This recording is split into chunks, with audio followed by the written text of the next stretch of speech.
Okay, there we go. And make the records of these meetings available to the public.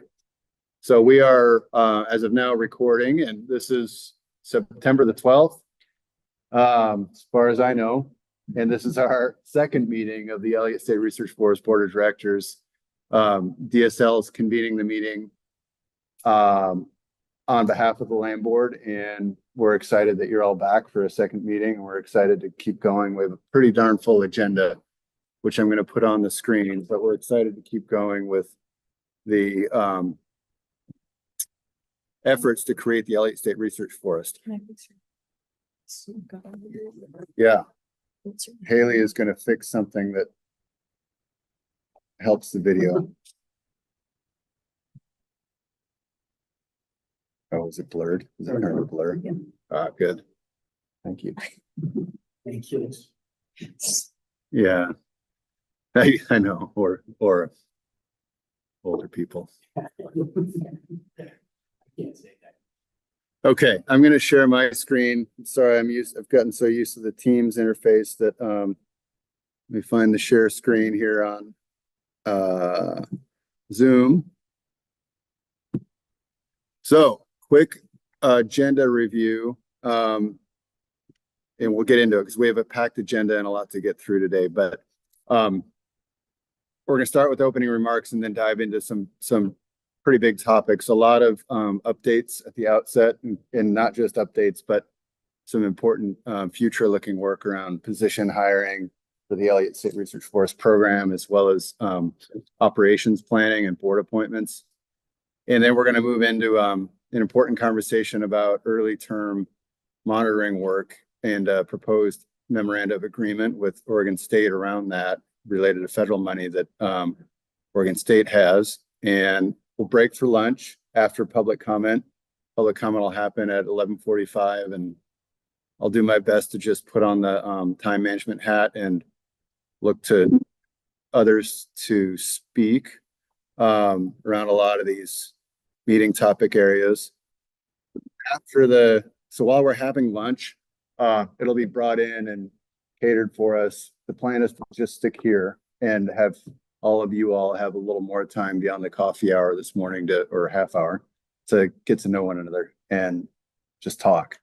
It's not a work session. It's not anything related to the meeting topics, but just talk. We do have some maps in the room that are relevant, but the main purpose is to socialize, talk, get to know one another as a new board or relatively new board. We'll come back at 1:30 and we'll get into a long and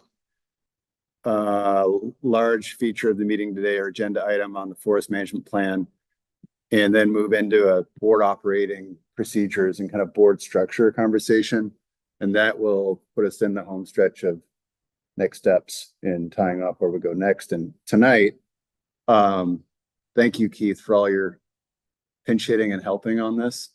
Keith's made a reservation for us at what time, Keith? 5 p.m. They said 5:30. You can be there by 5, and we'll have our place on the deck set up for us at the Club One, which is the golf course in town. Great food. Yeah, thank you for doing all that. And it'll be more time for you all to. Part of the point of doing an in-person meeting today was to be intentional about, like, this is the research forest is being created as the board is being created. It's all new and happening, and we wanted to make sure you all had time to engage as board members and get to know each other better along with staff. We're talking to Brett without a 5 o'clock. 5:30 or 5 worked well because we can get out of here and sort of stay in the night and check in, and then get there and have a toddy before dinner and enjoy each other's time. Have a toddy or a fresca, whatever. Yeah, so go back to your hotel rooms, kick your feet up if you want, or take a walk if you want. But either way, please try to be at the restaurant at 5 so we can socialize and not be late for dinner. So with that, let's kick off. Unless there's any more table setting, I wanted to turn to welcome remarks from Vicki, from Director Walker. Morning, everyone. I was just here in this building for my 50th class reunion a couple, 3 weeks ago. He joined us. He's in the class below me, but as a longtime report teacher, he gave us a tour of the high school. It was really fun. I got up this morning craving pumpkin bread, so I made you some pumpkin bread and brought you some fruit. So please make sure you fill your tummies, because that's the job of a mother and a grandmother. My son has nicknamed me Grandma Glucose because I'm always doing sweets for the kids. I won't be joining you this evening because I have to book it back to Eugene. I am catching a plane early tomorrow morning in California to take care of the other grandchildren, the toddlers, because my daughter has a trip, 2 work trips, and her husband can't manage it all on his own with toddlers. So I did want to make sure I got here today. We've done a lot to get to where we are today. And you all were critical, as you know, to the success of what we're doing in the Elliott. The forest management plan, I have been trying to review it. I keep pulling it up on my screen and then it goes away. I think I'm still stuck in chapter 2. So I'm hoping you all are having more time than I am to get through that. Because there's a lot of other things that are going to be coming up. We're going to have some exciting things this afternoon to share as well. So thank you for coming. Really want to talk today too about how we expand the board. And Mike, have you officially retired now? I'm just looking over there. Week and a half. Week and a half. Can we do a congratulatory moment? So what's it like? Week and a half later. Let's For as long as, let's socialize on this one. as long as I can remember, I've always had things I have to do at home, to wait till this weekend, to wait till next weekend. It's all the weekend. Yeah, okay, well, 292 days from now, I will join you in that endeavor. And I know what you mean. Okay, so that's really all I have to say. And I'm gonna hang with you and we're gonna get this done way before 292 days. So thank you. Thank you, Vicky. Yeah, and can I just say thank you for the treats? I know, so Vicky and I were on the phone late last night, and then this morning she texted me super early, hey, I'm making pumpkin bread, and I'm bringing fruit. And so the generosity and the time and effort is hugely appreciated. Thank you. He told me it ordered scones. I didn't know that.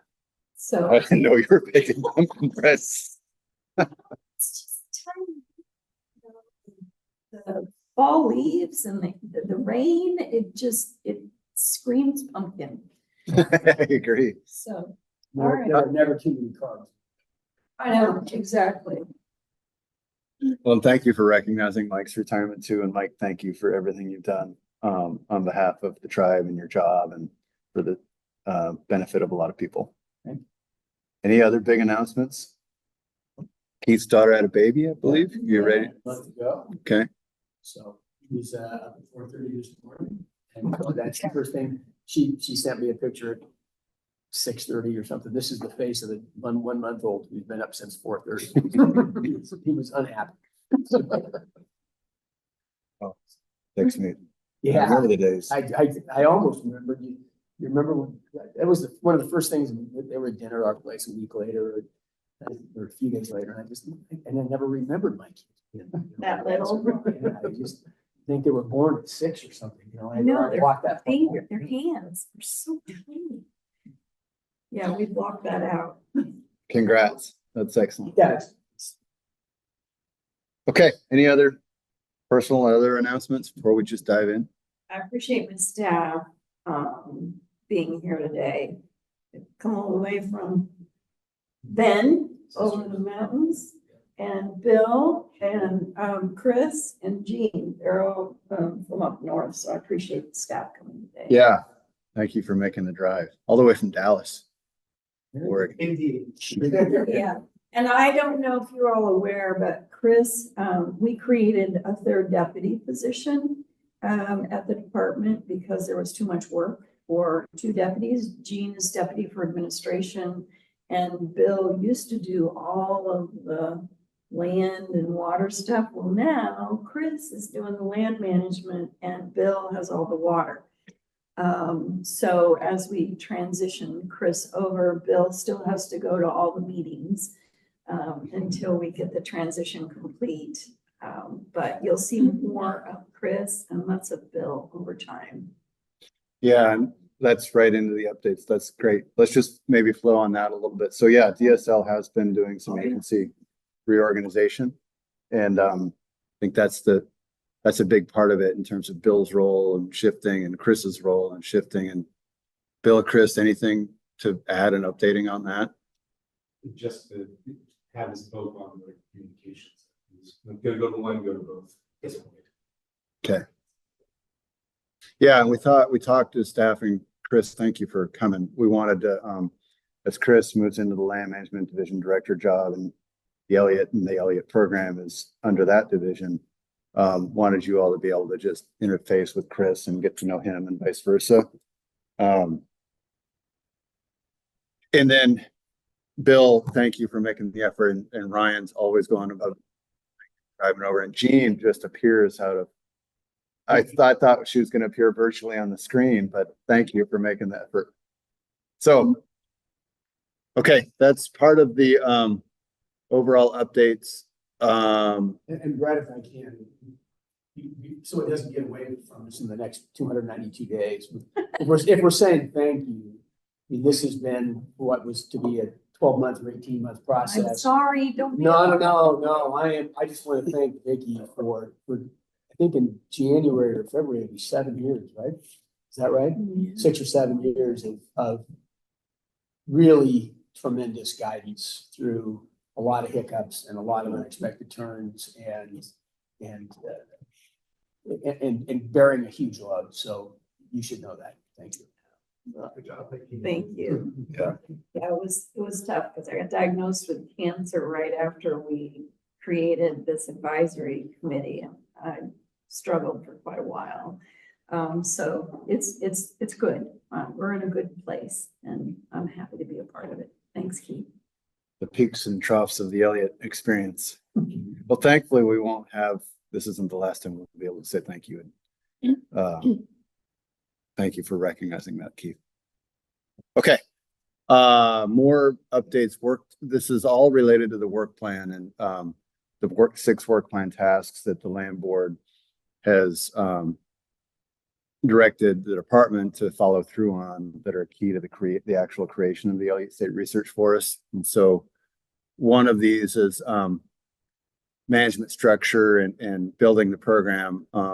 I guess let's just take these in order, though. We kind of hit on some of the DSL internal reorganization, but we're in the middle of, we're still in the budget preparation season for the 2025 legislative session, which would set DSL's budget for the next biennium.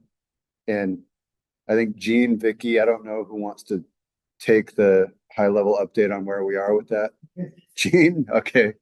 Can you come to the table and do it just so everybody online can hear? Get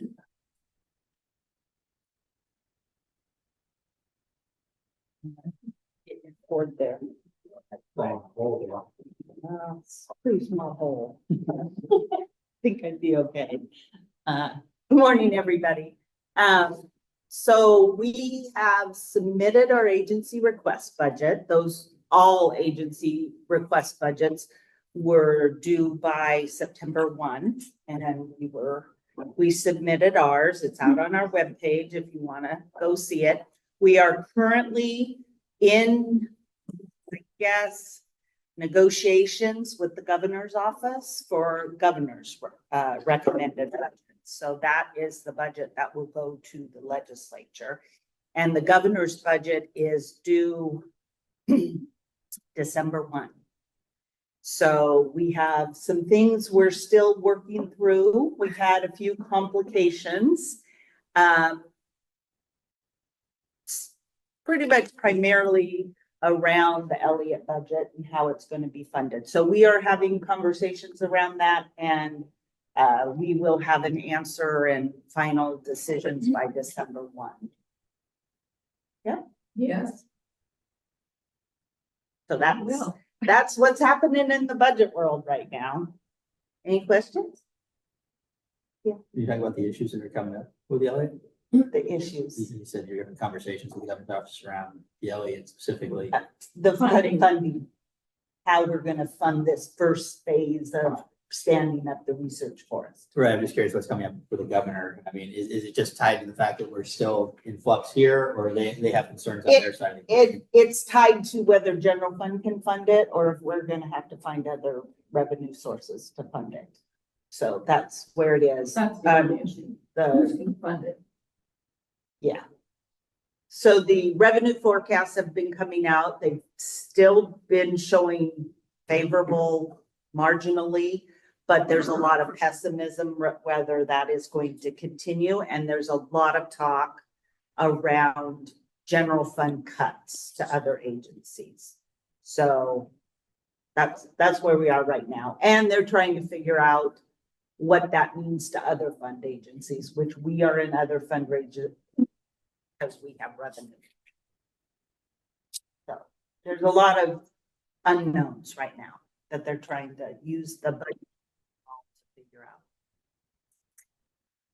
Thank you. So just, so the choices really are a common school fund or the general fund you get through this year. Is that, am I reading that right? Yeah, Because as you know, we aren't going to make enough money on timber harvest or carbon sequestration in the first year or two. right. To fund the operations. We had long conversations about that. No, Many times over. I recall them. Yeah. Yeah, we have enough money through the biennium. Mhm. And that's why we're hiring positions, because we can't run a forest without positions. Is that where you want to go next? Because I see Jim's Yeah. on the screen. Yeah, and I think welcome to Melissa Cribbins, fellow board member, and she's coming in person, but is hustling to get down here, and so is online right now. So thank you, Melissa. Welcome. Thanks, Brett. Sorry, I'm late. Yeah, and so the next place to go is the management, the DSL management structure. I think any other questions about budget and funding? Well, we have funding that goes through the end of this biennium, which is June 30th, to build the program and follow through on the legislative direction to do that. And then the next biennium, the next 2 years of funding is going to be relevant to how do we sustain program and operations on the forest while we're advancing management to in turn advance revenue. So in submitting your budget to the governor's office, do you make recommendations as to where you feel the money should come from? Yes, we did. We recommended it come from general fund. I figured. I'd ask. And that was kind of a non-starter. Yeah, it didn't make it into the governor's budget in that manner. Hey, you gotta ask. Don't ask yourself. Yeah, yeah. So I think the one thing though is everybody in the governor's office is still committed to Mhm. making this a success, the research force a success. So we're all working together to solve the problem. Find the opportunities that we need.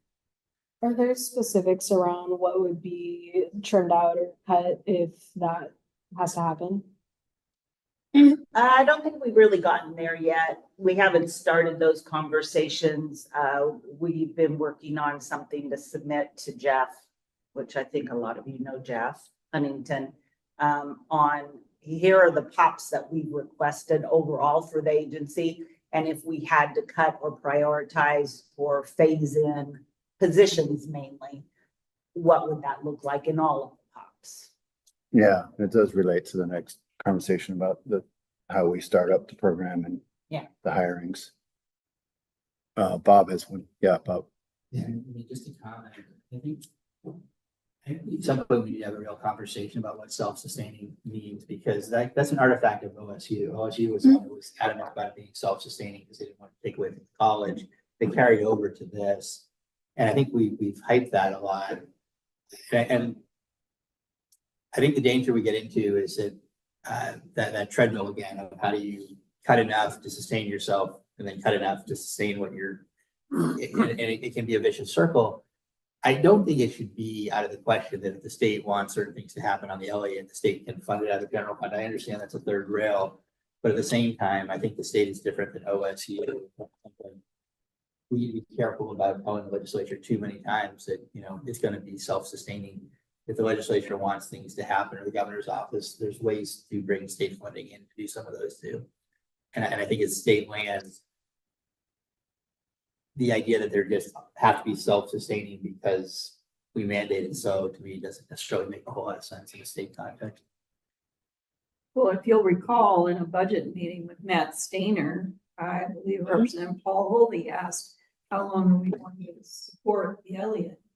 And he said, they'll be back because they're not ready to be self-sustaining, as you just pointed out. So there was an expectation that we were going to need to.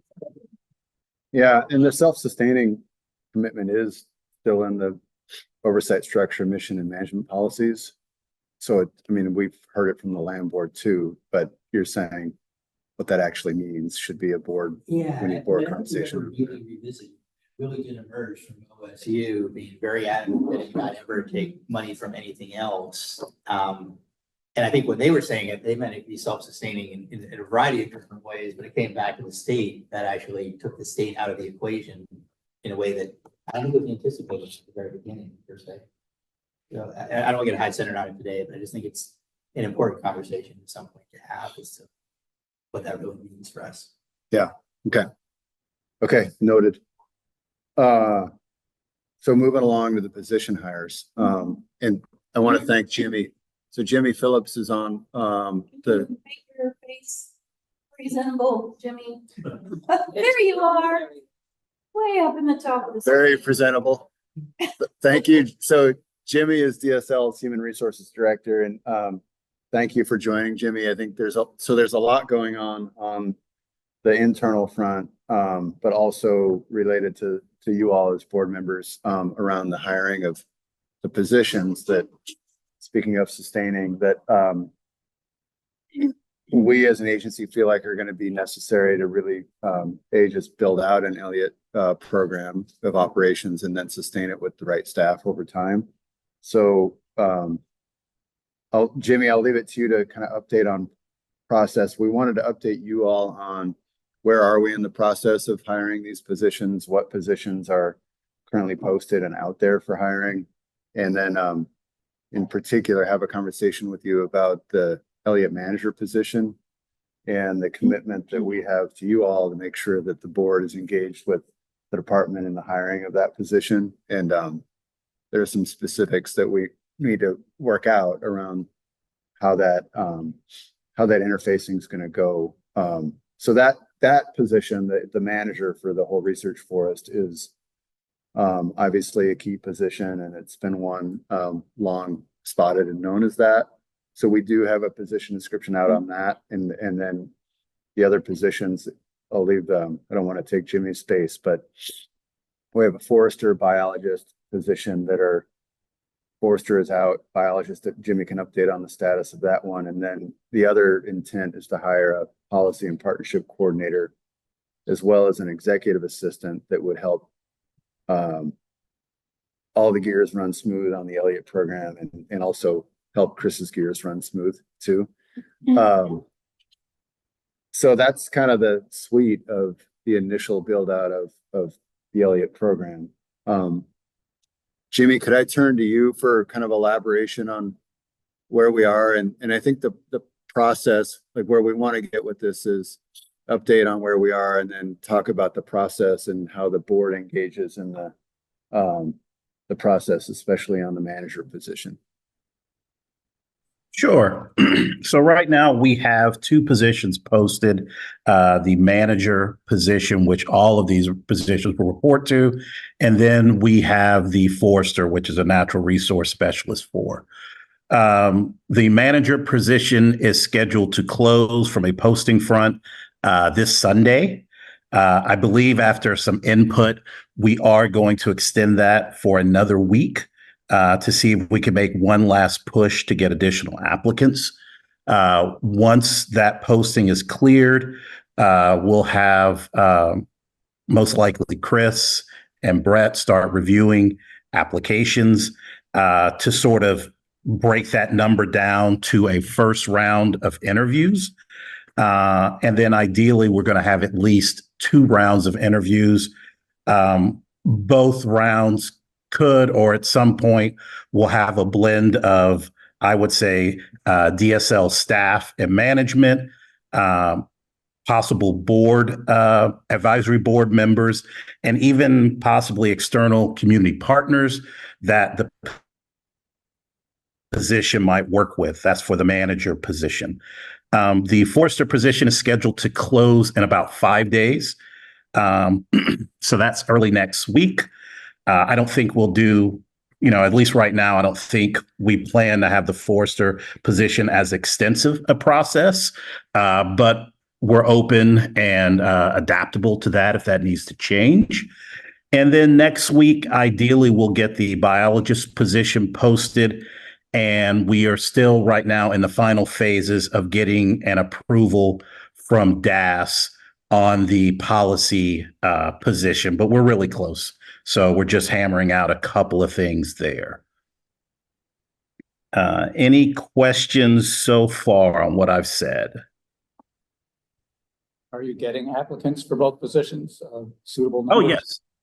Yes, a pretty wide variety from all across, actually. It's not just all across the U.S. I have not seen a huge number of internal to state government employees. So I think that's sort of what that last push will be, reaching out to some of those agencies, whether that be a natural resource agency or something like forestry or whatnot, to gauge interest in any people that have experience in management. But we're getting a decent amount. Any other questions before we move into board engagement and the manager hiring process? Have there been efforts to connect to tribal forestry opportunities and get word out through that network? So for the manager position, let me pull up my notes here. We've reached out to several entities, Society of Wetland Scientists, Confluence Environmental Center, couple of associations around foresters and wetland managers and state trust lands.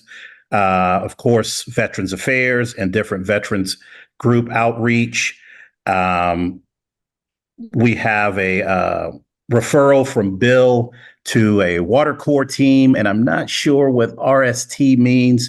And then several universities and colleges, as well as LinkedIn, Twitter, and a couple of additional diversity boards. I do not think we have anything specific to tribes. RST is Regional Solutions Team. Okay.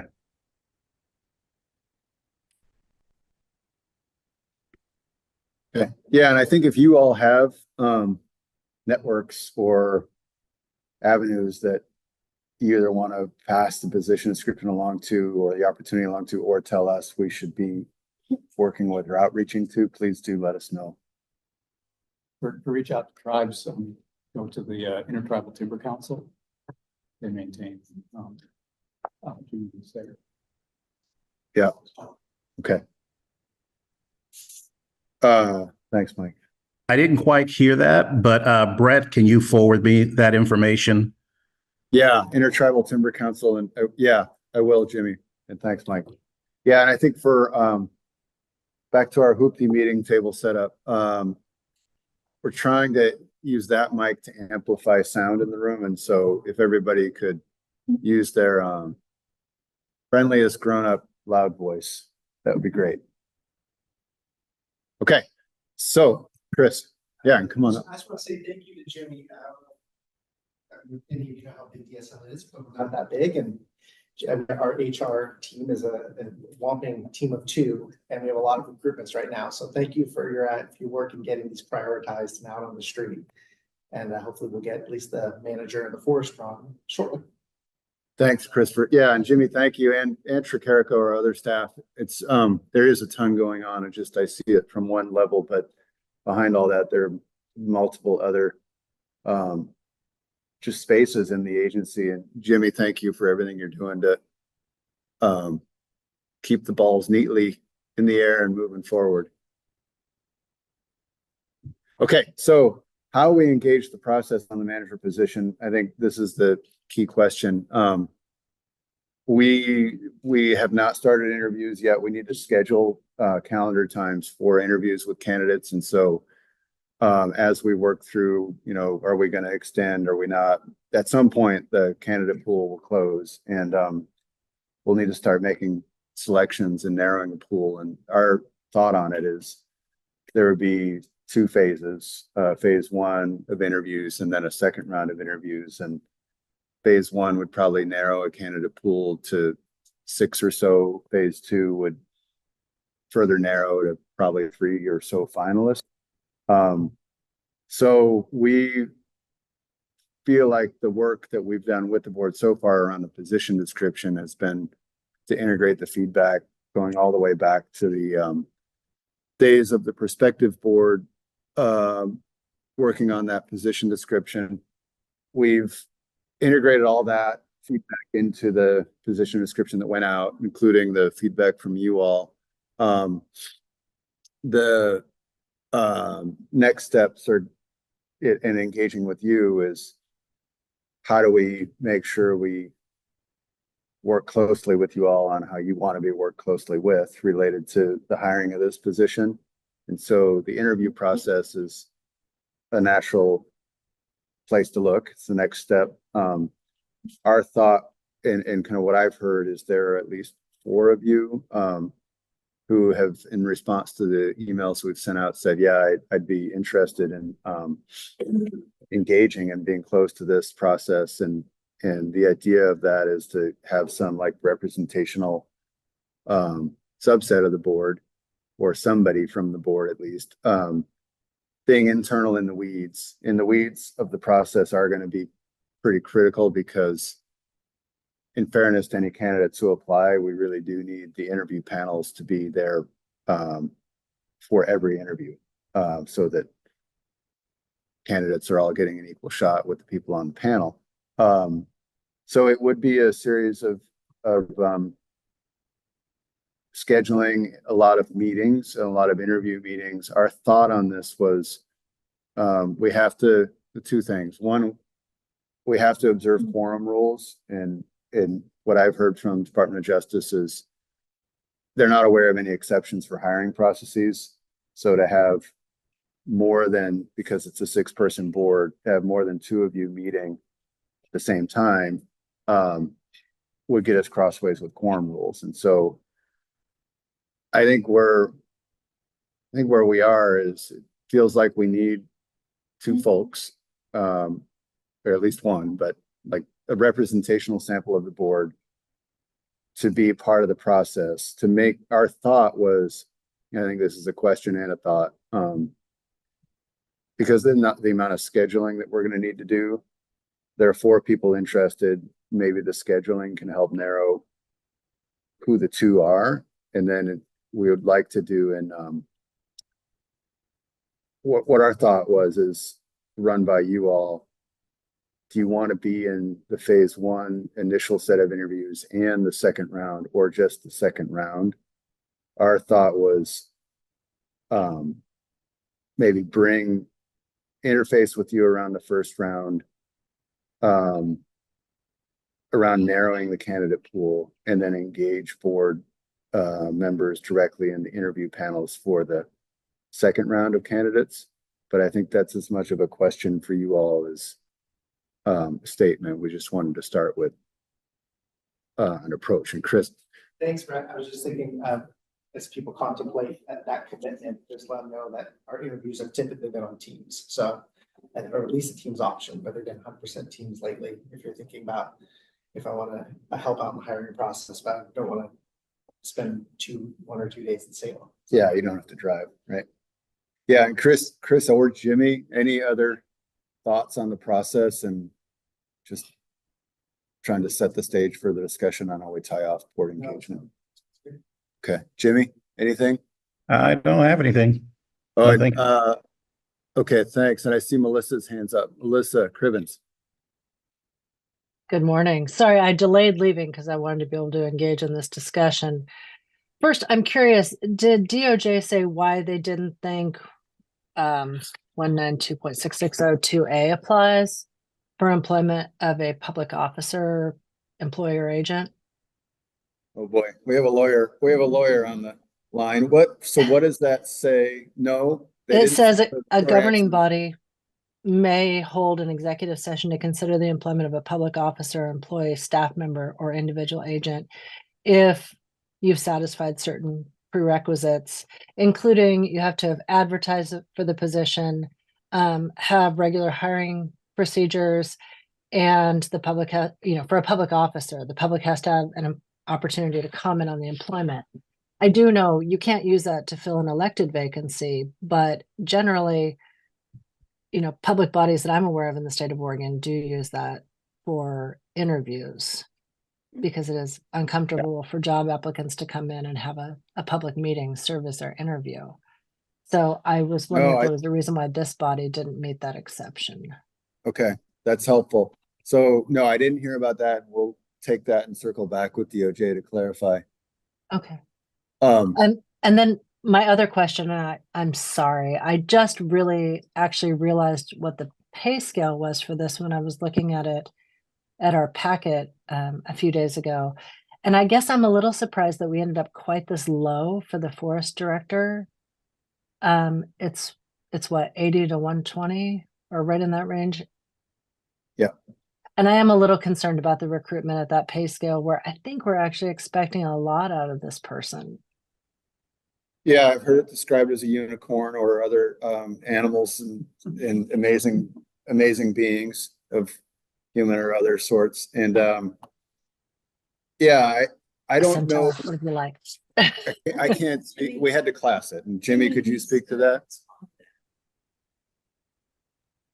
Yeah, so so how our position descriptions are approved under the state system is you have a PD and you sort of label it as a different classification.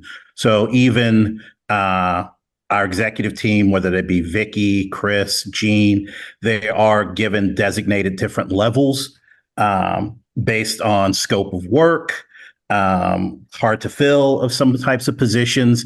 And so the position came in based off our structure as a natural resource and sustainability manager 2. That is reflective of our other supervisors that oversee similar programs and employees. And so that's what determined the classification, and the classification salaries are preset by DAS. Right. And I do understand about pay equity and the need to make sure that this is comparable to other roles. I just hope that I hope we're paying appropriately to find someone who will, perform this job. And then the only other thing I wanted to say before I cede my airtime is that if it is possible to have the entire board be part of these interviews, I really feel like it's critical. I think this is the most important thing that we will do as a board as we get started on this mission. And I'm really concerned about not having the whole board involved. Thanks. I'll add a little context to Melissa's point. I was on the board of forestry and involved in hiring the state forester, and the whole board was involved in interviews, and it must have been using that Through exec session. Yeah. So that's the precedent with the Department of Forestry. yeah, and I'm going to try to turn this microphone up as loud as it goes. Can you say a little more, Peter, about whether that was in both all rounds or the second final round? Just to repeat it, I was saying that having participated in the hiring of the state forester, where the whole board was involved in interviews, one, I assume that the legal structures that Melissa referenced probably applied there. And also just from a quality of outcome, obviously that's a hugely important decision for the future of the agency. And I think it made a big difference having a full board as opposed to if you'd said, here are 2 of the 7 of you and off you go. Peter, there was a public process involved prior to the board making that decision, correct? Correct. And so there'd often be public opportunities to sort of meet and greet. And I think there was a subgroup of stakeholders that vetted them. So I think it was, in answer to your question, I think it was fairly far down the line. It was down to the finalists. And I think we may have looked at things on paper in the earlier rounds, but we're not physically involved with interviewing them. Mm-hmm. So I do think this position cries out for some public engagement in the vetting process, because the Elliott is, every Oregonian that lives here believes the Elliott is part of their life, and they want to have some say in what we're doing. Yeah, I completely agree. Okay. Okay.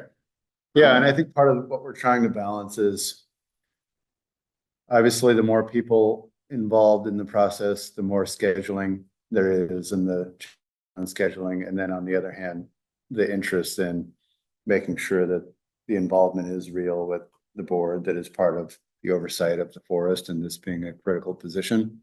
So yeah, I had heard from Haley, Bob, Peter, and Melissa that, you know, you all are interested in being engaged in the process, and we have some things to sort out here, obviously, with what the rules are, quorum or not. And then I think we're trying to balance efficiency on agency end and the process end, and we want to work. But that said, we want to make sure that we're working with you all in the way that you want to be worked with. So any thoughts? Melissa, can you cite that statute or just send it to me or Brett so we can talk to DOJ about it? Yes, it's 192.6602A. You can just ask them why 2A doesn't apply. They'll know exactly what you're talking about. Okay. I had a comment. I think if there's an opportunity for the board to be involved in that first round, I actually think that deciding who moves forward in a hiring process is really important. And I think a diversity of perspectives is critical. I think it's easy to get blindsided, and we want to see X experience in a very specific way. But I think often in a role like this, particularly where they're coming in where everything isn't figured out, that there's a lot of value to having a really diverse skill set and employment history. And so I think I've just seen folks get eliminated in first rounds who I think could have been really valuable candidates to be given the opportunity to interview. So it'd be interesting to see if the board could be involved in that piece. And then just reiterating, I think it is important that the board has opportunity, because this is the founding director. And I think that there's so much like tone setting, community relations repairing that is going to have to go on. And I just think it is just so critical that the right person gets in, given the time and the process that this person will be entering into the new position. So who ultimately makes that call? Is it, I'm the hiring manager, but you mean the call about how many board members? No, That's the hiring. The hires. How do you mean?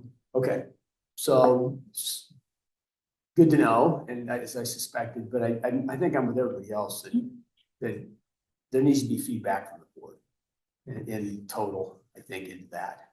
Yeah, that's no Yeah. question. And- It's just and- more how we do it. And even as we vet, I think that it's important we have feedback, and then when we narrow it, it's important when we actually do interviews. I think it's important that all of us participate. And I know that using executive session as interviews happens a lot. Of people do it at cities and all the time. And so I do think so, that we have some really interesting folks on this board who have a wide variety of backgrounds in this process and in force in general. And I think having that, at least a recommendation from the board as to candidate or candidates that we prefer, it should be made. Okay, so as Brett mentioned, that's a lot of you.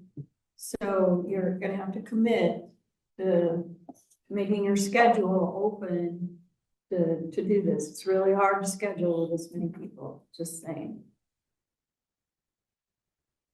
Yeah, well, Yeah, I think the way the ODFW commission did it, of course, it was for the agency director, not for position below that, but was, they had 2 board members on the initial process and tracked it all the way through, and then for the 2 finalists, there were full board interviews plus the public process around them as well. Maybe a structure like that where. I can see that as well. I still think we're going to see who applicants are, and the board might give feedback just based, the full board might give feedback based on application, rather than we might say, hey, this is the candidate that I think we need to interview. yeah, I mean, one thought is, and this is just thinking out loud, is as we go through that phase of narrowing, you know, we could hold an executive, assuming the ORS 192.662A statute is like available to us and the exceptions available. Hold a virtual conversation, an executive session type conversation around the narrowing, and then use that to help us get your views on the narrowing, and then from there start scheduling out interviews. We were also thinking interview questions is something that would be important to work with you all on. There's a wide range within that, went to Melissa's point about the pay scale. You know, it's a $40,000 range from low to high. Who makes the decision on where to set that? Is that a negotiated item, and who's responsible for that? Yeah, Chris. Jimmy's on the line. Yeah. Yeah, and Chris, can you come? Yeah, because I mean, you're tied to this thing Yeah. in the end, and then Jimmy can speak to it. There's a formula for determining how much the offering salary is. So are you talking about within the pay scale that it's allotted? Yes. That's based on pay equity. So that is the state law that we all follow. The salary is based on part experience, part education, and then depending on if you are already a state government worker. So those 3 combine for determining the initial step to what you're hired at. So there's 1 through 10. Obviously 10 the highest. Yeah. Okay, and then Chris, any further thoughts? I mean, this is in part want to do the meeting facilitation thing and moving us through the rest of the agenda, but we've gotten a lot of feedback and this is helpful. Yeah, I think feedback's great. I don't know if I have any other questions right now, just to kind of parse out what is feasible and how we can meet as much of the requests of the board as we can, and hopefully maybe all of them. I guess the one thing I would ask is if we have a bunch of applicants and we screen them first and they don't meet MQs, do you care to see them, or do you start with the people that met MQs? Mm-hmm. Minimum qualifications, right? I'm sorry. Yes. Thank you. I think just the qualified, I think it's unrealistic to be at that level. If they're going to be, if we would agree that this candidate is suitable, but they don't meet the minimum qualifications, then what the heck, right? So, okay. Yeah, this helps us figure it out. I mean,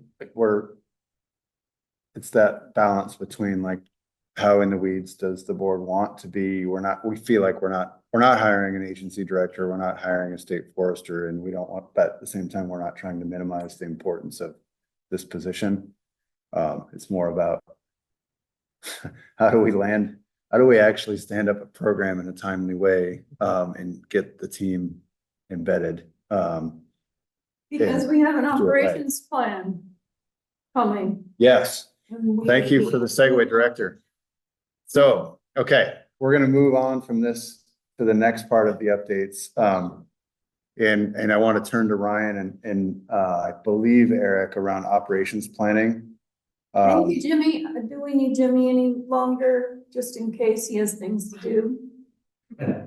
Not just in case. Okay. Yeah, just in case the grass is growing really fast and you gotta tend to it. Yeah, but Jimmy, any parting? No, I don't think so. I think we're good. But Jimmy, I wanted to thank you and also just ask, do you have any other things that you want to add from this conversation? No, just let me know as soon as possible who will want to be involved in the application process. Just because how we will disperse those applications will be through the Workday system. So you'll have the ability to view those applications through that. And then we will provide sort of some form of scoring mechanism to determine who gets an interview. And that will be determined by minimum qualifications and meeting the desired attributes in the posting. And of course, that will have additional scoring for any veterans preference involved. Okay. Okay, Thank you, Jimmy. Thank you and have a good day. And thanks, everybody. So moving on, I think I'm going to try to make one quick and then shift to the operations plan and invite Ryan to come up, and then board appointments. So we're working on board appointments for the October 15th board meeting, land board meeting. And I think just to the quick verification touch on this that we wanted to ask is what we've been hearing and the way we've been operating is both from the land board, but I think also from you all, and this is the verification point, that we're weak on the board related to, or I shouldn't say weak, we're shy in the areas of board members that, you know, in our direction from the land board's oversight structure to do a 9-person board that represents the full complement of interests, backgrounds, experiences relevant to the Elliott.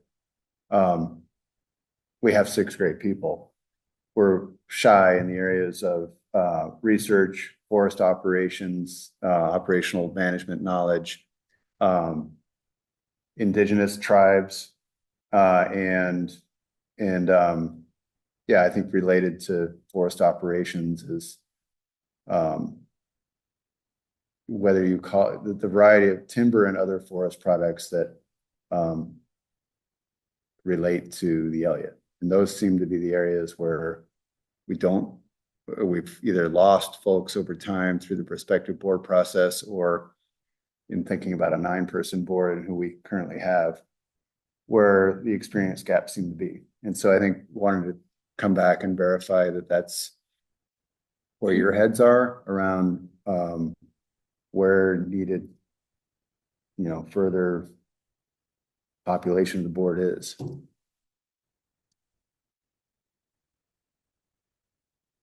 Anybody have any? I would agree, and I'd have to make it clear too that since I'm no longer work for the Sledge tribe, I can't represent the tribe. I have background in it.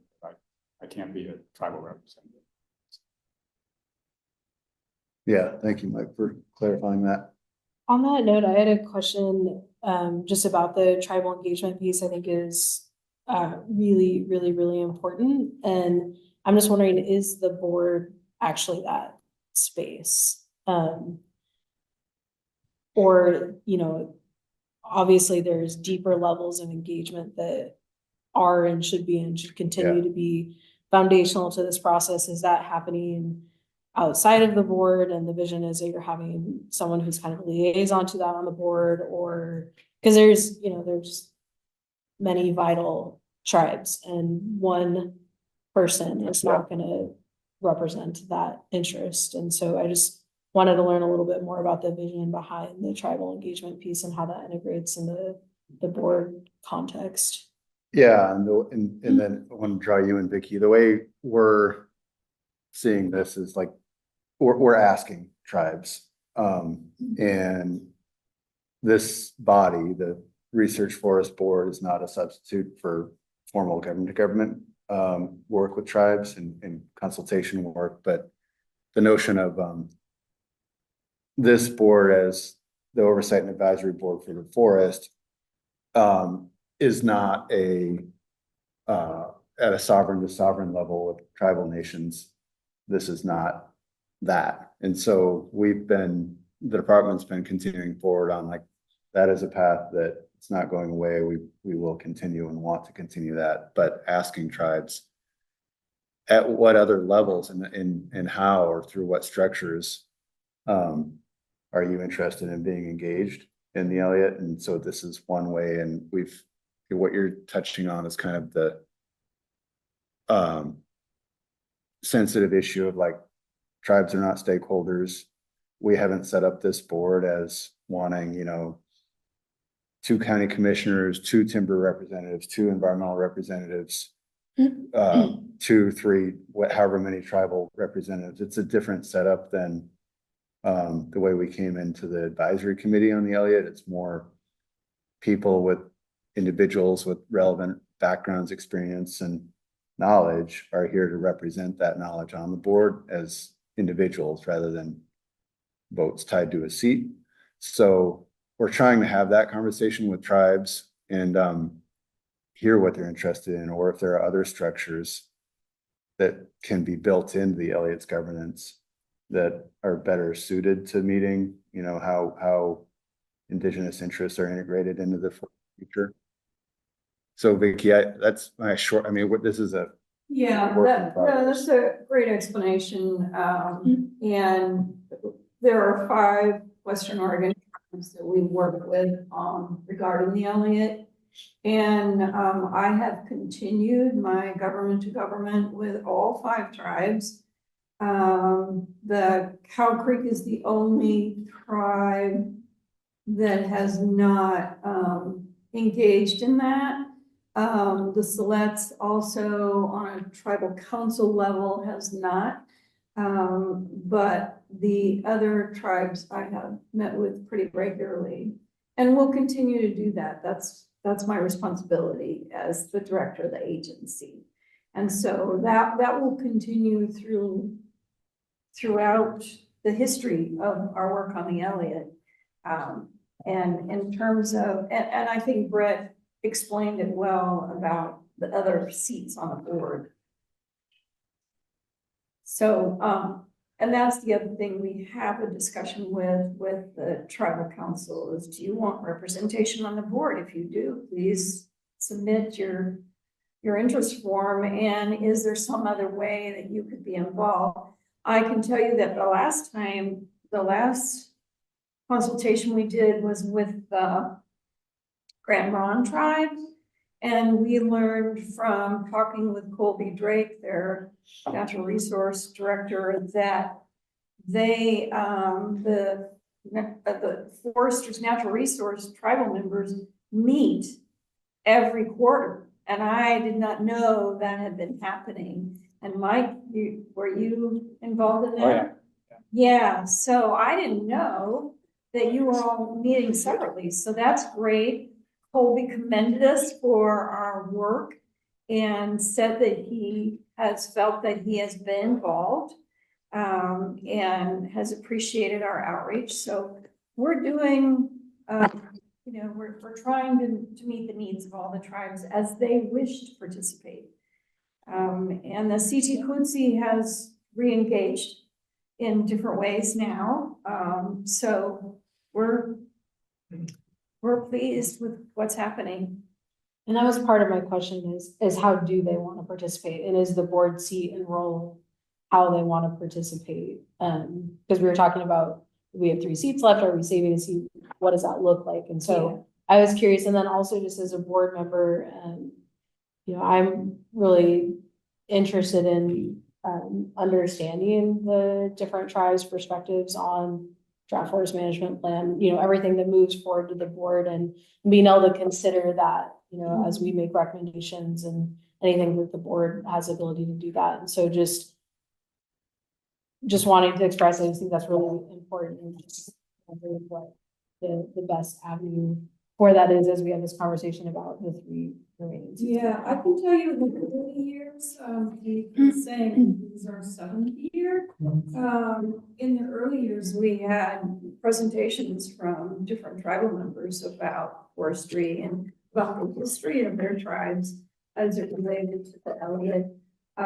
We also, We also can provide you with feedback through my government to government work with the tribes.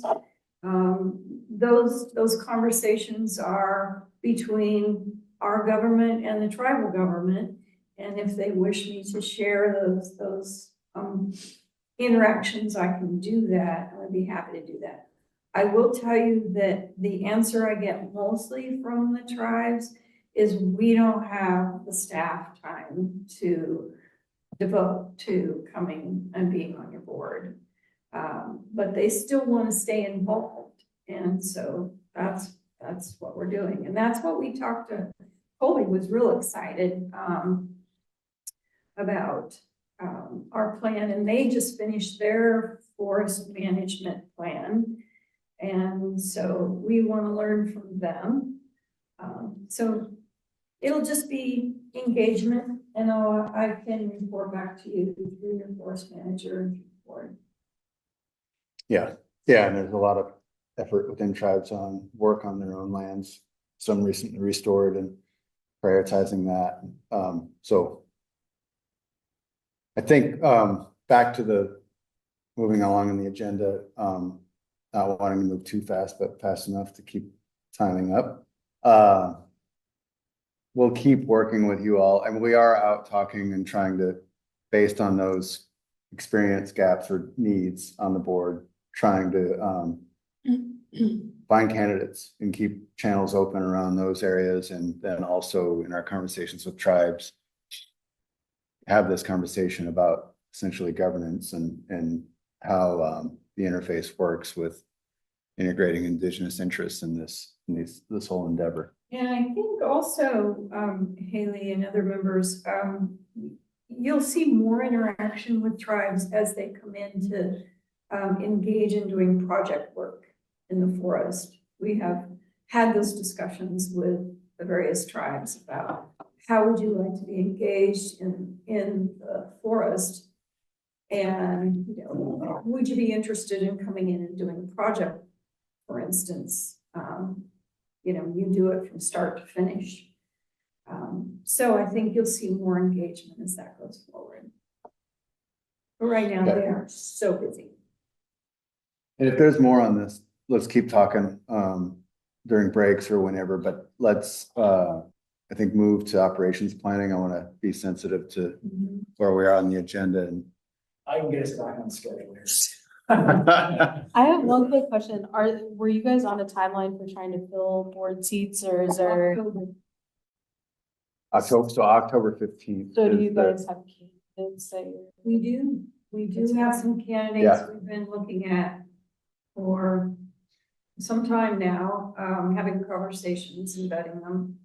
Yeah, So there's. if you know of a candidate, let us know, because we want to fill out this board by the October meeting. Yeah, there are folks interested.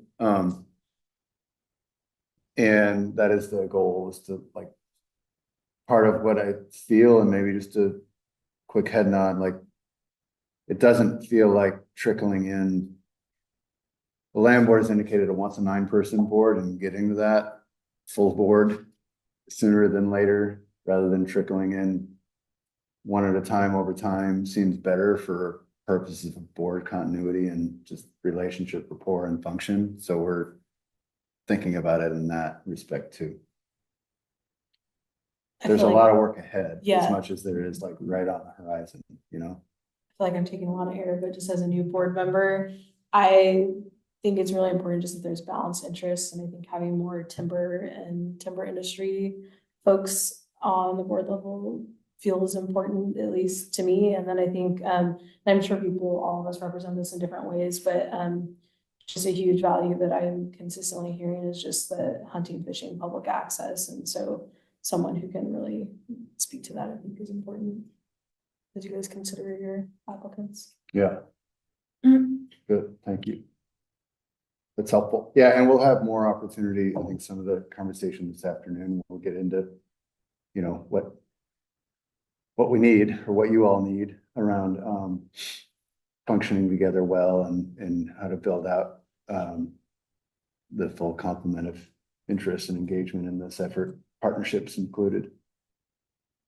Okay. So you do it on 9 rather than 7, because we have the option of either or. 9 is a big board. It's gonna be one of the bigger boards in the state. Big, yeah, in terms of state agency board structure. Yeah. That is what we heard, was get to 9. I can go back and check, but that's what we took away. Okay. Ryan is patiently waiting at the table to talk about operations planning, which is a future thing, but while the wheels are turning on other stuff, the wheels are turning on operational thinking. I'll use your words. So we've been working with Eric Farm from Farm Unlimited. Eric is here and he can fill in the gaps as needed as I go through kind of where we're at with operations plan. So as we've talked about before, the bulk of the work we're planning so far has been identifying a pool of candidate units for projects for us to go and look at for these first 2 years. So their field reconnaissance and a lot of the ops work has been done. And so we do have selected a pool. Sorry. Gotta do this. Maybe you can scoot down towards the camera. That's the subtle shut up. Right. Curtain closing. So we have a mix of intensive, extensive, and restoration thinning units across 19 project areas that we've identified. So far in terms of acreage, and again, this is for 2 years, we have a little over 600 acres of intensive acres selected, a little over 1,000 acres of extensive, and then a little over 600 acres of restoration thinning identified. So that's kind of our acreage that we're looking at. Now that's the pool that we're considering. Nothing's final on that, but it gives us a really good start. That took quite a bit of vetting to get to. We still don't have any place to go specifically for RCA thinnings. We're kind of waiting for more engagement from Gordy on that. So we would like to be able to put that in the operations plans, but there's still, I think, a ways to go there. So hopefully we can incorporate that in some way, shape, or form. As far as the way we looked at the candidate units, we talked about this before, we tried to cluster them. That's why we have 19 project areas. It sounds like a lot, but we tried to cluster the units as best we could for operational efficiency. And then also just making sure that we just didn't do this complete shotgun approach everywhere. We wanted to kind of create these clusters where we also have a mix of treatment types within a certain proximity that are close by. So you can kind of compare and contrast as we sort of cut our teeth on this first round. So the other part that's a little bit separate from this is that we've been working on doing so we have this Baldy Butte communication site that's down in the southwest part of the forest, and that site has been it's really overgrown with hardwoods and conifers, and you have a tower, you have a building, and you have these guy lines, and we have a lot of overhanging trees, and it's been a real risk for a number of years. And ODOT, this is an important communication site for ODOT and OSP. And ODOT has been hammering us for years can you guys go in and treat this area and remove some of those danger trees and create a fuel break around there, because we think this thing could either go up in flames, or we're going to have trees come down in a big storm, and that's going to damage the infrastructure. This is Baldy. Dean Mountain's been cleared. There. And it's interesting that ODF and ODF&W partnered on a project here recently to do the same thing on some of their communication sites. And so we do have room in the HCP to address this. We can go up to 500 feet around the tower infrastructure to clear trees. And we're looking at more like a shaded fuel break, but we need to clear the trees immediately in and around the tower. We can't go the full 500 feet on every side because we're bordered by ODF ground on some of that, so it's not going to be quite that big a footprint. But again, we do have coverage to protect these infrastructure sites in the HCP. And so what we'd like to do is have this be the first project that we do on the Elliott, because it is a really critical infrastructure project that has been long overdue. And so we would not add it and pool it with our other timber sales. This would be a very small project that would be done, that as soon as we get the ITP, we could go ahead and proceed with this. And Eric and I have been looking at trying to figure out how to lay this thing out and make it work for, you know, meeting the goals of protecting that site. And it's got some challenges, but I think we can figure it out. So that's just something I haven't introduced that before, but this is something that we'd like to do right off the bat. Vicky, there's a good chance that a tree will be cut. 292 days for that. Yeah. That's cool. I've got to be involved. We're getting a crosscut saw, and we're gonna make sure that we show that yes, we are gonna have a forest.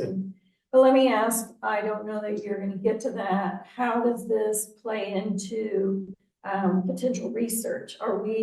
Is this stuff that you and these tracks that you and Eric, sorry, have been laying out, is that outside of potential research? It depends. I don't know where the research is going. We don't. Yeah, so we've kind of, most of it's on the periphery, it's not in the heart of the original triad design. But, at this point, until we have more certainty, we have to move forward with something. Right. And so this is what we've come up with. And I don't know what that research is going to look like. Obviously, we're open for business. If folks, we figure out a research partner, and they want to come in and put it in plots before, the actual harvest is done, there'll still be some time to do that. How that'll be set up, it's, we're open up, but we're not going to put anything specific in the operations plan to preclude that. But we'll also, the door's open. It's just a matter of timing. As we've talked about before, we can't delay, longer and longer to wait for all this to come together perfectly. So this is, what we're moving forward with. Yeah, that is a good segue. I don't want to move us too fast, but into the next part, which is monitoring and research data related. Right. Where you But- going with that? Couple more things. Yeah. Can I ask a question? So what's the allocation of that? What would it be? The allocation of, Quality view. so it is, I have to look at that again. So is there like mirror habitat? Some of it is older trees. But it would be a really small footprint that we'd be putting around there. So You're asking, is it intensive, extensive, or what? yeah. Occupied See, or it's consolidated there. I think, I don't know. I'll look at that. But we're looking at maybe 7 to 9 acres at most. And we're 7 to 9. 7 to 9 acres, yeah. That's all deep, right? Yeah. It's not a lot. And so, and Eric, go ahead and pipe in. That was included in the HCP treated that area. Yes, it was, yeah. So that whole area is part of what we put in for infrastructure protection. So we do have coverage in the HCP. But I can look at the application, but that particular spot is, we're covered there. And so then as far as other components that we'd like to be able to put into the operations plan, we've talked about hopefully partnering with Coos Watershed Association to incorporate some projects in there. I haven't heard anything for a while, but hopefully we can come to the table here and get something. I know you're all busy. Well, I think we want to line it up with an operations plan, because we have a lot of priority projects all across the forest. I think figuring out what areas you guys are working or what roads you're prioritizing, then we can zoom in our restoration layer on kind of that and find a place that is important. But yeah, that'd be fantastic, because it'd be great to include that in this round to get some of that important work done. And then as far as other little parts and pieces, there's a lot that has to come together for us to get not just operations plan done, but get things implemented. And there's several things that need to come into play here. And one of them is the staff and capacity. And so us to be able to get all of this going, especially for the first round of sales, is gonna take a lot of work.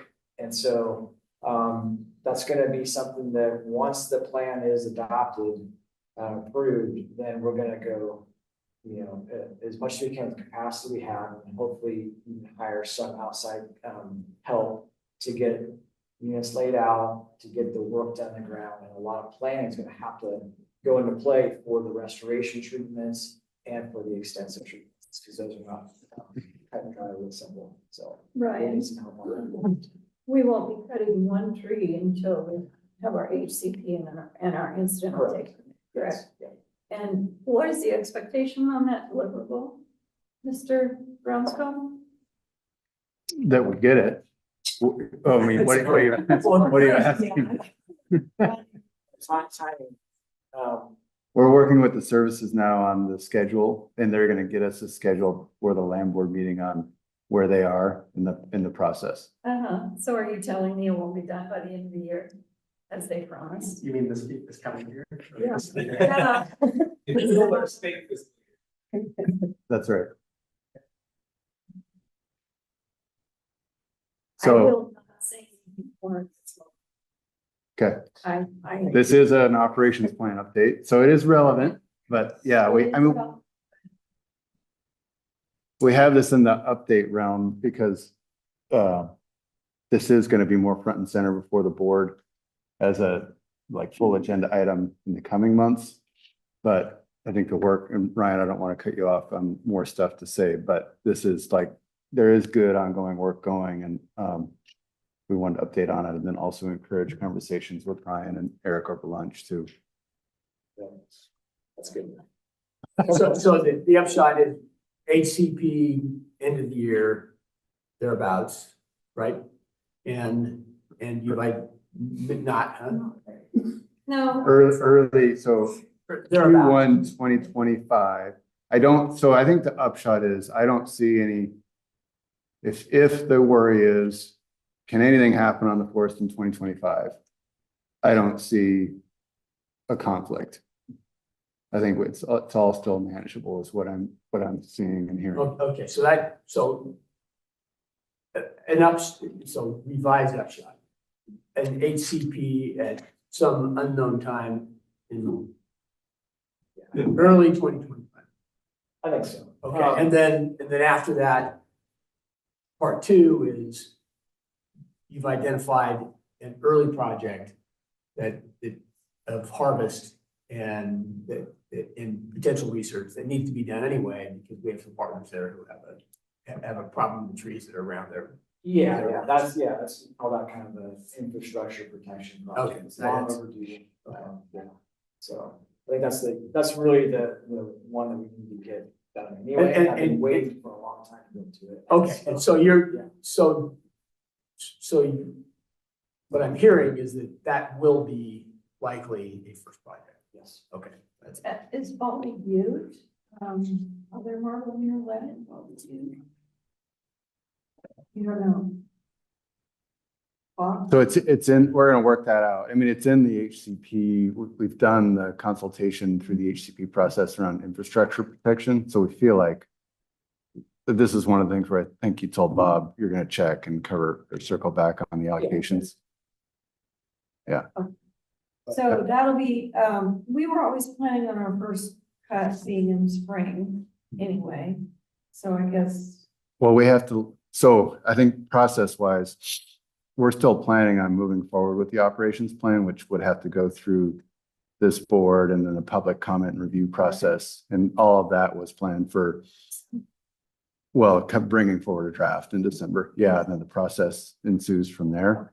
So our plan is to still keep working on that and doing that, moving the process through the public and board process in early 2025. And then we're going to have, while the wheels are turning on that, the wheels are turning on final permits in the HCP and NEPA decision realm. And then we'll have ideally a forest management plan that ties to the operations plan, but working forward on getting the operations plan settled and done in time for us to be able to advertise and let contracts that would, I mean, I think Ryan still be advertised and let in with the opportunity for work probably in the fall 2025, Yeah. actual on the ground. Some package up to 25. And that would be the goal. If we don't do that, then we're not gonna try. Oh, mind you, you said that, but. There you have it on the record. Okay. Expectations, single, you are gonna get it done. I have great faith that you will, and it's still contingent on getting the HCP approved. Yeah, Right. Yeah, I do too. I think Ryan's been doing great, and it's just Yeah. like we've got multiple balls that are not entirely in our own control, but That's right. The operations, 2-year operation plan, correct? I like to overpromise and over. That's really. all right, thank you. So, Oh, thank you, Eric Farm Limited, for your work with our most excellent forester on operations.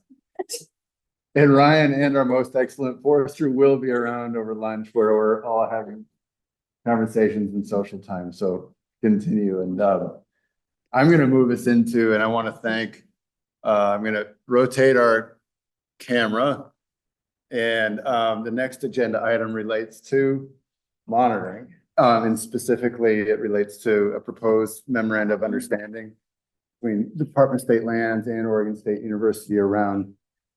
There are 3.5 million in, oh good, Katie is there. $3.5 million in state and private forestry funds that were secured by Oregon State back in, I think Katie can refresh on the dates, but 2022, I believe. And that's under agreement, that money is under contract with Oregon State, and it's for monitoring and equipment and related monitoring work on the Elliott. And so I guess my quick intro to this, and then I'd like to ask Katie to come in from Oregon State, is while all the other big questions are out there around lead research partner structure and who that is, and while we work with Oregon State on that question, there's still this chunk of money that's out there where the clock is ticking on. It needs to be spent by, I believe, 2028. And so I think thankfully, and I was happy when it happened. Katie reached out around, because we had questions internally about, okay, there's 3.5 million out there. It's not going to be there forever. Turning it back and not spending it seems like a bad outcome. So what are we going to do? We had questions around that. Thankfully, OSU, Katie was thinking about it at the same time and connected around a proposed MOA concept where Oregon State would, since it's under contract with the money, engage in an effort to put a plan together for early baseline monitoring on the Elliott. And there's a lot within that would need to happen, but in part, I guess the short of it is it relates to deploying the money to do that and doing it in a way that advances the broader interests in baseline monitoring tied to the research forest and how we stand it up over time, and getting the baseline data is, I think it's been referred to as the gold in the past. Like without the baseline data, it's hard to assess change over time. And so it felt like, and it still feels like a really good opportunity on how to move forward. And I think moving forward with this MOA is our proposed approach to doing it. It will also help us continue to build relationships with USDA, Forest Service, state and private forestry. But they will, of course, have questions about, like, if they're going to engage further in the Elliott, what are we doing with the money that has already been granted and provided? So with that, I wanted to just say, Katie, thank you for coming. And the intent here is to do a brief overview of the MOA approach and the thinking behind it, and then have a conversation with you all around the department's proposed approach to signing it and moving forward into next steps. And I think Katie wanting to be sure we're hearing from OSU on how you're thinking about it. So welcome, and thank you, and it's good to see you again. And you're muted.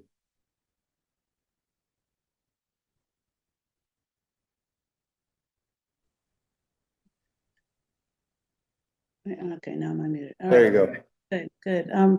I just, anyways, I wanted to say hi, Haley and Peter. I know we've met at some points in our careers, but I wanted to say welcome to the board to you guys and Chris in his new role as well. I'm joining the land management realm, and that's great.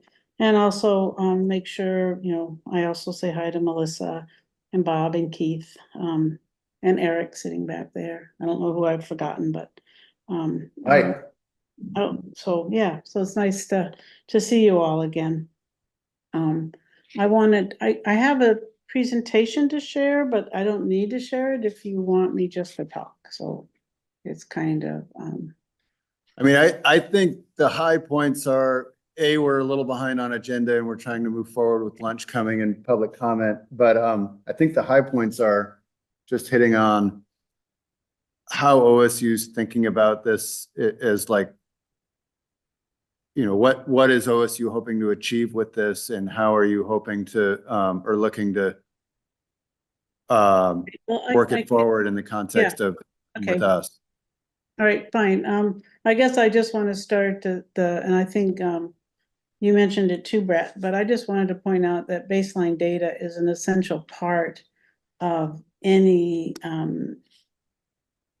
research endeavor. Okay, it ensures you have you have an understanding of the quantitative relationships between treated watersheds and controls, and it also ensures that you do this baseline monitoring for several years with no treatments to test how the relationship holds up under various variations in monitored conditions. So for example, if you're measuring stream temperature and you get a variation in temperature that's just due to the synoptic or the climate that is occurring in that year that you're monitoring, and then you make a change, if you haven't monitored under the range of potential conditions with your control pre and post treatment, with your control, your pre-treatment data, you don't know if what you observe after you treat it is because the system is behaving differently under warmer conditions, or if there's truly a change due to the treatments that you've done. So it becomes a critical way, ability to interpret cause and effect. So, and then only if you do this right and you set it up right, can you attribute changes to treatments once they begin. And if you don't do it right, and you don't have adequate replication, and you don't have controls, you can't distinguish between changes in climate with changes in harvest practices and other manipulative treatments. So I just want to make sure that we understand that. The other thing that I wanted to make sure we're kind of on the same page about is kind of what's the vision for a well-designed sensor network.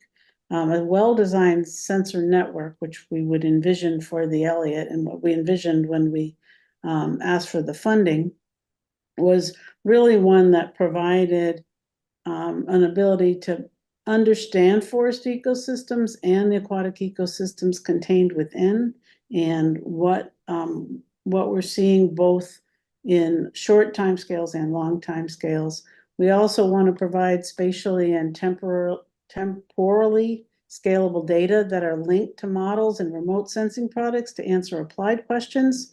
And also, it's really important to deliver some near real-time data for nowcasting and projections to support decision makers and the public with timely information on forest condition.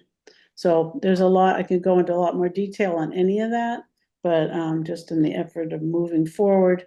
I also want to make sure that we understand that this sensor-based network is going to be used by research scientists that rely on high quality data, that's done a lot of QA, QC to explore relevant mechanisms, and that define forest condition and dynamics. We also see main users as forest managers and government officials that need clear thresholds and signals that reveal answers to applied questions and to guide decision-making, and various groups who need real-time and long-term patterns to respond to current conditions and trends. So again, it's seen as a pretty broad audience. And I have so in our MOA background, we kind of wrote the background. I'm sure you've seen this, but I want you to know that we kind of define success, and it'll be measured by the establishment of a robust baseline monitoring equipment infrastructure strategically deployed at the appropriate temporal and spatial scales. And if you wanted some evidence of what that looks like, look at the H.J. Andrews Experimental Forest Long-Term Ecological Research Site. It shows you you go right to their data site, and you can look at it.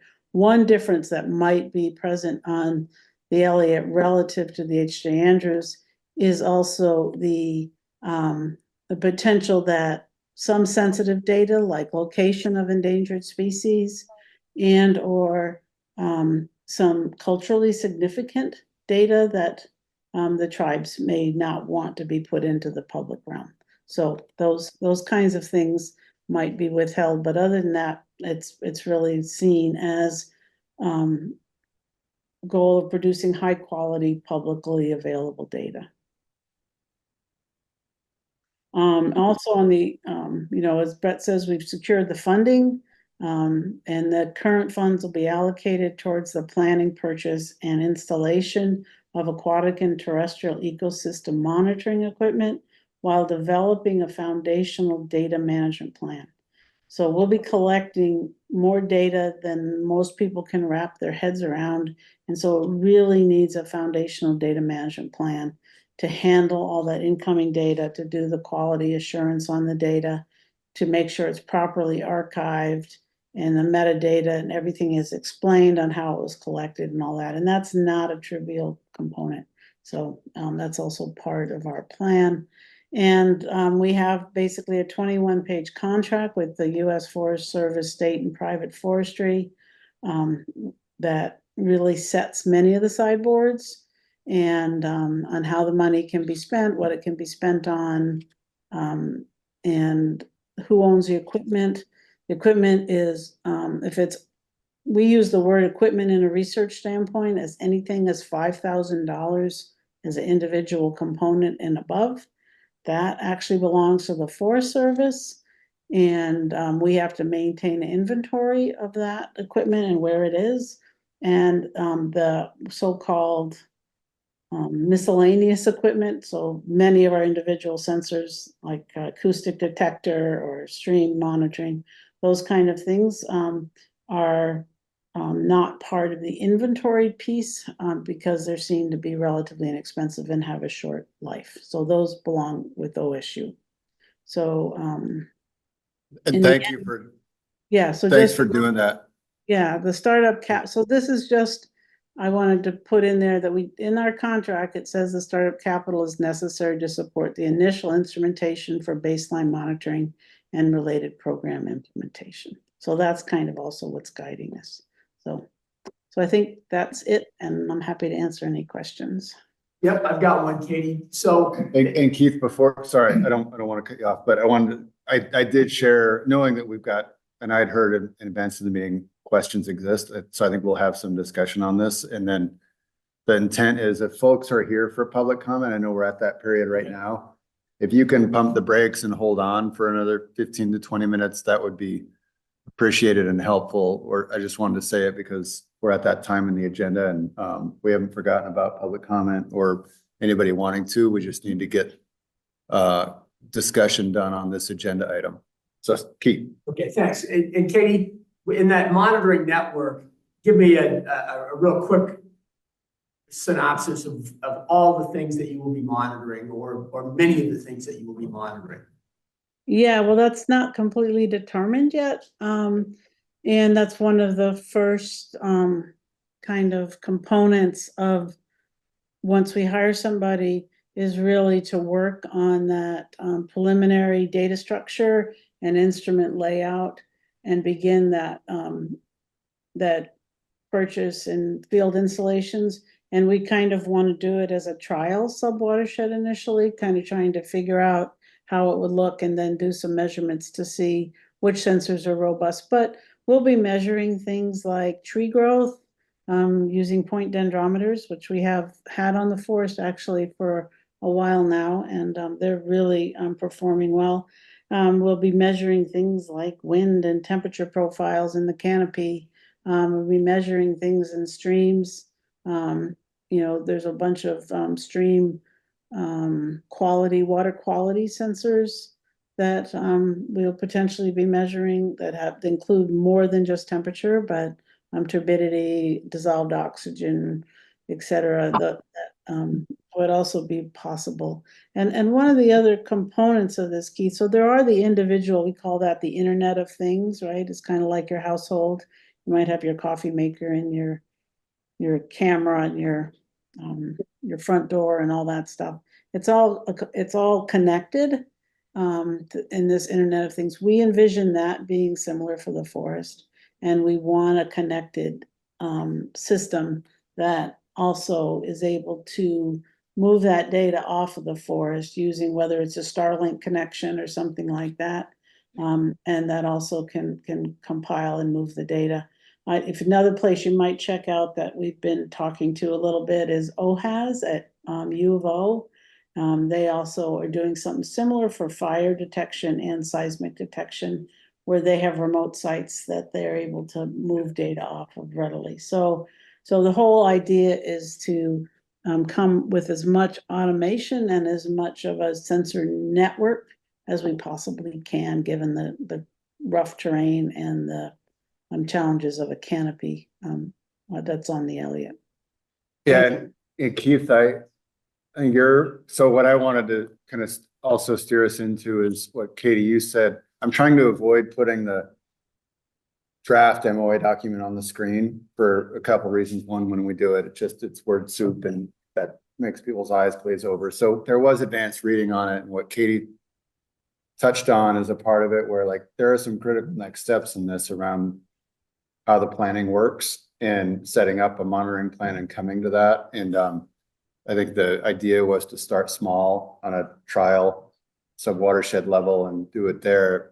I think what I'd like to hear, or what we'd like to hear before, we know we have feedback that we still need to get from Department of Justice around the draft MOA, around, what does DOJ need in the way of clauses that are typical to any state MOA, but the proposed content is in what was put out to you all and received, or publicly as well. The proposed content kind of outlines the intentions here, and I think that's where we'd like to hear from you all as like, we want to move forward with a MOA that gives us a structure for moving forward under the kind of crude arrangement of like one party here, OSU has the money and the contract with USDA that spells out how the money can be spent. We have management of the forest and determination around access to the forest, and we also have a responsibility to do it in the way that's consistent with HCP, Forest Management Plan, and the proposed approach on the Elliott. And so I think part of what we want to hear is, in addition to like, does anybody see red flags around us moving forward with the agreement? How do you have any thoughts on how your interests would be integrated into the next steps under the agreement? And welcome, Melissa Crivens. Thank you. All the way from Kuzma. It's hard when you go by skateboard. Okay. So yeah, Mike. So one thing, I didn't see anything that was a red flag. One thing that I didn't see in there was ownership of the data. Once data is collected and all, who has ownership? That's a good question. Yeah, and that might be, Katie, what are your thoughts? My thoughts are that could be clarified in there, but I think you spoke to it as it's going to be public data. Yeah, you can download it anytime. and do what you want. I tell you that the structure needed to house this data isn't trivial. I think I brought that up earlier. And so, and we'll have the funding to house it and to keep it going as long as we have funding to do that. But it's readily available to anyone to download. I would just encourage you to go to the H.J. Andrews site and see that, what data products are available and how you can readily download them if you understand some of the protocols for dealing with data products like that. But And Mike, if I'm catching it, your point is in the MOA should clarify that, the public nature of the data. Yeah. Okay. Most contracts that I've seen, or MOAs or whatever, between entities, if somebody's collecting data and somebody's going to be using it, it specifies who has the actual ownership of the data.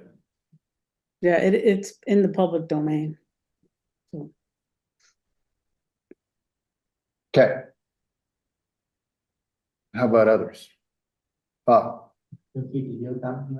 No. Yeah, I guess I do see, I appreciate why we're doing this now with the contract. I feel like the cart's ahead of the horse though, because we had a conversation, I think, probably almost a year ago where we talked about, what would the structure be in terms of the research? Would that be a board-driven thing where we hire somebody who manages it out of this shop and then contracts out? Would we find a lead research agency? And so I have some trepidation given where we're at right now with moving forward with this. Again, understanding the reason we're doing it, I feel like it kind of starts to lock us into a path forward.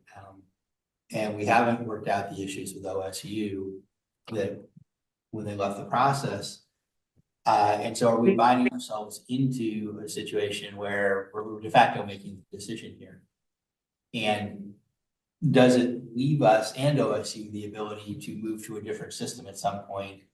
What kind of input is the board going to have into the research that's being done? How do our priorities fit in with this? What's the transferability?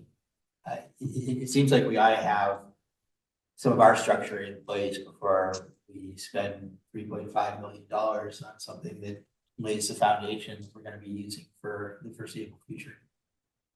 Yeah, a couple thoughts on that, and then I wanted to see what others thought on it from the board. And can I just make one correction though, Bob, what you said? This is not a contract. This is a memorandum of agreement.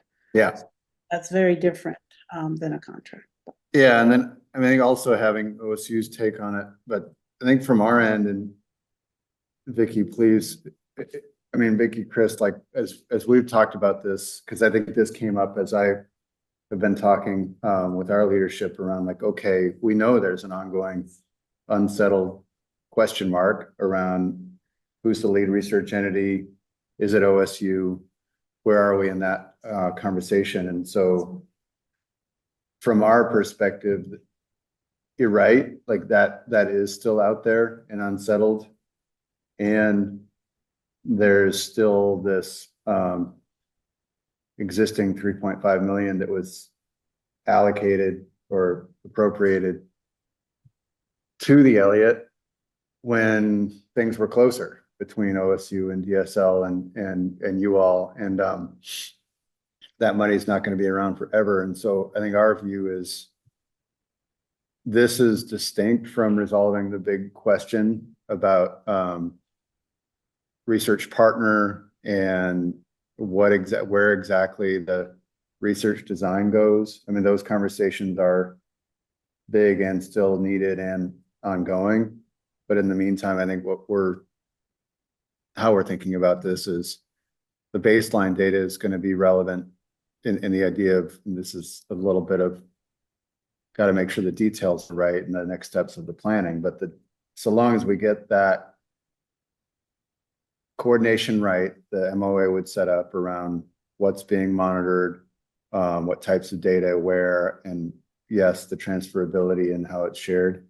The data is going to be relevant to anything, in the intended approach, anything we do in the future while we're resolving these bigger questions, like the baseline data that is collected will have intrinsic value regardless of how the bigger questions are decided. So we're doing things like trying to say in the MOA, we're not going to have this hold up or interfere with initial operations planning. There may be some areas where the money could help collect baseline data, but if we need 2 to 3 years of baseline data for scientific integrity purposes, that doesn't mean we wait 2 or 3 years to do any operations. That said, we are committed to, like on the RCA thinnings, we don't do those until we've got baseline data collected. So it does feel like we need to be moving now while we're still in that, you know, somewhat messy space over the bigger stuff. So I think that's, I mean, Vicky, I don't know if you or Chris have any other thoughts on it, but like, at least that's how I've been thinking about it in my head. And I don't know if that helps your question, Bob, or Vicky, Chris, if you want to elaborate at all. The 3.5 million is sitting there waiting to be used, and if we don't use it, it goes back, and then it's really hard to get our members of Congress to agree to find money for us in the future when we give things back. And I agree with Katie that a contract is different than an MOA. So I think we might as well take advantage of the opportunity to do this baseline monitoring that needs to be done anyway. Yeah, I mean, I don't know, Kate, if you wanted to say anything about it, but like ideally it goes well, right? And this is a positive experience in the history of the Elliott on the tails of some really rough stuff. And without answering the bigger question with OSU, I'd like it to go well. And they have frankly the funding to do something that could be meaningful. Yeah, I'd just jump in and say, we're creating a research forest. Here's research that's valuable in many ways, being paid for and done by a entirely well-regarded research entity, Oregon State University. Makes sense. I have some similar concerns that you just articulated, Bob. I think it's really awkward to move forward with something like this, given everything that's uncertain, while also acknowledging there's funding that's available and the importance of using that when we're actively fundraising.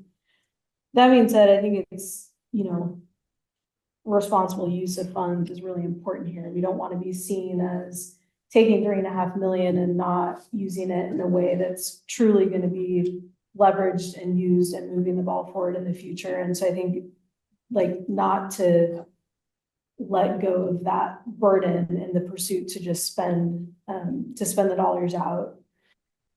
And I think there's so much uncertainty on, I mean, I still feel like there's uncertainty on like, what is the research question? What is the monitoring plan? I mean, there's a rough outline and then the FMP opens it up broader, but there's still a lot of ambiguity there. And so when we're thinking about, and also just, you know, getting just an MOA and not really seeing any of the proposed research that you have, Katie, but I think that it does become really important of what is that research. And I would say that with these funds, it's probably not the place to be innovative, but it's the place to use tried and true methods and protocols that align with agency and historic data sets so that there can be comparisons made and the usability is greater, since there is so much ambiguity in where the force is going in terms of research and monitoring.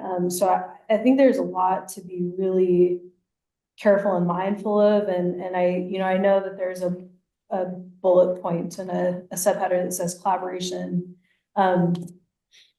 I think that just really has to be emphasized, the importance of that and really defining what does that collaboration look like, and not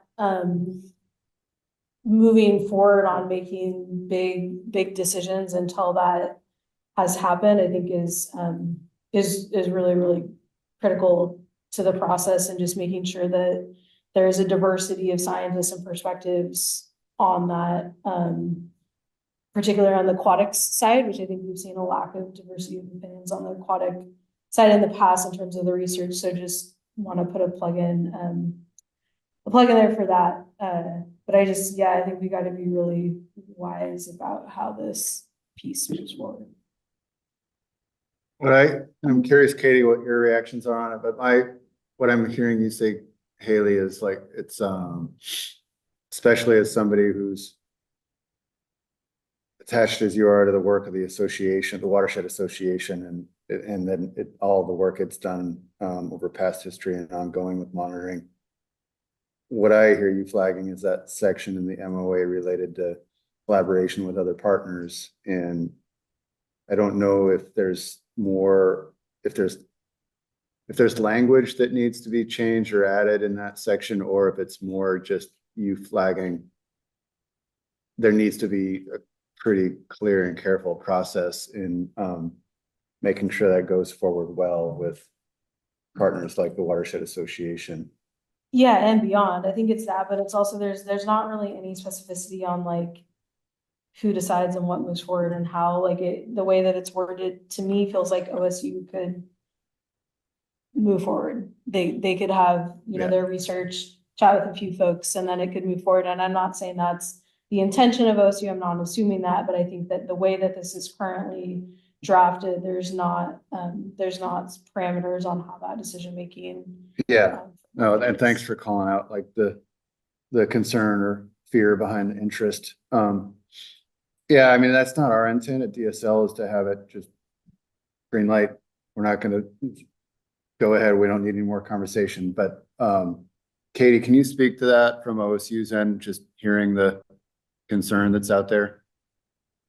Yeah, we had the same concerns, to be honest. We didn't want to spend the money because we didn't know what was happening. And it just kind of struck us eventually that baseline data is usable by everybody. It's not just usable by a single entity. It's something that everybody needs, no matter which way they go forward. And that the sooner we could get baseline data measurements in subwatersheds on the forest, the better off everyone would be. And the contract we have is between the Forest Service and OSU. We're the responsible party. And if it's not done well, or it's not done suitably in terms of future research, or that it's usable data, we're the ones that are responsible for that. And so yeah, we do have a pretty strong interest in how this goes forward, and that it goes forward in a way that is going to create something that's usable to the future. So, but I agree totally with Bob's concerns and with Haley's concerns that that's why we started and basically stopped everything or doing anything on this until this MOA was settled, because we didn't feel that we should make assumptions about what DSL and the board is thinking any more than we should assume that we're the only people thinking about this. But we are the responsible party in terms of the contract. So, and I'm talking about the contract with the government, with the USDA Forest Service, to make sure it's done in a way that speaks to what we asked the money for, which was baseline data and monitoring on the Elliott. And so we have a list of equipment that went forward with that. We have a lot but there's room, there's flexibility in that, and there's full intentions, and it's all throughout this document to work with others to make sure we're identifying things and that people see as important, and also locations.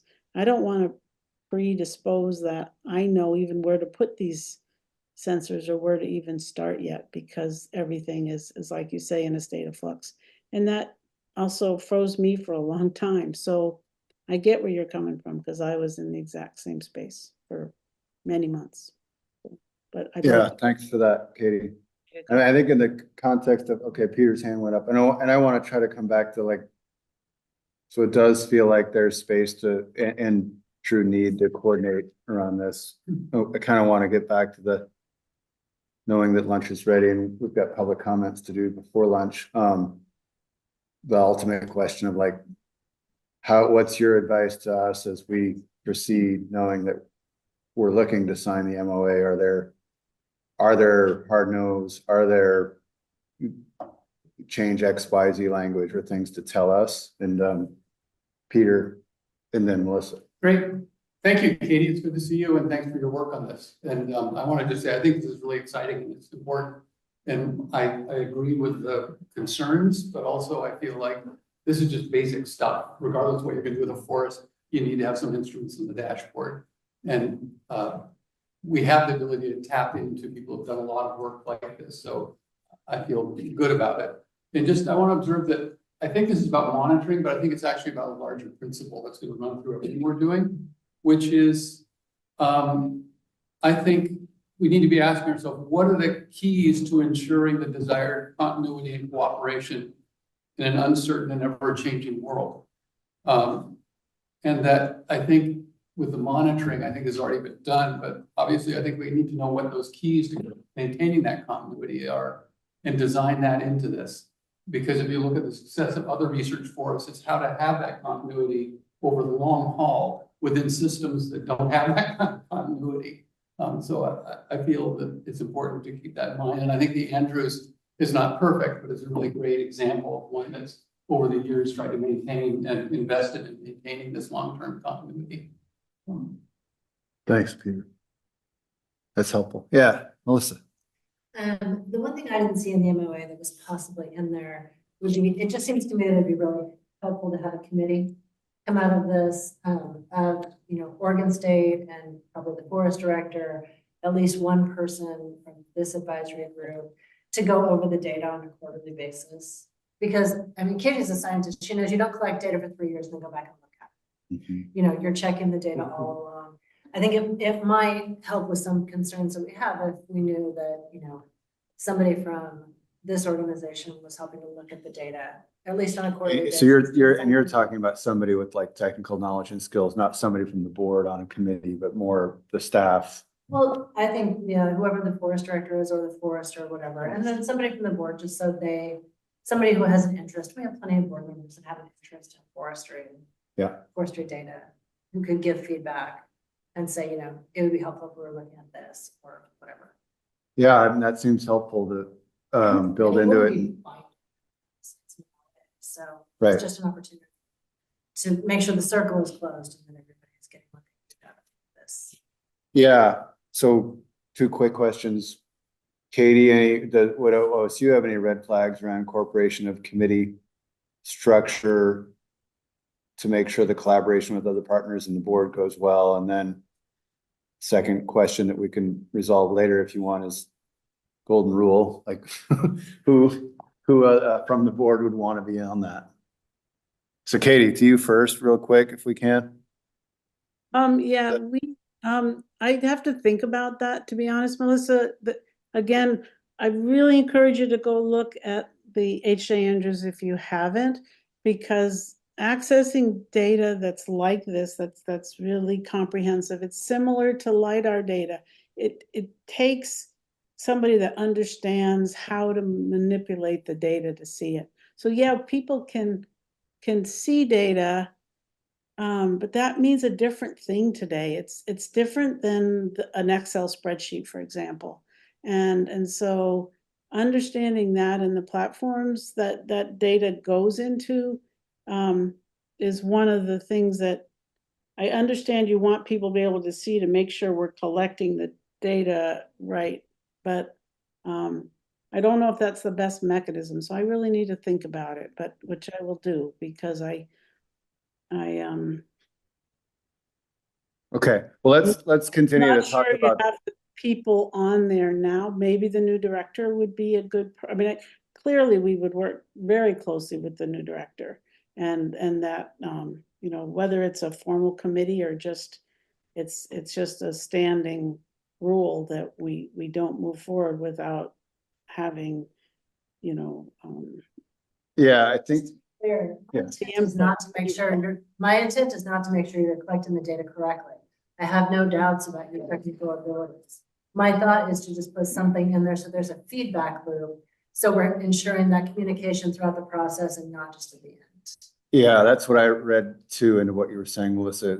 Katie, it's not, will OSU go collect the data? It's more addressing the feedback loop, the concern around not wanting to ensure this doesn't just go into a vacuum, and how is it going, and how is the data being collected, and is it being coordinated well with the interests on this board and within the agency, right? Yeah, that is. Yeah. Yeah. Well, yeah, that we can write in about coordination with the director, but again, I don't really want to form another committee. And I. You can call it whatever you want. Yeah, so, but, and I would, if it's not represented in what is there now, under the kind of the, scope of work and what DSL responsibilities are and what, access and what OSU responsibilities are, that. And Okay, well, what do you all as the board want to tell us about next steps on this? Anybody want to make a, Bob? Yeah, I mean, I think, I guess what I would like to see is more specificity in the agreement that maps out what Melissa's getting at, and I think Kelly was getting at as well. That the structure is really there, and I think it should be formalized. And we're talking about a lot of public money, and we are talking about foundational data to move this forest forward. And so I think having those structures in place is important, and having them well defined, because if they're not well defined, then it's open to interpretation on both sides as to what is actually expected. And I think particularly building the connections between the new management on the forest and OSU, making sure the platforms are maximized compatibility with whatever we're working on internally. Making sure that feedback loop is there on the priorities of what is being monitored. That's been an open question for a long time, and that's a big deal. And I think that's a place where, whether the board is in that direct communication, it becomes a job of the forest director to communicate with us and give us some opportunity to give them feedback on, well, it seems like you're missing a really important area, or doing this. I also have no doubts about OSU's competency to do this. But if it's truly going to be useful to us in the best possible way, I think those structures have to be formalized in this MOA. Okay, anybody disagree with that or want to offer anything? I think that's building on Melissa's point, and in turn amplifying some of what I heard from Peter, which was generally positive on this. And Haley, your concerns, I think, around coordination get to think what Melissa's talking to as well. Absolutely, I agree. It should be formalized and clear, thought about. Okay. And I think one more thing I would just add to that is just that maybe this becomes a long-term relationship. Maybe it all works out great. It's a great template and everything goes, but I think you should also be prepared for an end game too. If in fact OSU and the forest wind up going separate directions, or at some point, is that built in from the beginning? You know, is there an exit strategy from the start so that we can either continue forward together or disengage, but still really have everything we need from that? Mm-hmm. And I think thinking, and I can't think through that here, but I think thinking through that in a deeper way would be important. You know, what is the exit strategy if there is one, and how does that really look on the ground? Yeah. Yeah, and I think this is getting into bigger, I mean, this is the bigger questions that are still part of the future for this board around the relationship with OSU or others around, this is a research forest, who's doing research. Okay, so I want to say, I think we've gotten pretty clear feedback. I want to say thank you to Katie for joining, and I think for our next steps, Katie, we'll circle back on our end after this meeting, based on the board feedback and incorporating the feedback we got from the board here into our next steps, and then have the conversation with you about the next iteration of the document and then the process for signature. But our intent is to move it forward, but move it forward based on the feedback that we've gotten. Okay, I'm just not sure we can provide much more specificity than what's in this MOA.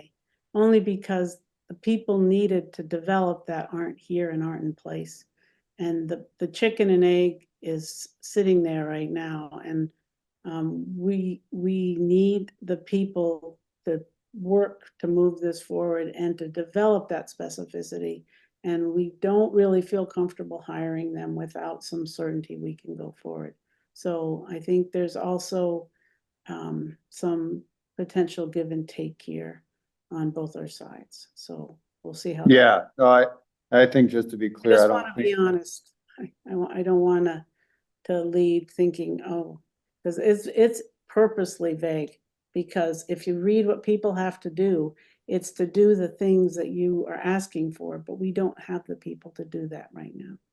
So yeah, and I don't, okay, and let's keep talking after this. I don't think anybody's saying they don't want something to move forward where hiring can be done, or that somebody's going to be conscribed, but it's going to be it's the structure and the feedback loops that are, and the coordination that are needed in the MOA around some assurances of how the feedback and coordination and rolling out goes. So I don't think it needs to be. Anyway, I wanted to say thanks for coming to present on this and just the opportunity to figure out a path for the 3.5 million. It's helpful. right. Well, Okay. thanks for listening and have a good lunch. Thanks, Kate. Thank you. Bye-bye. Okay, so public comment. So we're between, I wanted to make sure we do public comment before further discussions on agenda items. And I'm also aware like lunch is waiting. Thank goodness for Sterno, whoever created that stuff. It'll stay warm. So were you going to say something, Vicky, other than? Is anybody out there in the virtual world? Because there is not anybody from the public in this room who's looking to comment. Is there anybody online who has public comments for the board? I see Bob Zybeck raising his hand, and let's start there, and then I'll look for other hands. Please raise your hand virtually or on the video if you are interested. And Bob, you're up. Okay, thank you, Brett. I'll be real brief because I was really long-winded in my peer review. But I want to say that I thought that ICF did a very good job of summarizing the public statements, and that was a real solid step forward from past experiences.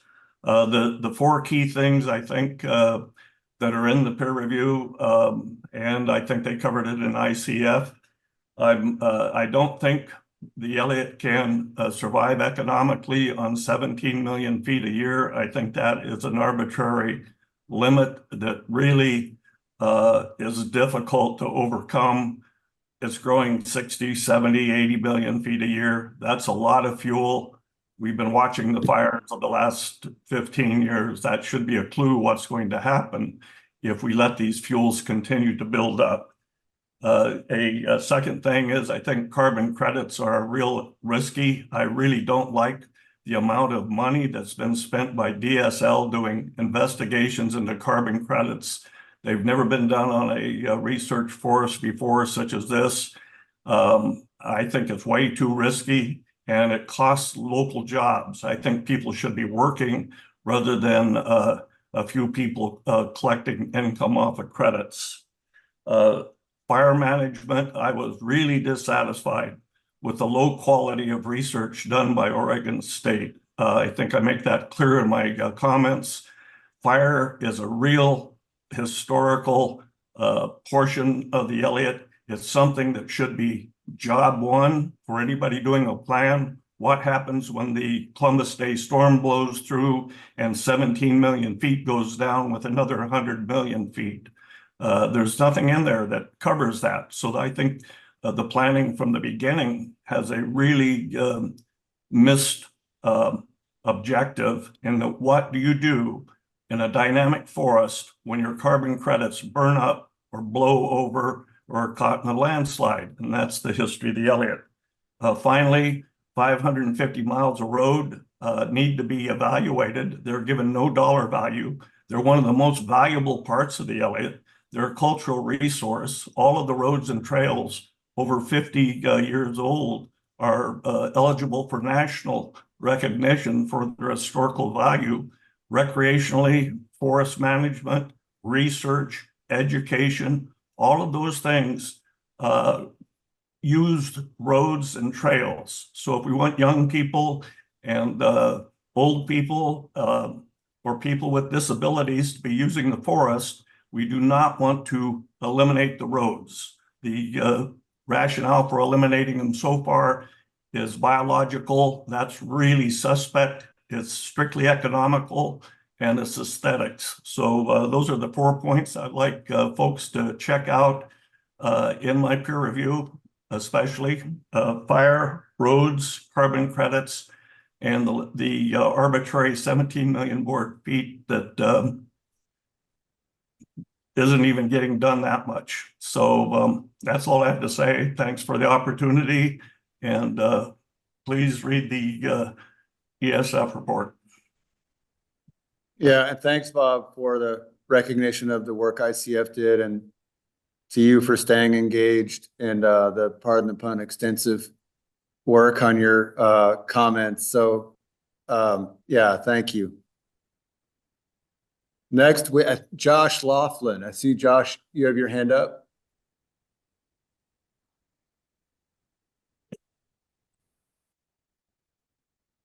Hello. Everyone, can you hear me okay? Loud and clear. Great. I'm Josh Laughlin, Director of Eugene-based Cascadia Wildlands. I've met most of you. For those that haven't met, hello today. Yeah, thanks for everyone's efforts to continue to move this forward. And perhaps you'll touch on this later today with the draft forest management plan discussion, but I mostly wanted to focus my comment on the newly identified 6,000 to 10,000 acre carbon and biodiversity management area that we've been reading about in the draft FMP. The addition is greatly welcomed and I believe fits with Oregonians' keen interest in confronting the global climate crisis that we're all grappling with right now. As you all in the room well know, our temperate rainforests, like those found on the Elliott, sequester and store incomparable amounts of atmospheric carbon for us at no cost. It's our strong belief that this new allocation that you're considering should include all 10,000 acres being considered and be focused on this goal, i.e. growing big trees to help blunt climate change. And I think at the same time, the approach can also accomplish the biodiversity goal that's in the moniker by growing old forest to assist with the recovery of imperiled salmonids and wildlife that you all are familiar with that call the Elliott home. Interesting, the draft FMP also prioritizes creating early cereal habitat in this new allocation, which in my mind runs counter to maximizing carbon sequestration and storage. Reading through the FMP and the HCP, we believe there's ample opportunity to create high quality early cereal habitat throughout the extensive and the intensive allocations on the research forest and shouldn't be prioritized in this allocation. Otherwise, I think you're creating unnecessary management tension down the road that we could head off now. That's all I wanted to touch on. Thanks again for everyone's efforts. Thanks, Josh. I see next, Matt Hill has his hand up and I'm scanning. I don't see others, but Matt, floor is yours. Good afternoon, everyone. First of all, I just want to thank all of you for especially the board per se, for the personal time you've dedicated years of your life, many of you, to finding solutions on the Elliott. I know it has not been an easy process, and you will never please everyone, but I just want to personally thank you for the time you put into it. I'm speaking today in my capacity as executive director for Douglas Timber Operators. We've been monitoring the Elliott for decades, and the ups and the downs and the question marks, and I still have a lot of question marks about the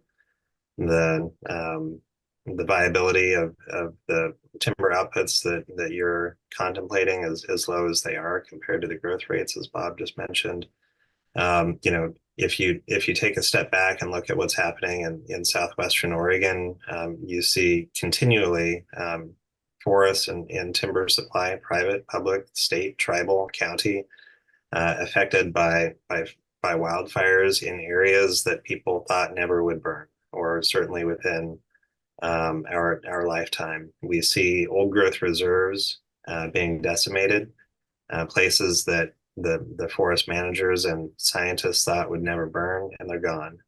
And that they're converting to brush and to Scotch broom and to blackberry, and they're not old growth. So, as much as we want to talk about climate change and what's going to be carbon and what's going to sequester, there are some things we cannot control and we cannot avoid, and the plan needs to remain adaptive to take those into consideration.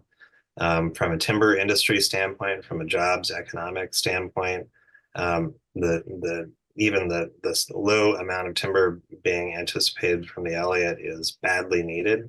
We have lost massive amounts of forest inventory over the last several years across land ownerships, that is affecting jobs in your and our communities every day. We have mills closing throughout Western Oregon at a pace unseen since the onset of the Northwest Forest Plan and federal forests, and those will continue to happen. So the volume is needed. It is needed quickly. It is needed sustainably, and I encourage you to continue focusing on making that a reality, as much as carbon sales or anything else that wants that has a value on the forest.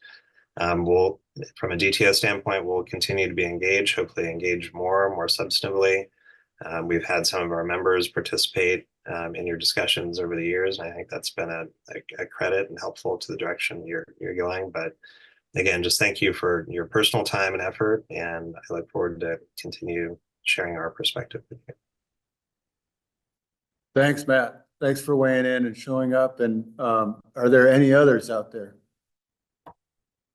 And then seeing none, I'll keep scanning. Are there any questions, or for any of the public commenters we just heard from, any questions from the board or any follow-up other than, I imagine, thank you for the public comments? Okay. Well, thank you all who commented, and thank you all who are engaged on the virtual end, in the room end. There's lunch waiting, so we're going to break. I'm going to hit pause on the record, and we'll be back. The intent was to be back here at 1:30, and I think reality is we'll probably be back here at 1:45. But I'm going to restart or come back to the computer at 1:30. Check in with it, restart, given where we are or how we set the agenda. But I think the meeting will probably not resume until 1:45. So let's go have some lunch. Please interact and engage with one another, converse, get to know each other, and get some calories. We have still a lot to go this afternoon. 1:30, that's an Yeah. hour, or 1:15. We finish early, it gives us all time to get settled in this afternoon. All right, reading. Okay. For the LA State Research Forest Board meeting on September 12th, 2024. We're down in Winchester Bay, and we just had a great lunch. So I have reposted the agenda, and I'm going to repost the agenda and then get back into it while leaning over my computer. And where we are is about to get into a large agenda item on the forest management plan, the draft forest management plan for the research forest that DSL's advanced, and that we've had a lot of public feedback on. So before we do that, though, I wanted to turn to Director Walker and Vicki. I think you have a couple preliminaries. Yeah, just a couple of things. I forgot to mention this morning when we were talking about the positions we're hiring. We are going to have their duty station in Sutter Creek. They'll be able to hybrid work, but the duty station will be Sutter Creek. We've got our maintenance staff up there getting, one of those buildings ready, and where our IT staff is working on getting, internet. So, just an FYI on that. And then secondly, last week I had asked Jimmy Phillips, our HR manager, if he could reach out to ODFW or ODF, Department of Forestry, Department of Fish and Wildlife, and ask them how they engaged in their interview process for these high-level positions. Mostly it's the state forester and the director. So Jimmy says today, I've been in touch with forestry about setting up a more robust interview panel for the ESRF manager position for Carrico, our other, our agent assistant. And I have a meeting with them scheduled for Tuesday afternoon. So we'll get more information about how we can engage in a more robust process that includes that public element. And also we'll be working with the OJ about getting it as an executive session. Sounds good. Thank you. Yeah, thanks for that. Okay. And yeah, it kind of builds on what Peter and Bob spoke to as their experiences with ODF and ODW Yeah. processes. So we'll learn more. All right, I'm gonna step out, make a call, we're done. Thank you. Okay. So the first part of the forest management plan, yeah, I'm gonna unshare the screen for everybody here, so I don't have to keep supporting my computer while it's on the edge of a table, and then turn my attention back to the table. But the first part of what we wanted to do here is just a quick backgrounder on where we've been and how we arrived at the draft FMP that you've all seen, that's been out in the public sphere since June, and that we've received a lot of comments on to date. And then just clarify kind of some of the key moments ahead. And then from there, we're gonna get into the, sorry, I'm admitting some people, some of the key discussion points that we've drawn out of our forest management plan comments to date. And it's, as you saw, I think, I hope what people have read in the community engagement report that ICF did, we've done a lot of work to kind of categorize comments into different topic areas. And what we did in the draft agenda here is pull out some of the big themes or big areas where we're getting a lot of comments and feedback, or where there's some discussion that it feels like we should be having with you all to make sure that we're getting the board's input and advice on how we're proposing to respond to feedback.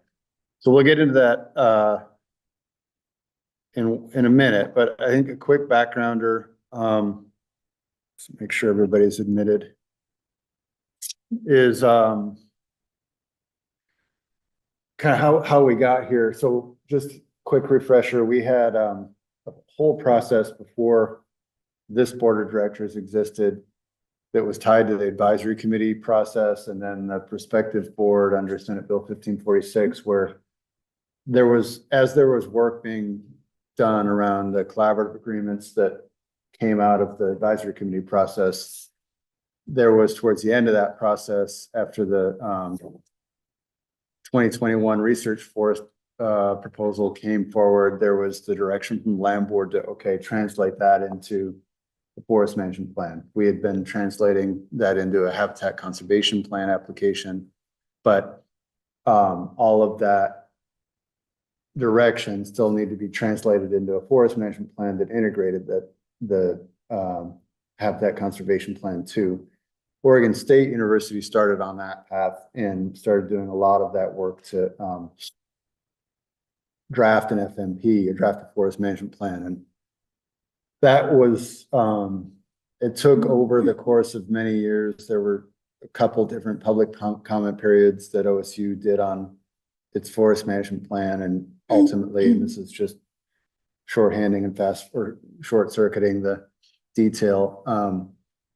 We were presented with the product of OSU's work on this in the 2023 OSU Forest Management Plan. And that was at about the same time that the OSU president's letter came forward saying that their board of directors trustees was not prepared to take a vote on engaging in the management at that time. So that resulted in the land board not taking a vote to adopt any forest management plan because it didn't make sense to take a vote on an OSU forest management plan when OSU was saying we're not prepared to engage in the management at that time.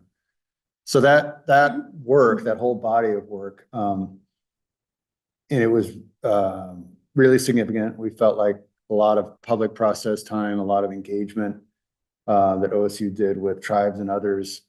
There was a lot of good work put into that plan, a lot of kind of cross engagement of a lot of different researchers and scientists and work in that plan. The land board ended up directing us to, okay, do a forest management plan that's based on DSL management of the Elliott, move that forward. And we took the OSU management plan or forest management plan and used that as our starting point. And we incorporated a lot of what we felt like was our work is shorter, but it does incorporate a lot of what was in the OSU forest management plan and that we regarded as really good, helpful work. And then it made some shifts in some significant areas. One related to the research design, and it wasn't the first time, and there had been other shifts made in the 2021 research proposal since that 2021 date. And a lot of that was related to conversations, negotiations, or discussions with the advisory prospective board or advisory group around issues that had come up over time. So some of it was HCP specific and the issues of buffers and murrelet habitat. And some of this you all are pretty familiar with, but for the sake of board members who weren't in those discussions, I wanted to just hit on this. And then other changes and shifts were made in response to concerns that were coming forward around financial viability. And then also shifts in response to feedback we were getting from tribal consultations. So when we made further shifts in the research design and the draft FMP that we've advanced, it wasn't the first time. And in some ways, some of the shifts that we have been making are intending to, around the triad design, be responsive to what we've heard from a variety of different entities, whether it's tribal governments or otherwise, around the desire for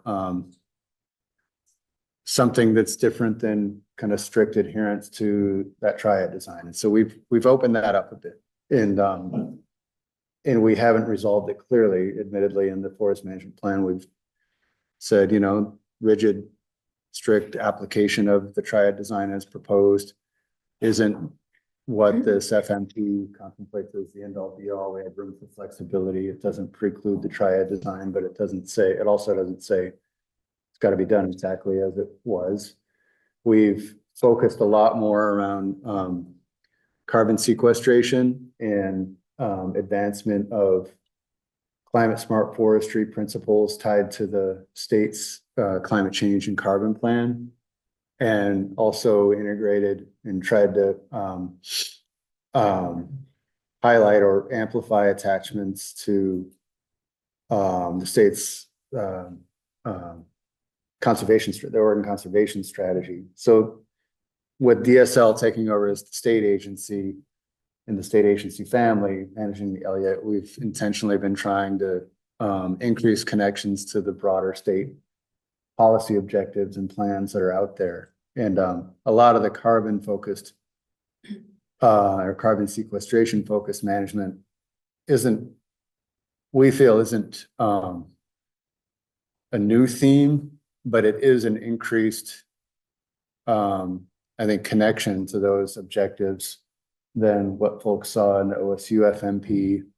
And it does really relate to the state's broader objectives around carbon sequestration and I would say different business models attached to it. So having multiple revenue streams on a forest like this research forest, looking at longer rotation forestry as not just, yes, it's good for carbon, but it's also something that can demonstrate economic and social models that are different than what's practiced on a lot of forests today. And trying to think about some of the other big shifts in the plan. I think those are some of the major ones that have been made and then noticed, including the proposed designation of a carbon and biodiversity management area. Those have been noticed by a lot of the public who's responded to the forest management plan, and you've seen that probably, if you've read the ICF report, a lot of that's rolled up into it. So I think with that background, there are some things that we've pulled out of the comments to date. The comment period ran through August 4th. And the summary that ICF did, I think, is really helpful and good. I mean, we've received well over 400 comments. Some of those were kind of non-unique, people saying the same thing in slightly different ways, but still valuable individual comments. And then there were, a good number of unique individual comments that were, saying a variety of different things in less of a format or form way. So I'd say there's a lot for us to be, we're in the mode right now of between now and October 15th, figuring out where we're going to land on our response to comments, and then teeing up the revised proposed FMP for the land board's vote on October 15th. And we want to know, and I'm sure the land board wants to know, where are you all as the Elliott, ultimately, where are you all as the Elliott State Research Forest Board on where we are with this forest management plan and the direction we're moving, and how we're responding to comments. And so today is about giving us your feedback and advice on our proposed responses to comments and moves that we're making or proposing to make in the FMP. Some of the key, like this is the last bit and then we'll launch into it. Some of the key things that we're not doing that I think are really important is for a while now, including during the OSU planning period, we've known that we've got a recreation and education planning effort that still remains and needs to be done. We're not solving that or doing that in this FMP. It's still parked as in placeholder in that our draft document is work that's ahead and going to happen. We're also acknowledging and recognizing that we are not, as a state agency, we're not a research entity, and we're not the one to be the research entity, and that's still something that we're working out as and we'll talk about here, as we need to figure out the lead research partner question, and that's a bigger conversation that is still ongoing that the FMP speaks to, but it doesn't solve and doesn't say we are going to have solved by October 15th. And then the last significant one, things yet to come. The FMP also placeholders the conversations we're having with tribes around Indigenous stewardship and incorporation of Indigenous stewardship, and what does Indigenous research also look like in the in the Elliott State Research Forest. And that's one where we've been asked to give it more time, and we are giving it more time, and we don't have a strict timeline on how long it's going to take, but I think what the FMP proposes to do is carry forward the principles that the advisory committee adopted around the research forest and research, as well as principles for engaging with tribes and indigenous interests. And then our intentions around how we still want this forest to be very much a place where indigenous interests and stewardship are integrated with more traditional forestry approaches or Western science, and the place where things can be integrated. How exactly it looks, we still have to play out over time. And so I think really we're in this spot where some big areas of work are yet to come. And the FMP recognizes that and says, we're not resolving that now. It's likely that a future FMP or an updated FMP will be where all that stuff gets reincorporated into an FMP, but we're also not saying, whoa, stop. We're clearly proposing an FMP that has direction that we can move forward on in the near term. And a lot of that direction is carbon and climate oriented, and more flexibility as well for certain types of forestry and approaches to research. So it's both a mix of let's move forward now while recognizing that there's probably a 2.0 coming on the forest management plan down the road that this board and the land board and DSL staff and future Elliott staff are going to be leading. So that's the little context. There's also the Yeah. So thanks, Bob. Yes. To say more about what I think Bob's getting at is what's unresolved is what is the public's right to review or legal review of actions taken on the Elliott, and including, the FMP, but compliance with the FMP, and what are the avenues for those things? Yeah. Yeah. And so we've had there are a variety of options around how to do that, ranging from rulemaking, the legislation. And that's something that I think we need to, I imagine, you're asking, and the land board will be wondering too in October. Yeah, the only concern there, Brett, I mean, concern is getting through it, but if we needed to do rulemaking in order to enable that, rulemaking would have occurred in October, so. Yeah. I assume you have a plan for a different direction, since we're not doing rulemaking in October.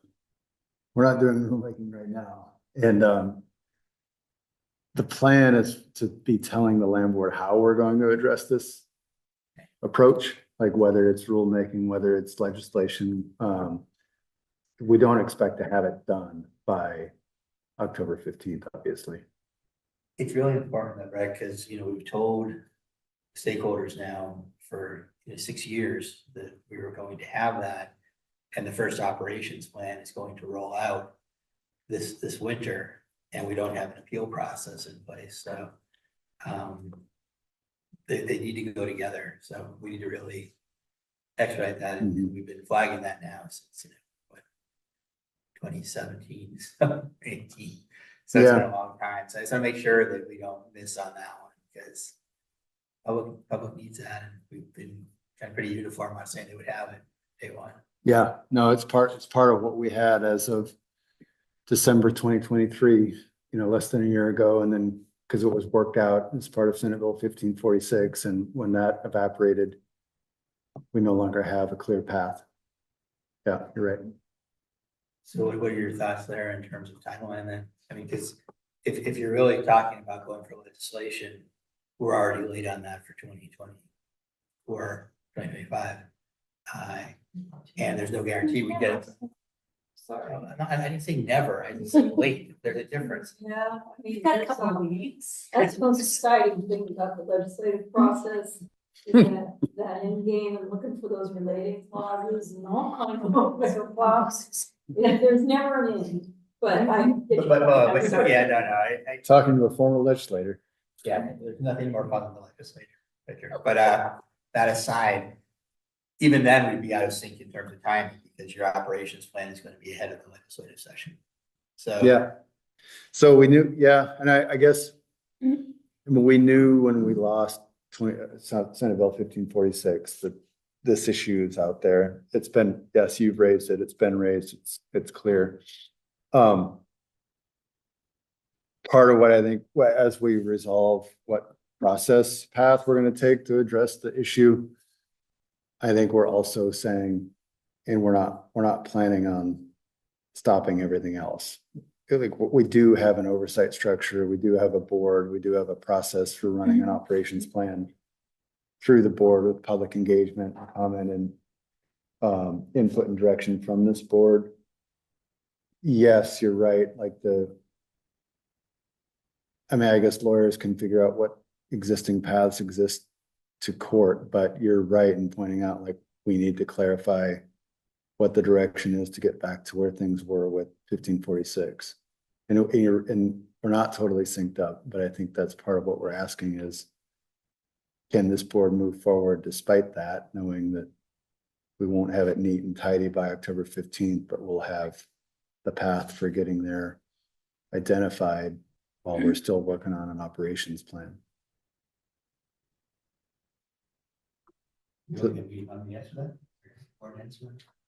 Well, I mean, I think we're getting into the substance of, I mean, I guess if that's ultimately, I think part of what we're asking you all is, can you support moving forward on FMP? And if not right now, what do you want to tell us or recommend to us about what needs to be done before you could support it? Because I think that's what we need to be able to tell the land board in October and how, you know, ideally we have input coming from this board to the land board around where is our Elliott State Research Forest Board of Directors on what's being proposed. So if you have, yeah, I mean, if you have a specific, like, here's what should be done, I think we want to hear it.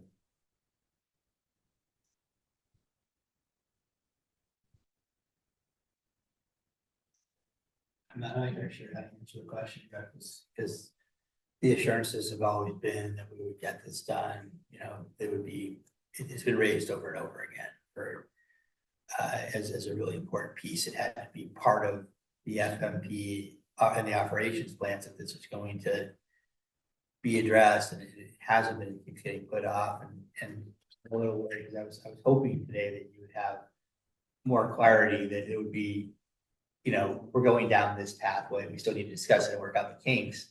But when I hear that it might be legislation, or it might be this, or it might be that, that really worries me, because that means that we're still, you know, we haven't started to address it really.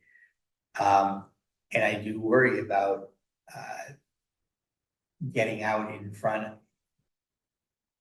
The public basically will have no recourse on the FMP or the operations plan once they're adopted right now as it stands. There's no way once they're adopted for the public to challenge them if they think they're inconsistent with the HCP, or if they go through the federal process. So that's a very different. Yeah. But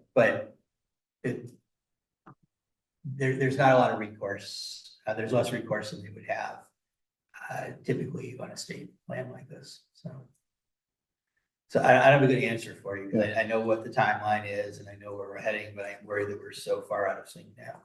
My hope was that we were going to have something in advance of the operations plan, at least, so that there would be some recourse on that, because I think that's where people are going to get potentially more concerned about their ability to challenge it. And I'm not predicting challenges either, just to be clear. I'm not saying that there's a whole bunch of people locked and loaded and ready to challenge, but that is the moment, is when that operation plan rolls out and you approve it, then the rubber hits the road on this issue. I don't want to drag us down a rabbit hole any more than I have today, but I would just flag it as a really important issue to get going on like tomorrow. Yeah, okay.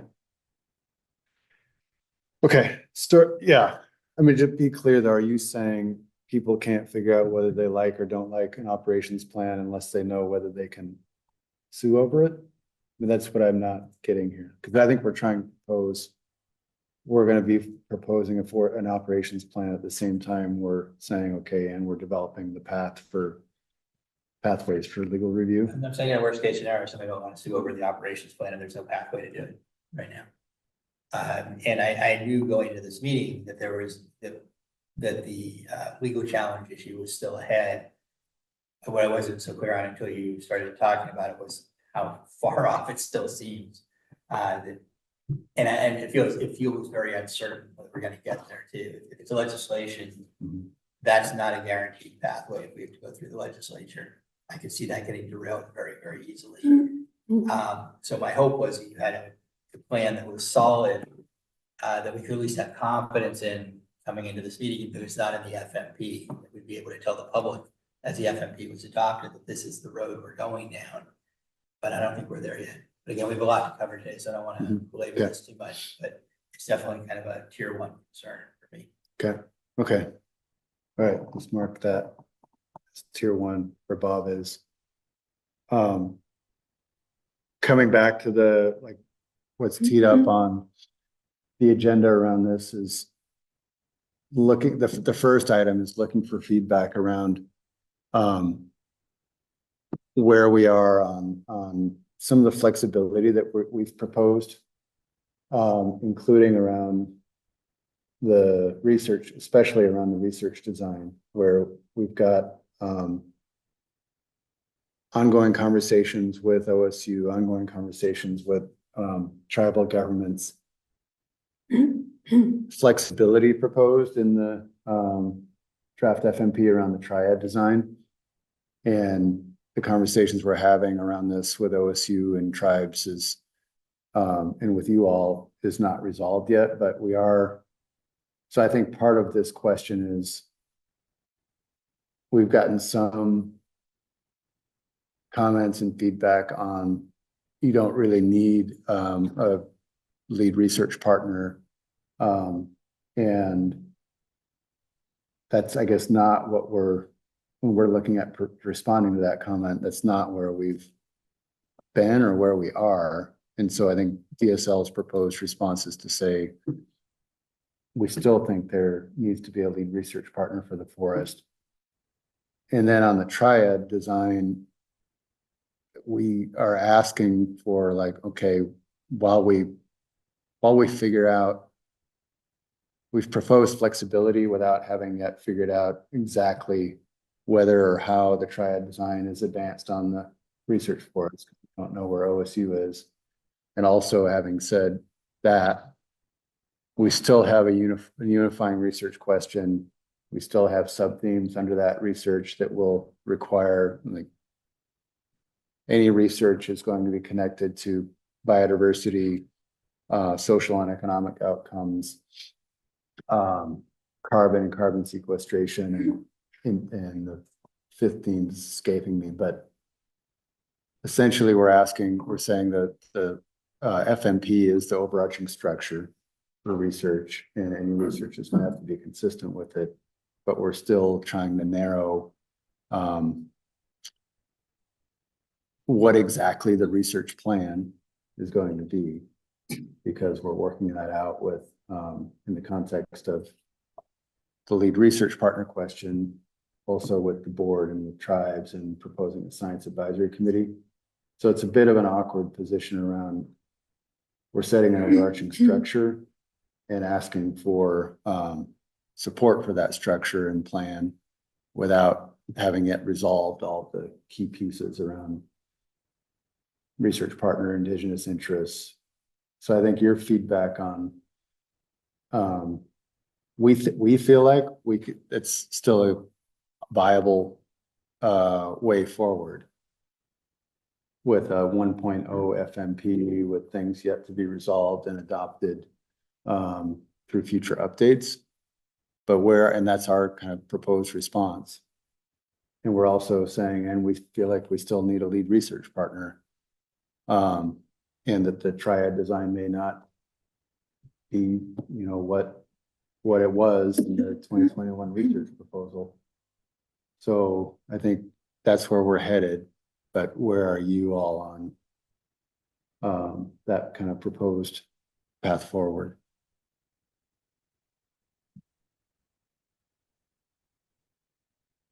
That was really wordy, Brett. Okay. And I think, like, for me, I'm having a little bit of trouble tracking what exactly you're looking from us on that. Okay, so feedback first on, do we need a lead research partner tied to a unifying research question and the sub-theme approach in the FMP as proposed? That's, I think, the first one.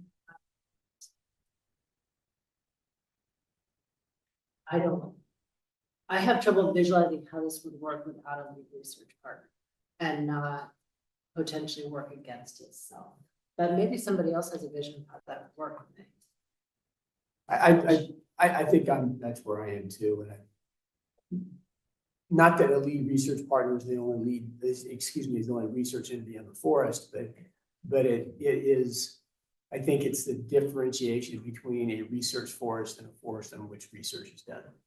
And that's what Sue used to say. But that's it. I still agree with that. We're gonna have a research forest, you have to have a lead research in it. So. Would it be appropriate to go around the circle? I'm game for that. And if you don't feel like you're ready to speak, just pass if you don't feel like you're ready to speak. Yeah, let's do that.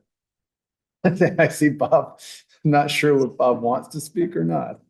Oh, no, I'm happy to speak. Of course you can. I think the two possibilities we talked about when OSU put out were, one, do we need a research partner outside of the state, or can the state manage it within the Elliott State Forest structure through a research lead within the state? To me, both of those are viable, and I think they both have positives and negatives. I tend to lean toward managing within the state, actually. I don't know who the other lead research partner would be other than OSU. I'm not sure what other institution can take it on. And I haven't heard something that tells me that we've reconciled the differences we had, and they put out for a reason. So I'm not sure that's viable, and I don't think it's Reed College or whoever. So I'm not sure who would step into that role. I also think there are some benefits to doing it within the state and within the structure of the board and DSL. And I could go on for a long time, but the only other thing I would add for right now is that I'm worried about cost too. I'm worried about blowing this thing out of the water, and we have not seen a structure with a lead research partner that would not make this thing, in my mind, financially viable. That would not start to drive the entire forest management, to drive revenue, to support structures, to do research. And that's a huge concern for me. So I'm looking for efficient models to get it done. And I do think we come up with a good, strong research program within this structure and then contract out the pieces. Maybe OSU is doing 80% of it, but the position lives within this structure so that we, ESL, the state, needs control. The position being like a research coordinator. Yeah, somebody who's up next to this forest director or right beneath them that is creating a big program and bringing all kinds of partners. I think there's potential to get a lot more engagement through that kind of structure too. I found, not to take the opportunity to criticize OSU, but I did find that relatively closed. And I know whatever research partner we bring in, I want to make sure that we blow it wide open so that a lot of folks can come in and use the forest. I wasn't feeling that was happening. We're going around? Yeah. Who's like keep to going. do that? Here's what I think is number one. It's a little hard to say where we are, given that the comments raise a lot of questions. It'd be easier for me to say, yes, I think we should endorse this if I knew how DSL was going to answer those questions. So again, we've got sort of a sequencing issue, but I don't think that should stop us. So, Well, but on this one, our proposed response is yes, we still need a lead research partner. Yeah. We've been given the direction and are pursuing the direction of like, let's look to OSU first on that. yeah. So are we talking about just the research partner piece of this, or the question of whether this board supports going ahead with the FMP? Or both? I'm not the ultimate question yet. 'Cause Oh. I think, yeah, the ultimate question is, do you support the FMP and what do you want to tell the land board? I think I want to go through the pieces first. before we Okay, get to pieces the first then, on the research partner. Yeah. I like your line. And I think that at the same time, we need to keep in mind what our fundamental responsibilities are. And that I think that there are absolutely, we do, I think, need a lead research partner. But we don't need it so badly that we would cross thresholds that compromise things that we shouldn't be doing. I think our first responsibility is to the forest and to the people. And if we can find a research partner that stays within the thresholds of what's reasonable to expect of a research partner, then we should absolutely push it. But I think we should be clear on what those thresholds are of where we should compromise and where we can't afford to compromise. Do you have any thoughts on, sorry to push a little farther on it, but what those thresholds are? Well, I think one of them is, I mean, and I'll keep playing the new card until you tell me to stop, is that what the aspirations are for what the scale of a research project is. And that my reading is that the OSU plan had a level of aspiration that required a level of cutting that just was not going to work. So to me, that's an obvious one, is we need to have something, back to saying our first responsibility is the land and the people of Oregon, is we can't have a plan that would cause us to compromise our responsibility to the land just in the interest of having the money to have that scale of research for us would be an example. So I think scale is a big issue. But Okay. all of you know more about this than I do. No. I prefer to take my. Well, let's keep going. And then I want to ask after this, you all to respond to each other and what you're hearing as you So sound we off. definitely need somebody to head up the research, whether it be an entity or, as Bob suggests, somebody working for the board, for the state. I don't have the background in it to say it's a good research project or anything, but it definitely has to be something that's mentioned affordable, fits within budget, fits within what the forest can sustain, given the constraints that we have there. I just forgot where I was going with that. So, but I agreed with this one too, is that there's a lot of things here that seem to be having the cart before the horse a little bit. So I can understand the reason for moving forward with the FMP with a lot of questions still out there, but it does make me uneasy. So that just we're agreeing to something, then we'll add the details later, sort of thing. Yeah. Hey, how about you? I think we definitely need a lead research partner. I think that, you know, the framework and all of this and how it's been talked about to Oregonians and beyond is this promise for the state-of-the-art research forest, not a forest where there's just research projects on. And I think that to really hold true to that, you know, to that value and that bar, you have to have an overarching framework and a series of research questions and a monitoring plan and an HCP and an FMP, and all of those things have to be in alignment. And I think it's completely not feasible to do that with one-offs. Because the questions of like, who gets to do the research on the forest and who is making the decision of whether or not their protocols are sufficient. And I mean, just also all of the evaluation that would have to go on for individual researchers and projects, I think is is big. And if it's not feeding this like greater, more sophisticated research design, I think what the forest can contribute is ultimately watered down. And I think especially if one of the goals is to potentially impact policy and forestry management, I think that you lose some of your statistical power per se to do that if it's a lot of one-offs. Not to say that I don't think there should be one-offs allowed. This is public lands. I think that there should absolutely be a way for, you know, individual nuanced research questions to be answered in the forest, to be the laboratory for that. But I think all of that has to fit within the framework of a lead research entity and plan and questions and monitoring, et cetera.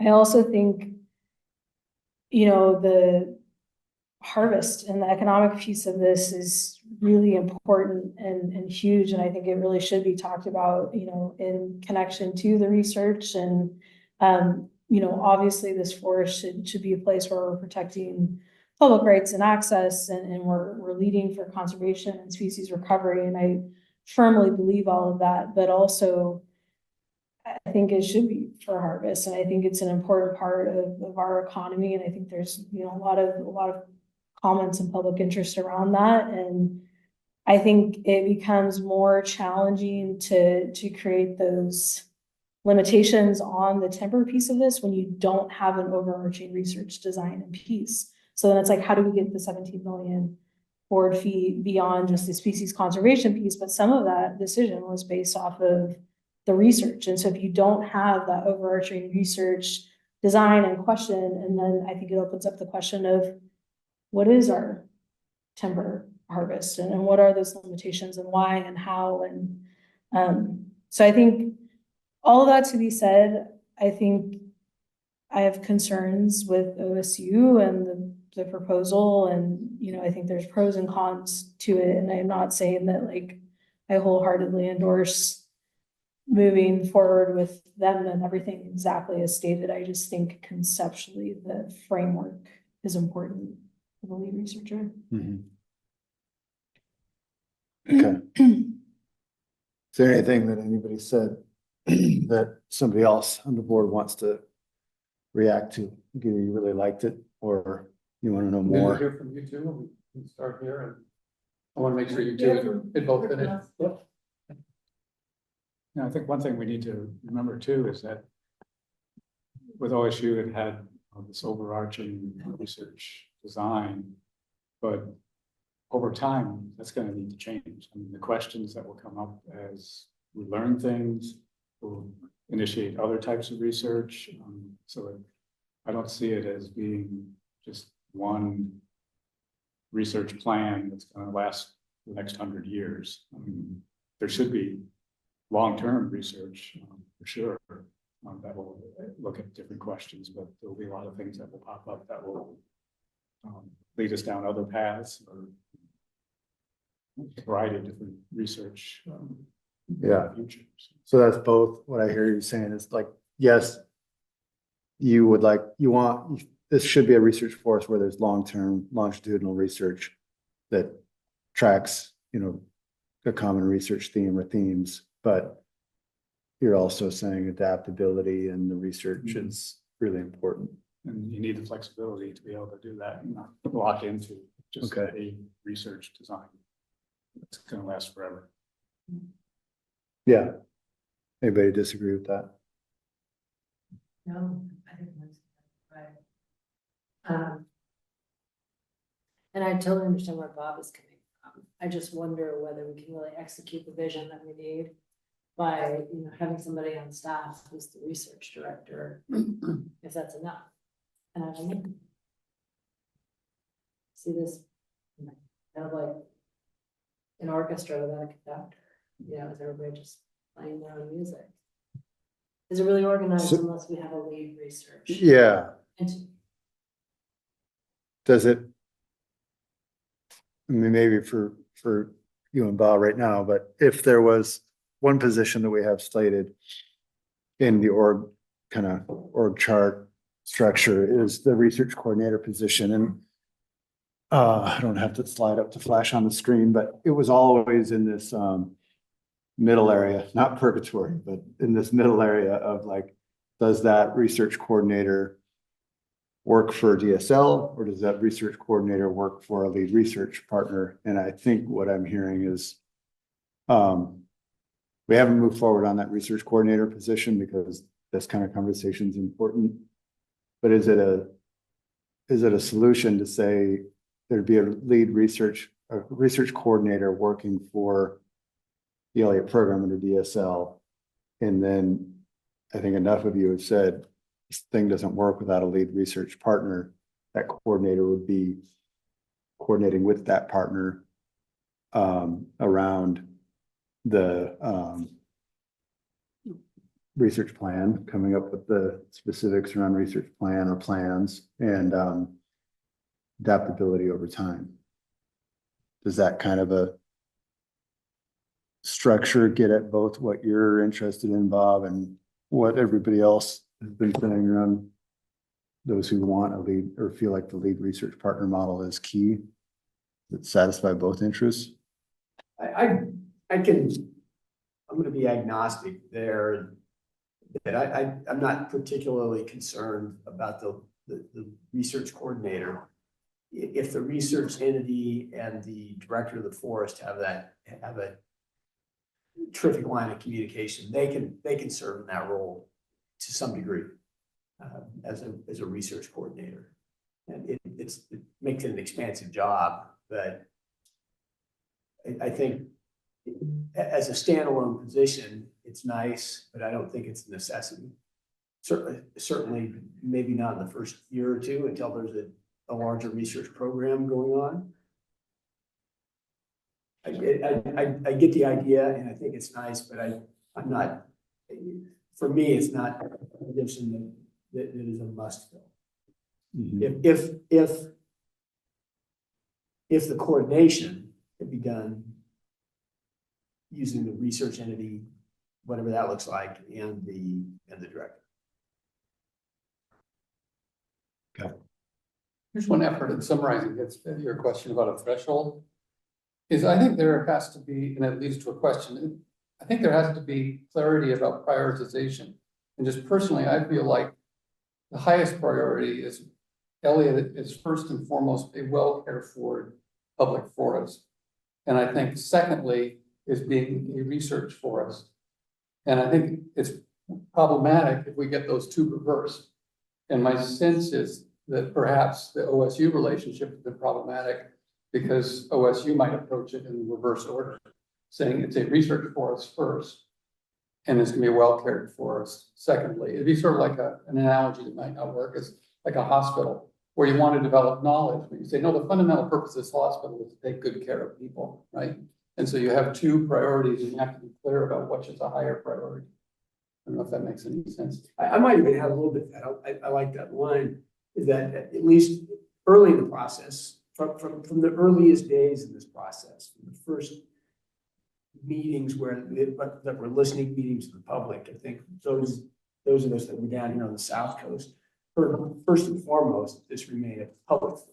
Mm-hmm. Right, that above anything else in the public access and continued public use was by far every one of those listening meetings in the South Coast. That's what we are. Yeah. It doesn't make that the only thing we have to listen to, because this is a public forest that includes the whole state. Right.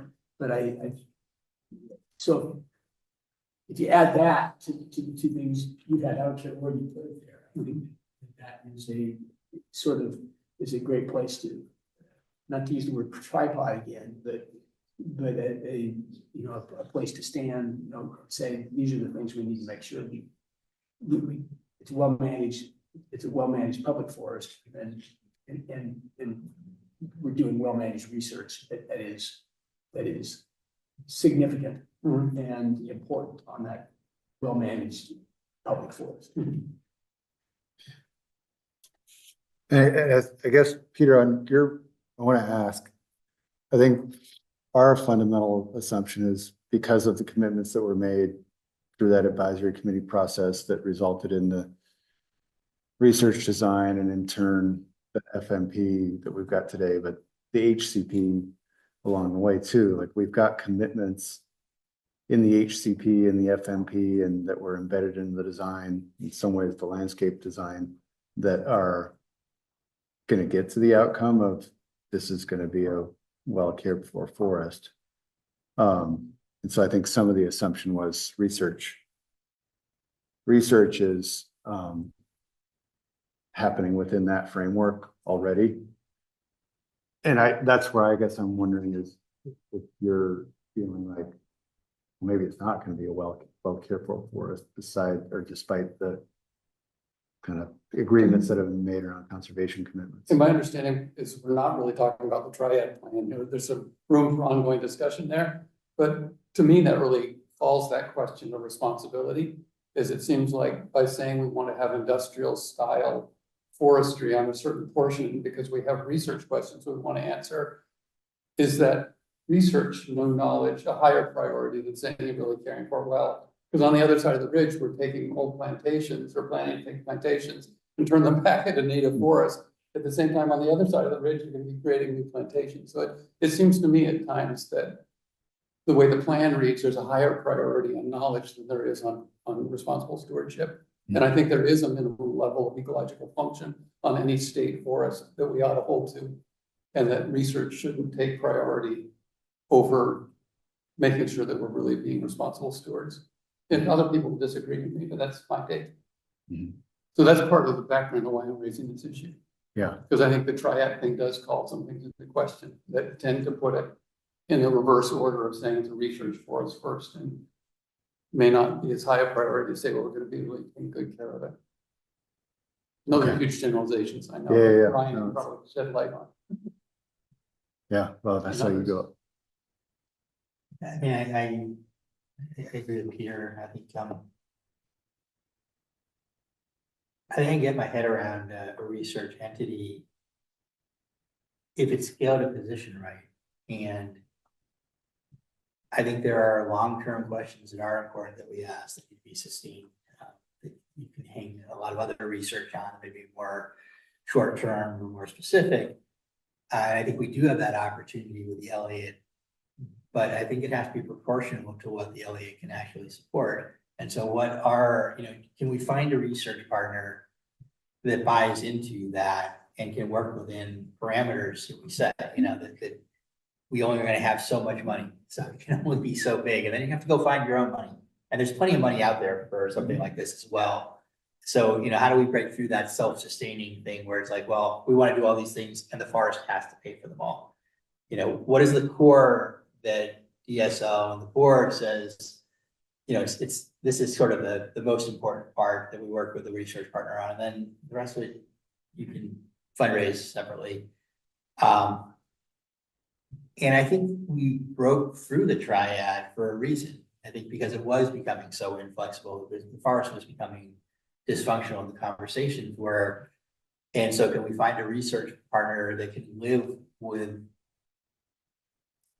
a lower level of certainty? There is going to be a level of certainty on this forest. We can plan it out 80 years and the HCP provides a framework for that, but it's more malleable than OSU was involved when it felt very, very rigid and the lines are very clear. As far as your question goes regarding does the HCP ensure that we will have the outcomes we want? I don't think the HCP does. The HCP deals with marble murrelets, spotted owls, and coho. That covers a lot of ground, but there's still a tremendous amount of flexibility. The HCP sets a floor. There's a lot more that we can think about. We already are. When we talk about carbon, we're already thinking about a lot of other things that don't pop out of an HCP per se, that we may want to be able to consider over time. So, Yeah, no, and that's where this gets into our next bit. Before we do that, I want to tie this off, but the FMP is making commitments around other things. And granted, like I think what the restoration or the restoration strategy is and specifics around aquatic restoration for things that include, but beyond coho, the commitments around, and that needs more work. I think we've heard that and we'll reflect that in our comment responses around how we do restoration strategy work moving forward. But there's also a lot in the FMP around going above and beyond the HCP related to efforts related to carbon and carbon sequestration. And so before we get into that, I think the triad piece, this is the other thing. I think we've gotten a lot of good comment on the lead research entity question and your feedback on that, but we are in these conversations with OSU, and then partly it's also integrated with our conversations around Indigenous interests and how we resolve that on the Elliott, where we've injected flexibility in the triad design. The FMP has that in there. We're working out these questions with OSU and in conversations with tribes around, some of whom have wanted flexibility in the triad design. And I think we've got this conversation on the board's horizon about, okay, if not strict adherence to the triad design, then what? And that's partly where we're still wanting to hear and play out some conversations with OSU and others, and we need board representation in there. But fundamentally, the FMP is saying, and I think the question for you all is, we've rocked the boat around the strict fidelity to the triad design. That's what we're proposing to tie off and land with the land board while we work out these bigger questions that are related to it. Are you good with that? Is it rocking in the boat of moving away from that to some degree? Yeah. Anyone else? I mean, Melissa, can we go around real quick? Rocking the boat on the triad. That's the question. Yeah. Okay. I'll pass for now. Okay. Yeah, fine. You're fine with the triad design? No, fine with that. Okay, I was like. Yeah, no, I think it was too. So yes, I'm fine with modifying it, making it more flexible. Okay, in some uncertainty, or even though we know we're moving forward with something and still figuring out how to modify it while we're talking with tribes and OSU. Yeah, okay. I see potential in the triad, but I think it raises some big questions that we need to wrestle with and have them adequately. And it's tied to tribal dimensions and other dimensions. So I think rocking the boat I'd be uncomfortable if we weren't. Okay. Part of the research is rocking the boat, trying to find slates doing things. So yeah, the more flexibility, better. Okay. Haley, how about you? Yeah, I mean, I think we should definitely rock the boat with the triad design. I think that there's a lot of concerns with that. I think just, you know, again, calling the new card as well, like just listening and not being a part of all the advisory work. And I can only imagine how tired you guys are of continuing to have these conversations and like, when the heck are we going to cut a tree down? Can we all just, I just want to say I'm really empathetic to that.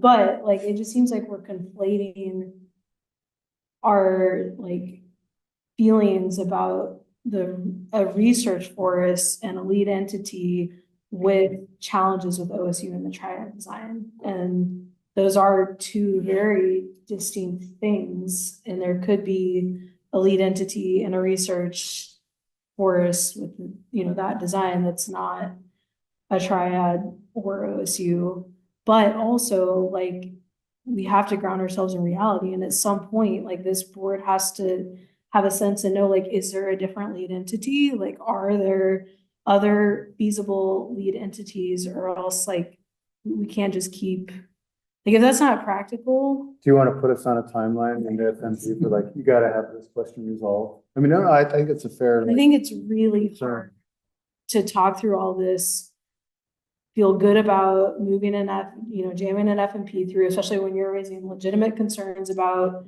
accountability and public process, when all of that is so unknown, particularly when there were a lot of concerns raised from tribal partners and a lot of other parties about it. And the track record of OSU's, how they collaborate. And it feels really challenging. And I say that in one place with also like deep acknowledgement of like, we can't be back to square one 7 years ago. But also like when you guys started this, did you have, and I'm genuinely asking, like, were there multiple other lead research entities interested in this forest? Are there a lot of other like credentialed? Because I mean, that makes then it brings it back to this conversation, OSU lead forest or no lead entity, like when you get grounded in the facts of reality. And I just don't know. I would answer that, because really the only time that ever came up was when Tom DeLuca provided us with some letters of support from other research institutions outside of the state of Oregon saying, yes, we like what you're doing. And that's the only time we've seen any other research entity conversation. So it can't be Reed College. And Bob was exactly right about that. I don't think there's, for the record, not that there's. Yeah, anything you should wrong be with it. great No, college. Says the lawyer.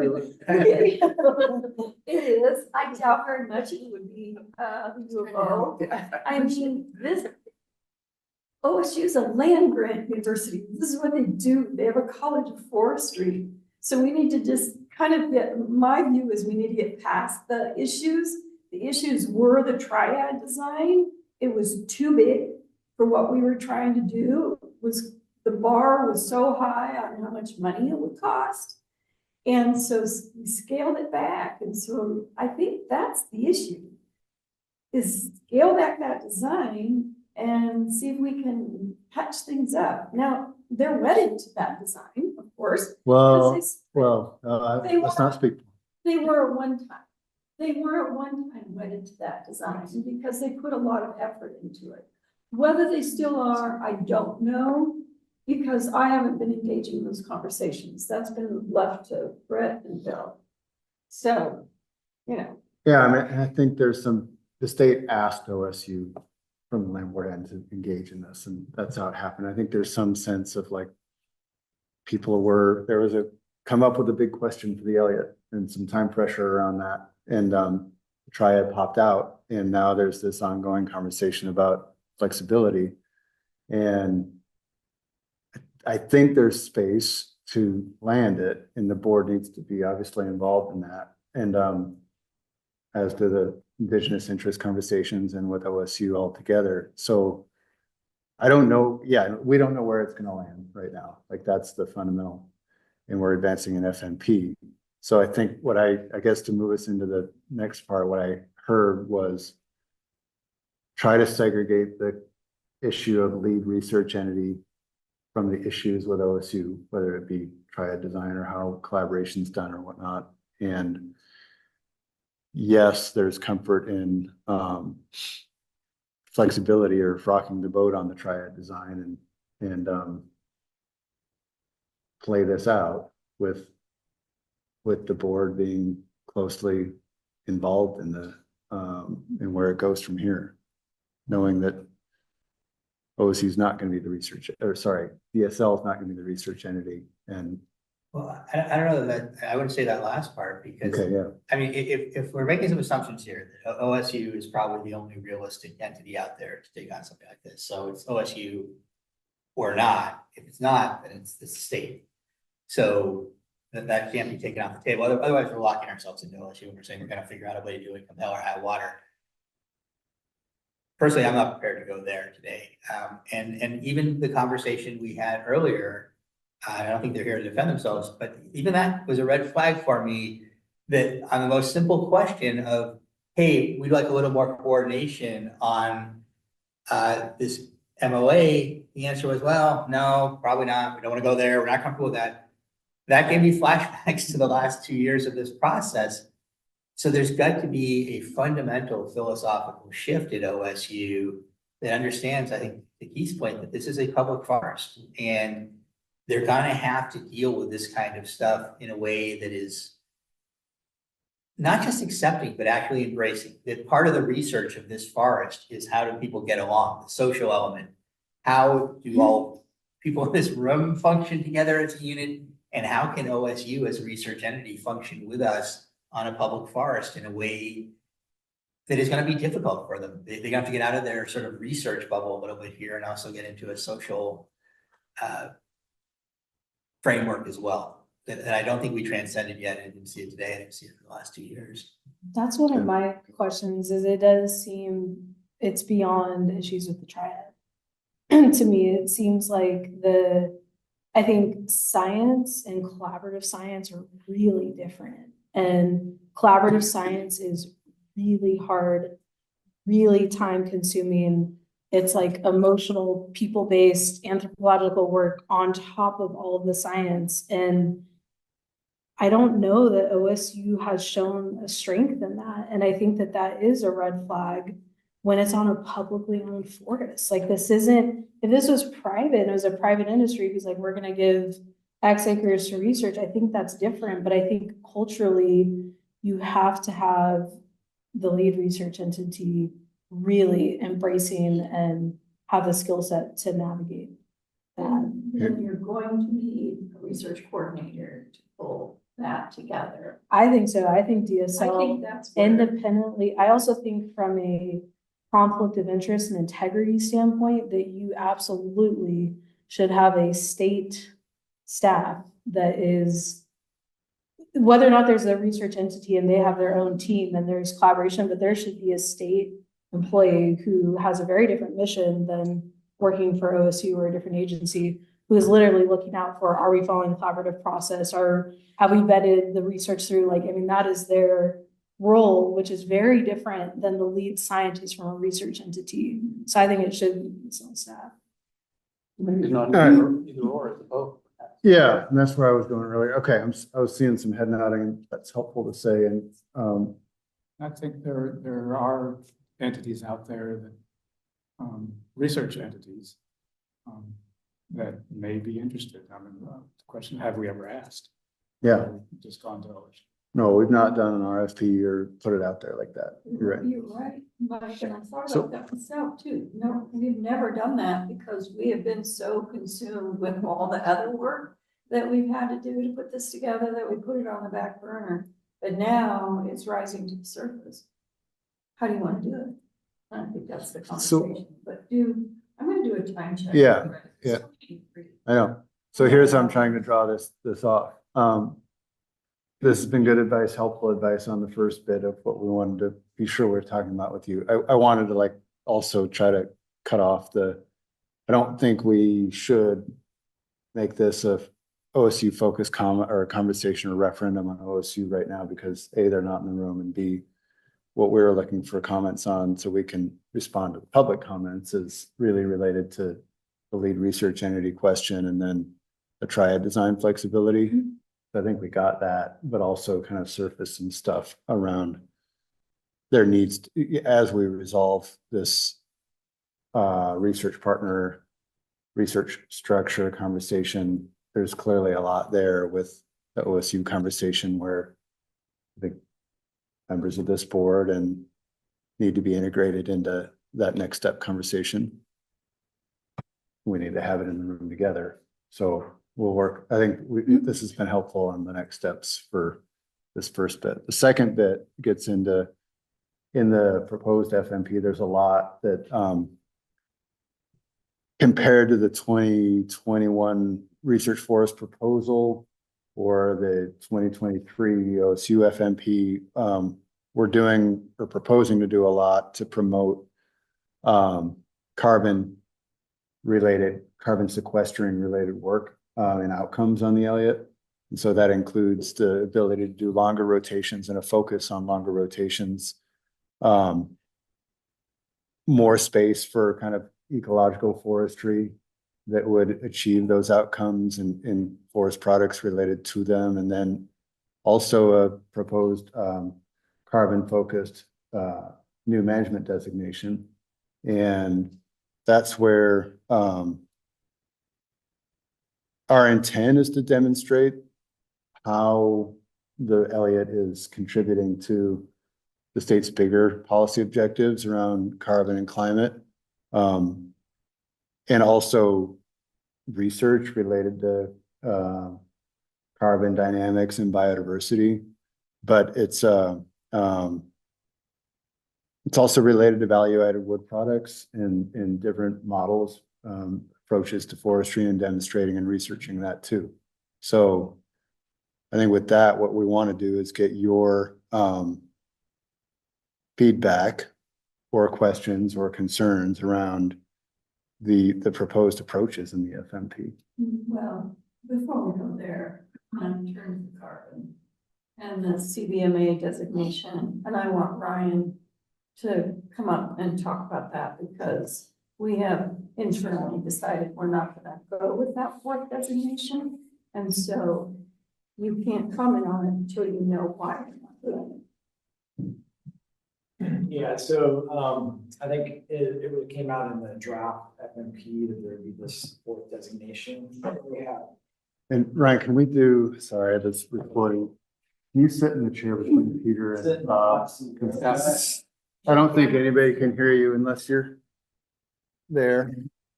And remind us what the fourth is, just so we're on the same page. Yeah, so we'll go through those. We have the MRW. So you're familiar with that, the CRW, and then the flexibles, which is kind of a mix and match of all the different, I guess, several different allocations. And then this fourth category is going to be carbon, what we call it, CBMA, carbon and biodiversity management area. So it's going to be about anywhere from 6,000 to 10,000 acres. And so I think we talked about this a little bit more recently, and having a fourth designation was going to be that much more kind of confusing and maybe a little bit problematic. So we wanted to go back to probably something that's a little more of a simplified approach, which is to take those areas and just put them back into the CRW and give it that designation. And so, but that doesn't lose the carbon and biodiversity management focus. By doing this, we also want to look at probably, adjusting some boundaries and to make sure that we have the right fit for those acres and that wouldn't compromise some of the financial viability part aspect of this. Let me ask one question, right? And I think I know where you're going here. So by moving those 6 to 10 back into the CRW, but so I think what you're saying is that whatever amount of space goes to carbon is not specifically these 6 or 10, but it is within the CRW. It's a flexible 6 or 10. Yeah, I think it's going to be adding to that CRW base, right? But the idea of carbon and biodiversity and all these different values are going to be sort of, you say, practiced in that larger designation. Within that, exactly. Not necessarily specific. So I got it. And with the idea of mitigating some potential, financial side of the equation as well. So and you and I talked about that a long time ago. You said that that's where carbon doesn't limit flexibility, right? I mean, I think that's a conversation. This is not the carbon project conversation. This is the not the overall. Yeah. We're going to get to that next. The carbon project is different. Right. Yeah. Yeah. It's kind of same difference. Yeah. No, I know. I got it. So we're trying to lessen the confusion.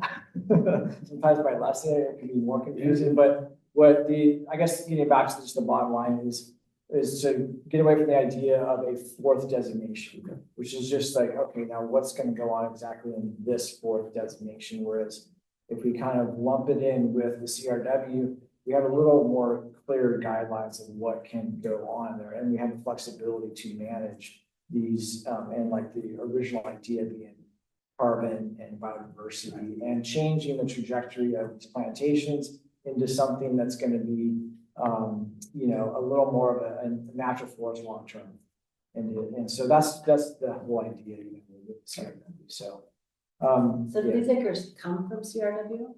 So these would be acres that would be in addition to the current CRW. But they were within Yeah, so they're within, if you read the FMP at all, or maybe you didn't. I couldn't, Um, I couldn't put it down. Yes, I can't see why. God, this guy writes it great. Well, it's designated as the CBMA areas. That's where this, I mean, and then again, we're gonna have to look at that a little bit, because they weren't, I'd say, drawn perfectly. So we're gonna kind of figure out how that looks, but it's a work in progress. Yeah.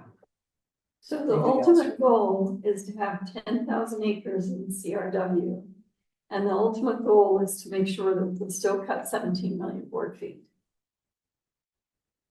Okay. 17 to 20 million board feet on a 4-year rolling average. And we still create the habitat. And we still do all that. Yeah, we're trying to have the big to, which in this endeavor is very. It's not the first time. Yeah.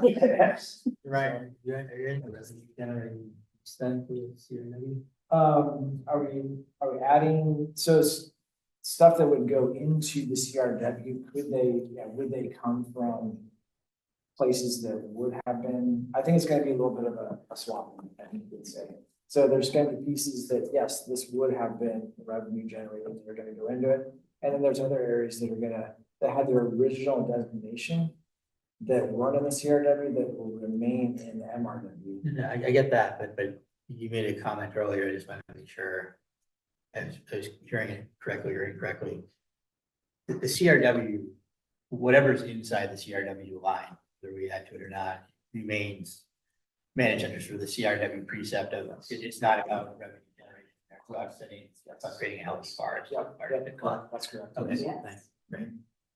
Good clarification. Bob. Also, isn't there a focus on carbon and biodiversity across this whole forest? And that's what confused me. It's like, Well, I think you're right. how do you have that area and have that not detract from a commitment on the whole project? Yeah, I think if you look at how the allocations are spread throughout the forest, now much more of the conservation focus is on the western side of the forest. But if you look at the rest of the allocations, there's a lot of area in there that are going to be really reserves in the MRW side that you can obviously make a case for that are going to contribute to that. So yeah. That's why I was confusing. It could be a way we're doing. Yeah, I didn't know what we were doing half the time. So yes, Peter, I think we're getting somewhere where we have a compromise to go forward that I think will work. And on all sides of the equation. But those areas elsewhere that Peter's talking about were originally set aside or were originally designated in ways that were not related to carbon. Because right, and not. Right. I mean, those were, yeah. It's almost by default that they end up. Yes, being okay, something yeah. You can say, hey, look, I just want to correct that. And there, you're right, Bob, the focus of the 10,000 acre CRW is for carbon. But there will be some timber management in there. There's gonna be things. Right, there's a restoration. Yeah, restoration things, so, okay, just so we all understand that. Okay. He's been out on the forest with Eric, and they've just put their heads together and had a lot of questions, so we talked to them. They used to darts. Nothing's easy. So any more questions on that? I'll just pump those questions and make you. That was helpful. Thank you. Good. More, yeah, you guys will see more coming up here pretty soon. Well, yeah, let's get reaction. Well, no, don't leave the table. We gotta get reaction. What do you all think? Let's go around. All right, we'll start on this end. I think it sounds fine. I had the same question that Bob did, but it seems like that's been resolved, so it sounds fine. Seemed to make sense to me. Seems like I ride with a longest puzzle to be just one of them. good. Yeah, well, I'm not a big carbon fan, but it's here, right? And I'm not And I'm not disputing that, and so I'm good. As long as we can continue to do and conversations that you and I've had, as long as we can continue to do the other things we wanted to reach for with this force. And then carbon's fine, and it's clear that the state wants to do a carbon project. And we're not getting that struggle. Yeah, we went back, Brett asked me to look at our original MOU with OSU, I think, and we talked about carbon in the very first. The very first meeting. We actually so- actually talked about the possibility of. Yeah, so it's always been on the table. Yeah. What we didn't know is how carbon would relate. But the nice thing about being in the voluntary market is we're not letting people off the hook. That's the other market. This one is entirely different. So. Yeah, we'll get to the carbon project next. Yeah. But this is different, this conversation. Well, we're talking about carbon. Yeah. If we're comfortable with it. And, Yeah. And the changes or unchanges that Ryan was talking about. Changes are the unchanges. Okay. Yeah.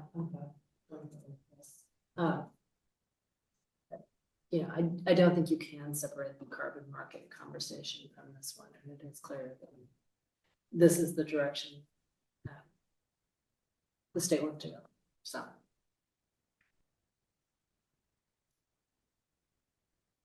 I am actually a fan of carbon generally. It's one of my favorite elements. Really?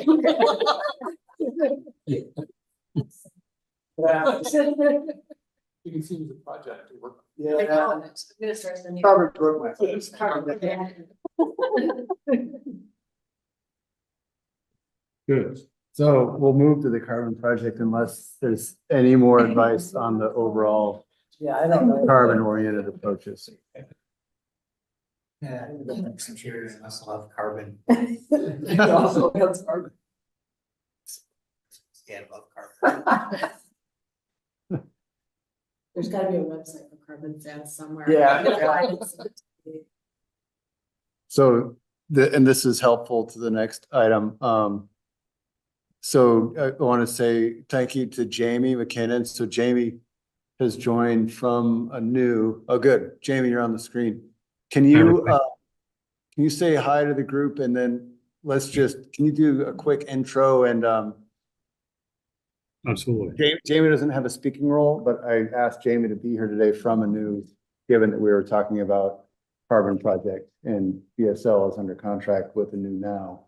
So, and we're proposing to move into a broader contract. And Jamie, it's helpful that you can at least be here to get the tone and then answer questions. So thank you. Yeah, absolutely. Thanks for having me, and I'll certainly be here to answer any questions. So I'm Jamie McKinnon. I lead our carbon project origination work at I've been in the climate and carbon market space for well over 20 years in different functions, and so we're really here to enable and help the Elliott State Research Forest access this value in the carbon markets. And to provide an integrated service in doing so. So whatever question I can answer, I can't answer it myself directly. I'll make sure I do chase down answers.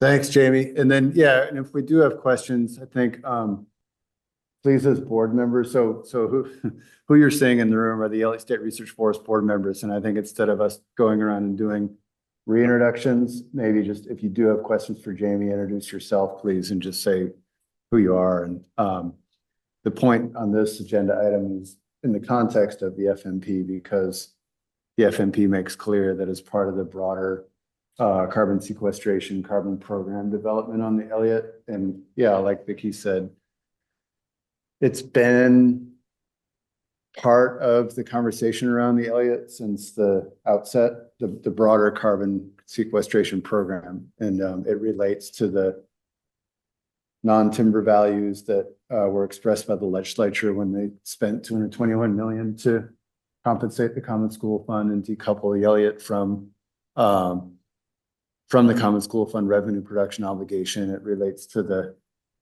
program in the 2019 MOA or MOU with between DSL and OSU around a carbon program and work to develop one. We had conversations, and I tried to spend some time leading into this meeting with folks on the board now who weren't part of past board conversations back in the 2019, 20, and leading up to the legislation in 2022, that period, around different approaches to carbon and carbon projects and carbon sequestration on the Elliott. And so while we're taking steps to advance that in other ways in the FMP, we're still clearly looking at also advancing a carbon project, a market-based project. And I think some of the shifts over time in this have been, I think it was mentioned earlier previously, looking at a compliance market approach, and a lot of information in the 2019, 2020 period was coming in from that end. And in the legislation in 2022, it made room for carbon project and carbon credit sales on the Elliott, and kind of through that approach, the board or the authority board. And so I think part of our desire is, as we've worked forward with carbon work on the Elliott, part of what we've done is competitive bid contract process that landed with ANU doing the feasibility study and the feasibility analysis work that was shared out in 2023 and part of your board materials today. And also developing the Q&A document, because carbon markets do raise a lot of questions. And in the context of us moving forward with something that is different and innovative on the Elliott, that feasibility approach in the Q&A was, I think, really helpful, but it was also something that not everybody on this board was here for. So in the context of where we are now, it's been, since December or just prior to that last year that we were having these updates around the carbon project. We've continued to work with ANU around the carbon project concept and making sure that we're within the pillars of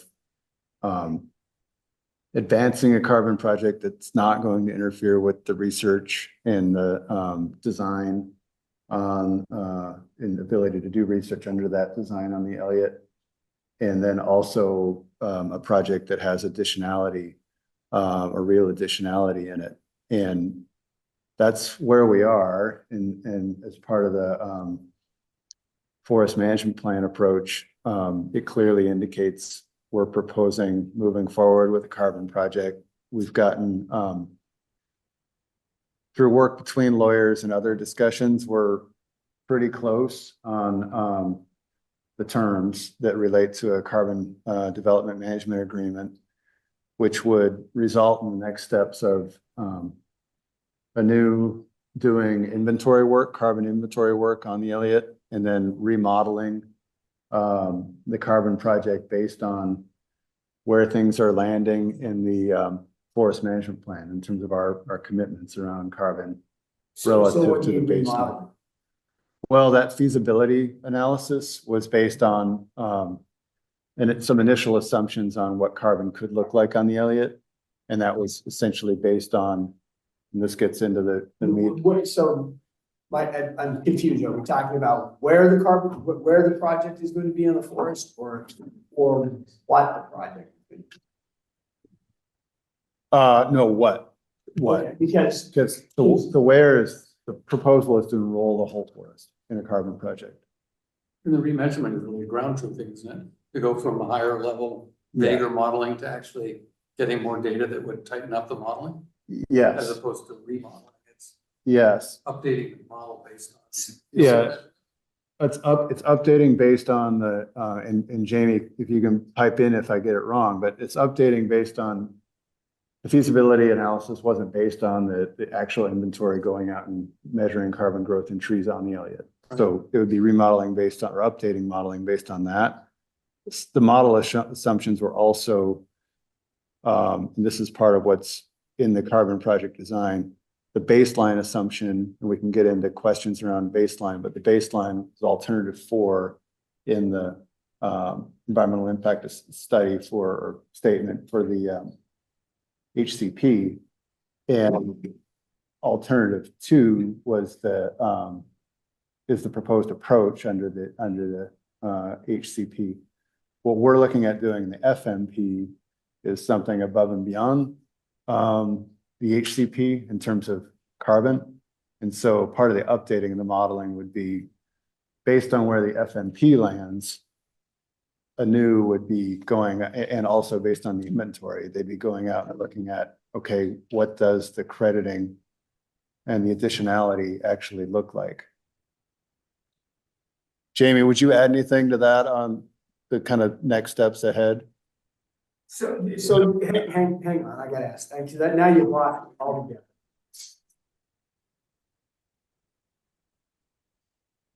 Sorry, I didn't catch that. So where on the forest is the carbon project?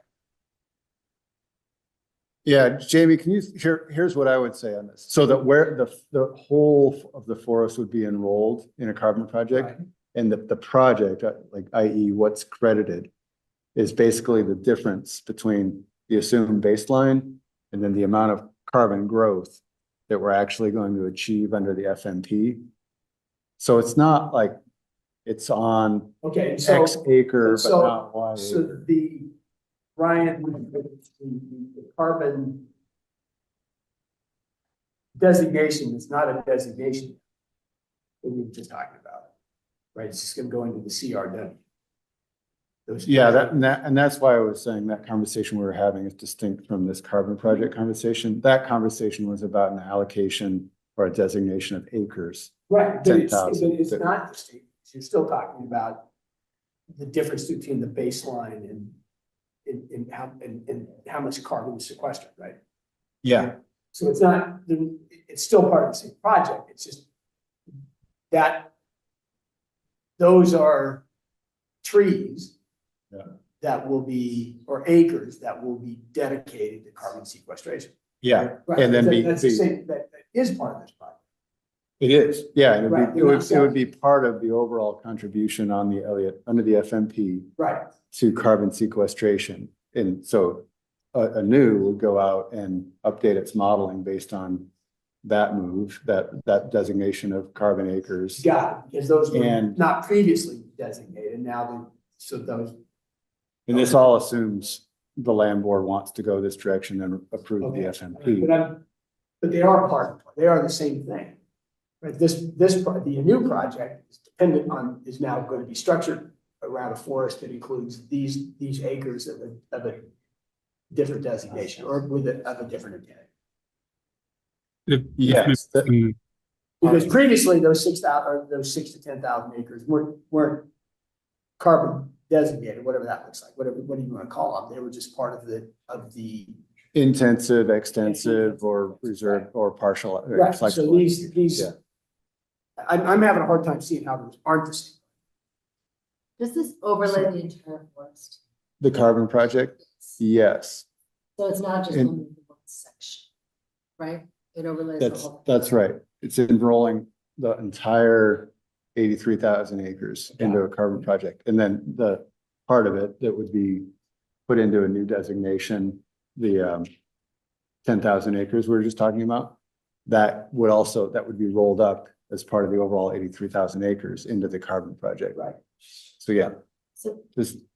And Jamie was trying to get in. Were you gonna elaborate on that part, Jamie? Yeah, I just want to make it very clear that there are not acres dedicated to carbon and then acres dedicated to harvesting. I mean, that's not the way it works.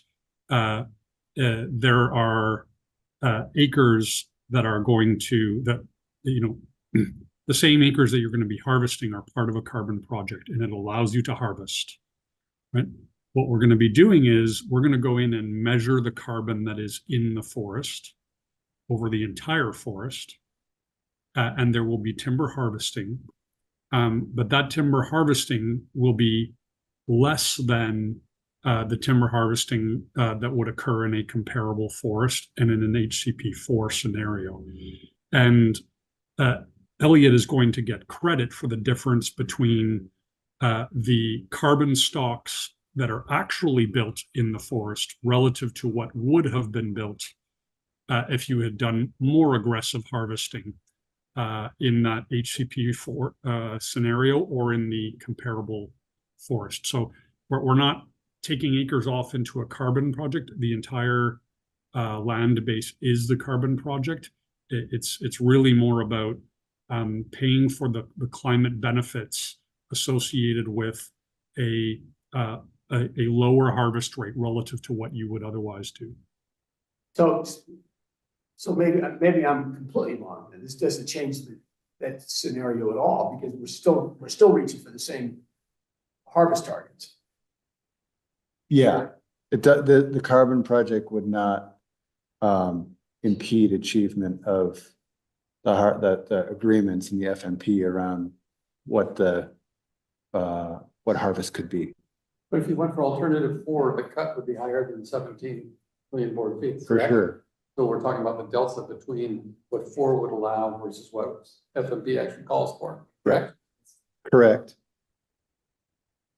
Not only that, but what we're going to be looking at comparable forests, and the comparable forest we've looked at is in the DSL lands in the Western Lane District, and those have considerably higher harvest rates, and so it's a very direct association that on other forests there are higher harvest rates that are leading to lower carbon stocks that are directly comparable to the Elliott State property. So I saw that you used the inventory from Mason, Bruce, and Gerard from 2016 to do the initial assumptions. And so will you go out and re-inventory before we actually go into the carbon market?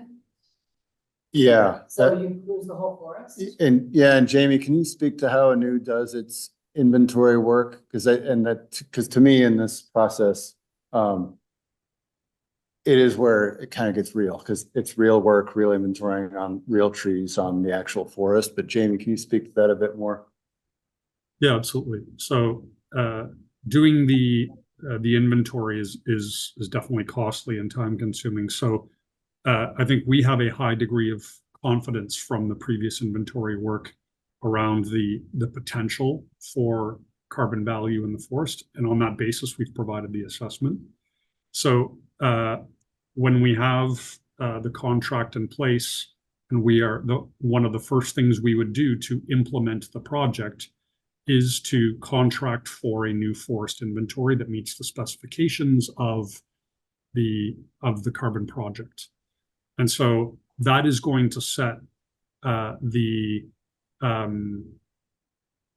that's going to set what the carbon stocks are relative to the baseline in year 0, if you will. And then we will have to re-inventory that every 10 years is the requirement. So you're sort of truing up every 10 years. So it will be part of the actual project implementation. Okay. So is that done by on the ground timber crews? Yes, it is. These are basically doing diameter breast height measurements of trees. It's using lasers to calculate the height of trees. It's doing that over a statistically significant number of trees according to the heterogeneity of the forest and different stand types. And then it is, these are sort of complex models and how you bring it together, but it basically provides a very statistically significant measured carbon in the forest as a result of those individual tree-based measurements. And what happens if this? I swear this is my last question. What happens if in year 10 you go out and you do the inventory, and for whatever reason the assumptions were wrong? Like the trees didn't grow as fast. Maybe we go into a 10-year drought or something. What happens then? Brett, do you want me to address that? You could probably do it better than me. Although my short answer would be, we're okay. We're under an agreement, and credits, if the credits are sold by that time, we're not going to be punished just because a drought happens. But Jamie, if you could answer, that'd be great. So that's absolutely right. if in that occasion you would generate less value in the carbon market, right? The only scenario, and when Anu will sell carbon credits into the market, we will never guarantee how much will be delivered. We always sell on what's called a unit contingent basis. So we will deliver to a buyer what was actually generated. So we are never putting Elliott in this situation where you have to deliver a certain amount of volume. So in that instance, you would simply be generating less revenue as a result of lower growth in the forest. And I think related to that, another question that's out there, Jamie, is can you explain how the buffer pool works in the carbon crediting world and ACR protocols and just the concept behind buffer pooling? Yeah, absolutely. So the buffer pool is basically means when we do the calculation every year of how much carbon growth there has been in the forest, the first X% of that, it's usually in the teens, is not going to be credited to the forest, and we will not have those available to us to sell in the market. They will go into a buffer pool. It's like it functions like an insurance mechanism. Just in case you don't hit the growth target, those are the ones that. Well, it's more in the event. So say a wildfire happens, or Jamie, if you could go on. Yeah, that buffer pool is meant to address circumstances of involuntary reversals. So pest, disease, forest fires that lead to reversals in the amount that was credited, right? And those reversals in the amount that is credited happen when we have lost where the losses are greater than the annual growth. So if you're simply growing less, but you're still not losing on a net basis carbon stocks, you're fine. It's where you have a natural disturbance that leads you to a loss in overall carbon stocks that is obviously greater than annual growth, that the registry would then compensate for those losses by taking these tons from this buffer pool account. So the Elliott State is not on the hook for any of those involuntary reversals or natural disturbances. It is addressed by taking tons out of this buffer pool account. Human-started wildfires rate as a natural disturbance?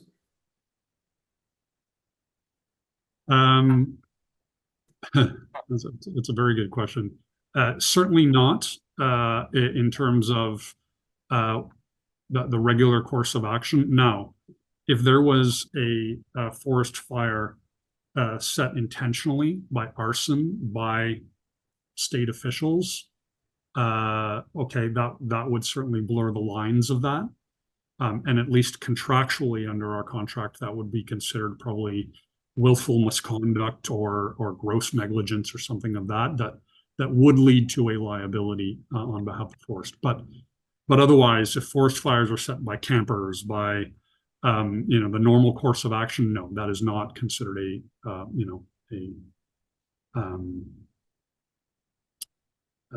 that's an involuntary reversal in how these things are defined.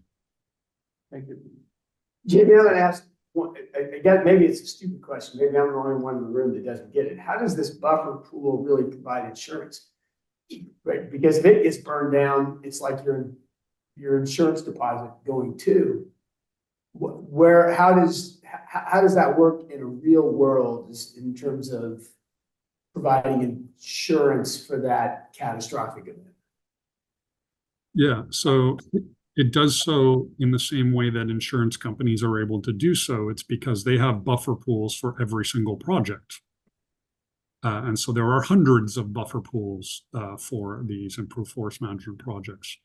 And therefore, they have a very large quantity of the actual sequestration is set aside in these buffer pools. So if there's a catastrophic event, the entire forest burns down. Knock on wood. They have at their disposal the buffer pools at an aggregate level across all of those projects that far exceeds the individual carbon stocks of any one project. So that's how it's managed. Was that, and I think Keith, my overall maybe steer. Well, I don't get that at all because you've been. You said the first X% you don't get any carbon dollars on, right? Whatever that looks like. And that's your buffer. But in the end, it's not really tied to any other project. Your trees all burn down. All the carbon in the trees burn down. So it's a financial game, but not an actual game in terms of carbon. But if every forest has 10% extra, you have all that aggregate, and not every forest burns at the same time. No, but nothing's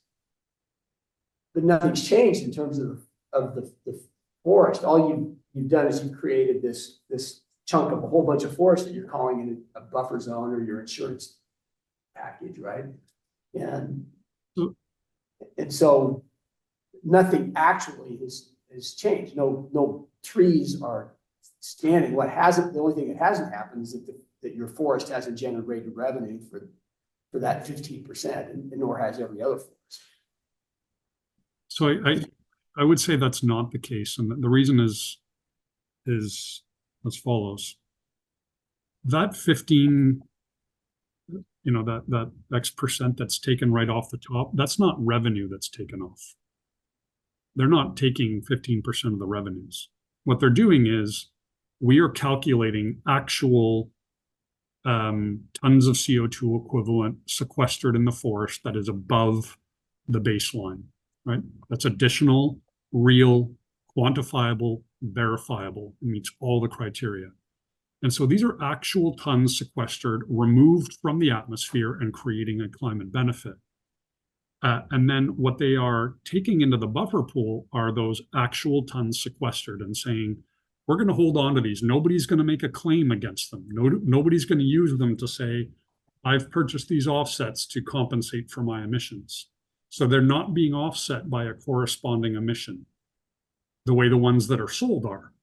And so therefore, the buffer pool represents real, quantifiable, verifiable, additional tons of CO2 sequestered that is used to compensate for reversals of carbon dioxide in the case of a forest fire. Think of it in terms of no additional carbon has been saved. Force the burn. But whether you call that red, blue, green, whatever, the forest has been burned. So what's different is that is the way that carbon is the fact that some of that carbon wasn't claimed or purchased. That's right. But in terms of actual carbon being saved and not burned, it doesn't make any difference. It's still burned, whatever you call it. If the forest goes up, the part you set aside still gets burned. Yes. Yeah, but a risk pool is a financial game, not a game, not a climatic or environmental reality. I would insist that it is. It's not about. It's okay. It's beyond me. Thanks. I appreciate your effort. No, I mean, I think what were you going to say, Haley? I am as confused as you, but I think what he is saying is it's the actual offset because the credit is based on an offset of an emission. So that pool is a buffer against that offset. So there's no offset that is being countered by what is being held in that. That's my understanding of why he's saying that's a real carbon save. Because it's in the pool, it's not just on this forest. Yeah, and then when the market looks at it, it's looking at the larger collection of carbon that's in the buffer pool. across a much bigger area that the market's playing in. Okay. So if the entire forest burns down, then yes, there will be a loss of carbon, undoubtedly. But nobody will be making claims about, I have reduced my emissions by purchasing an offset. Right. That's exactly what I'm saying. This is about claims and about dollars awarded, but it's not really about carbon sequestration. If you call that a buffer, I don't care what you call it. If it burns, it burns, right? And that's not offset by some other forest that didn't burn. No, I think the simplest form of it is people are paying money for a product. Right. If we are for some reason no longer able to deliver that product, there's a warehouse of other product that can be used and we won't have to. And you said it better. I've been trying to say that, but not as well. So I get that. That insurance saves it reduces our risk. We don't have to return anything if the forest goes. Yeah. I get that. But in terms of in terms of real carbon sequestration, you can call it whatever you want, it doesn't do anything. Yeah, I think if the assumption is the whole Elliott burns and it's no longer, I think what Jamie's recognizing is, yes, that's a reduction on the Elliott. But what you've done is reduce risk, financial risk to the people who own the forest or the people who are purchasing. Yeah. Got it. So I have one last question. Yeah. Which is kind of the flip side of the coin. What happens if the trees grow a lot faster than we think? Is there a true up period at some point? If you go back in 10 years and the trees grew 25% faster than you thought, how do we true that up and realize that value? So that is, yes, you do obtain that value.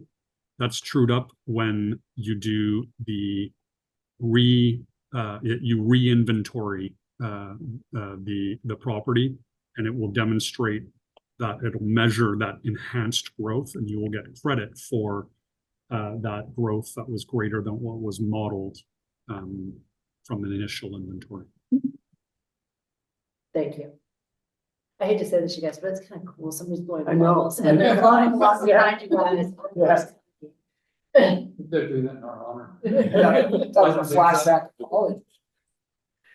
So back to I think the question at hand ultimately for you is, as a board, is we've been in this space. It is complex space in the world of voluntary carbon markets and carbon marketing.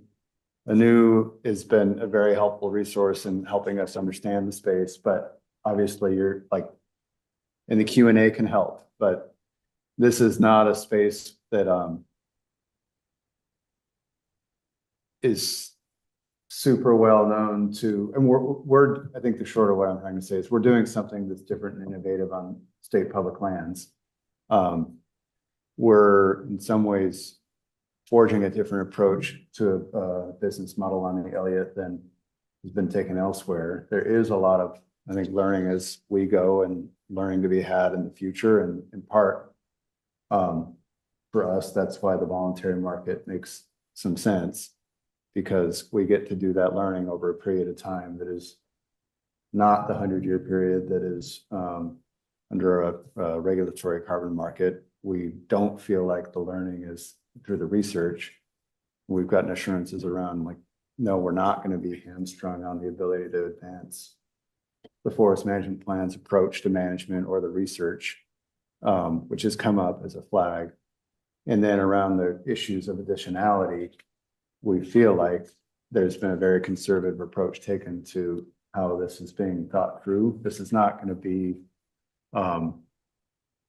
certainly the most robust carbon project Anu's ever done. And it's also, I think, what we're hearing is a fairly constrained, conservative approach to assumptions around how you get to additionality. And so we're feeling like the next step is the right step around advancing a carbon management development agreement. That would put us on the trajectory of the stuff we talked about, inventorying, updating the modeling. And credits wouldn't be sold until probably a couple years down the line. And so there's, up until that point, if the state walks away from the agreement for whatever reason, we can still do it. We would have some liabilities around the sunk costs and investment to Anew. But I think to be clear, the next step that we're taking is around the inventory work, the remodeling, the marketing and registering of credits within the registry. And then that would lead up to, you know, future conversations and efforts around the actual sale and revenue not coming back into what we're, and this is related to the startup costs and the budgeting for the future. We wouldn't see the revenue for another couple of years.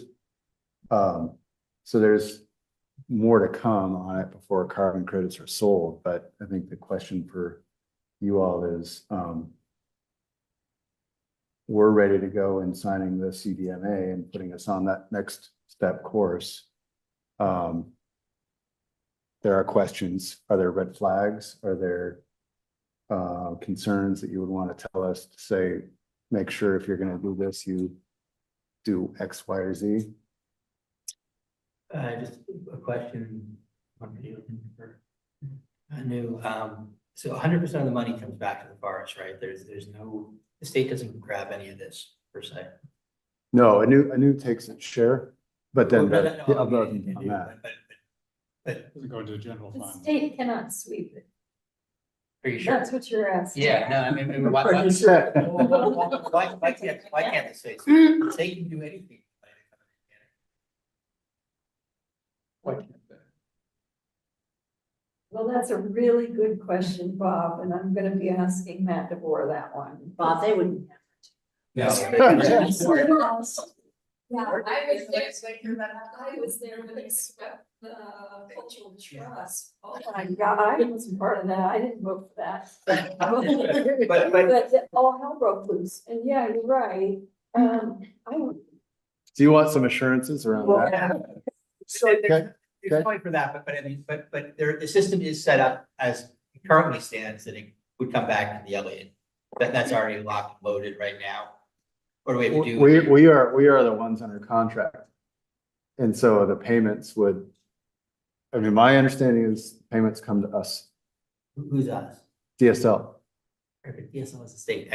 So my, I just want to make sure that there's two questions here. The first is the system in place already to make sure that the money does come back to the forest? The state doesn't grab and cut 25, 30% as an administrative fee or whatever. So I'm interested in making sure that the money does come back to the forest. Can we take that as input, not a question, that that's what you want, and I'm seeing residents around Well, I the just want to board? make sure that there is a system to get the money back to the forest in place, or that we're going to put one in. I want to understand if there are administrative fees that the state will take a bunch off the top one way or another. They're not like university. You know, some university takes administrative fees. Oh, off for the sure. top. But State doesn't do that with Okay. us. I mean, they take administrative fees, we pay into DAS, but we pay in it based on a different formula, not by how much money we bring in. Okay. So, yeah. This helps for us to verify. Yeah, That's a really good question. Yeah. And the last part, I don't think we can protect it. State you want to mess around with things, they'll mess around with it, but at least we should have a good system in place, and it should be captured as rigorously as it can, that this is the intent and this is part of the system. And then I guess a question for Anew, and I'm sorry if I missed it earlier. When I talked to y'all way back when, my understanding was you kind of mapped the entire forest. There's the areas that we're kind of most interested in, but if the state, if Elliott wanted to set aside different pieces in the future and do different carbon projects, will all the data be there for us to kind of think about how we manipulate things over time? Does that question make any sense? Is it for Anew, or it doesn't quite make sense? Are you talking about the data from? Yeah, I mean, From what? it's a whole forest kind of. For the growth rate. Yeah, well, just if there are additional carbon projects possible down the road beyond this, we have space for additional potential carbon projects. Okay. Yeah, I think Jamie, so I guess Bob, the key things there for Jamie are, this is a 40-year term, yeah? Yes. And then at the end of that 40 years, so we're obligated under contract and we have contractual obligations for 40 years. And what happens at the end of the 40 years? Is that the question, Bob? Yeah, Jamie, how would you address that? Are we ready to yeah, negotiate you or anybody else at that point? So, okay, a couple things. And Bob, I think at least what I'm hearing you ask is, are there other opportunities for carbon projects on the same land base of the Elliott State Research Forest? The answer is no. You can't sort of re-up the same kind of project. So here we're committing to a project on the full Elliott State Research Forest for improved forest management. And that's when it's going to give the forest credit for all growth in carbon stocks above the baseline. Could you do other carbon projects on the same land base? For example, let's say you wanted to reforest an area and you could do a reforestation project. Yes, in that case, other types of projects, or if there was a sort of a wetland conservation kind of project, or grasslands restoration, these kind of things, yes, you can do on the same land base if they're of a different nature. So I don't know if that sort of addresses your question. The question around, okay, it's a 40-year commitment, and I should say this is not a 40-year contract with a new. The 40-year commitment is to the registry, right? And it's around ensuring that the forest does not, maintains forest stocks at or below growth, or above growth. And so that's the commitment for those 40 years to the registry. After that period, you no longer have that commitment to the registry. And yes, you could theoretically do another project, and you would have to redefine a baseline. And at that point, the baseline likely is not as favorable, because your comparable properties and what you would otherwise do, or you could justify, would be saying, would be conditioned upon, well, you've done this for the last 40 years, you're likely going to continue to do it. So I would say it's unlikely you can just continue beyond that 40 years and still get credit, but it's not that there are no rules that say that you can't. Okay. Peter. Jamie, are the prices fixed in, or what happens if the value of credits goes up or if they drop? Or does it stay through the length of the contract?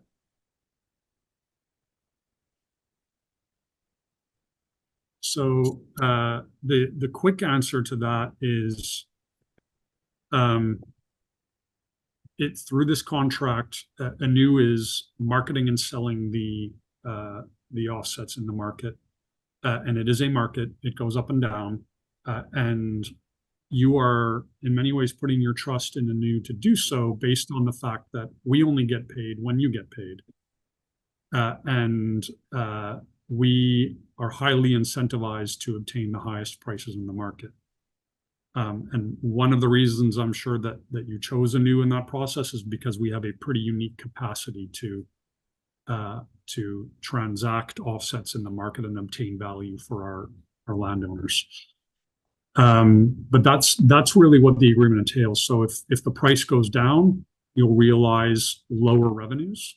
If the price goes up, you'll realize higher revenues. There is a provision in the contract where if upon completion of the review of the initial reporting period, we're generating less than a certain threshold of ERB, so in volume, then the Elliott has the ability to terminate the contract. But that's more from a volume perspective. If you feel you're going to generate not enough revenue because the volumes are not really confirmed. That would be the one thing that I think that protects you on the downside of you don't feel that there's enough revenue in it, but it's not related to price. So I want to come back to and then move us forward on the next steps in the meeting. We're ready to move forward DSL with the Carbon Development Management Agreement, and on the screen, but there's a question that came in yesterday. What happens at the end of the 40 years of our obligation? Do we go back to doing whatever we want to do on the Elliott? Yeah, I think that was what, Jamie was speaking to is at that point in time, are we free to cut timber that was formerly part of the, Right. is that the question? Yeah, the question is, yes. Yeah. I think the answer in my view, Jamie, the answer is yes. We've Yeah, we've and then the fulfilled. only other way to go is the other market where you can be at 100 years. Well, is that true, Jamie? Is the only way to go beyond a 40-year agreement to enter a 100-year regulatory market agreement? No. You could absolutely take on a longer term commitment through, you could do it informally through decisions by the board. If you wanted to make it more formal, you can put in easements if you have the capacity to do that. You wouldn't need to go. The compliance market is not really much of an opportunity for just because of the way the rules are set. And so if you wanted to ensure that this practice continued beyond the 40 years, you would probably look at some kind of instrument like an easement. But in terms of being paid for the crediting, is there a longer term voluntary market than 40 years? In terms of being paid for the crediting, there is no really viable alternative to be being paid beyond the 40 years for. Yes, in compliance opportunities, it can vary. That 100 years is not, you're not getting paid for 100 years. Right. 100 years is you need to maintain carbon stocks for 100 years after the period that you're able to get paid. And I would have to check on what the latest rule is on terms of how that period in which you're able to generate value under a compliance framework, but it's usually in the sort of 20, 30-year time frame. So the answer is no, there's no viable way to really get paid beyond that 40 years, other than after 40 years to try and justify a new project that may or may not be possible. Yeah. Can I ask two little clarifying questions? Yeah, then we really got to, yes, go for it. What does this mean as far as like the level of complication on the management side? Like there's bullets in here that say all harvesters have to have XYZ certification. Do our local harvesters have XYZ certifications? Like, are we going to be able to implement this? So on page 10 of the new landowner commitments, it talks about some of that. So I just want to make sure, like, can we afford the level of complication to manage it? And can anyone who's harvesting on the land meet the certification requirements? And then my second question is related to that, of the cost for the inventory was something we were just talking about. And there's all these upfront costs, and like, is now the time? Like when we don't have money and we're struggling to get the forest up and running and we're having trouble with getting budget. I understand the benefit of figuring that out now, because that you get the growth rates now instead of in a few years. But I just didn't know if the board had prior discussions of like, is now the time to absorb all that cost? And I would get the inventory. I would assume that 10 years down the line, when we re-inventory, we pay for the inventory. So I think maybe taking that one first. So we are not paying for the inventory directly now. So in terms of like, what revenue do we have to afford this now? This is work that a new is paying, and then we wouldn't be on the hook for it, except for it going to come out of the carbon revenues. The revenue.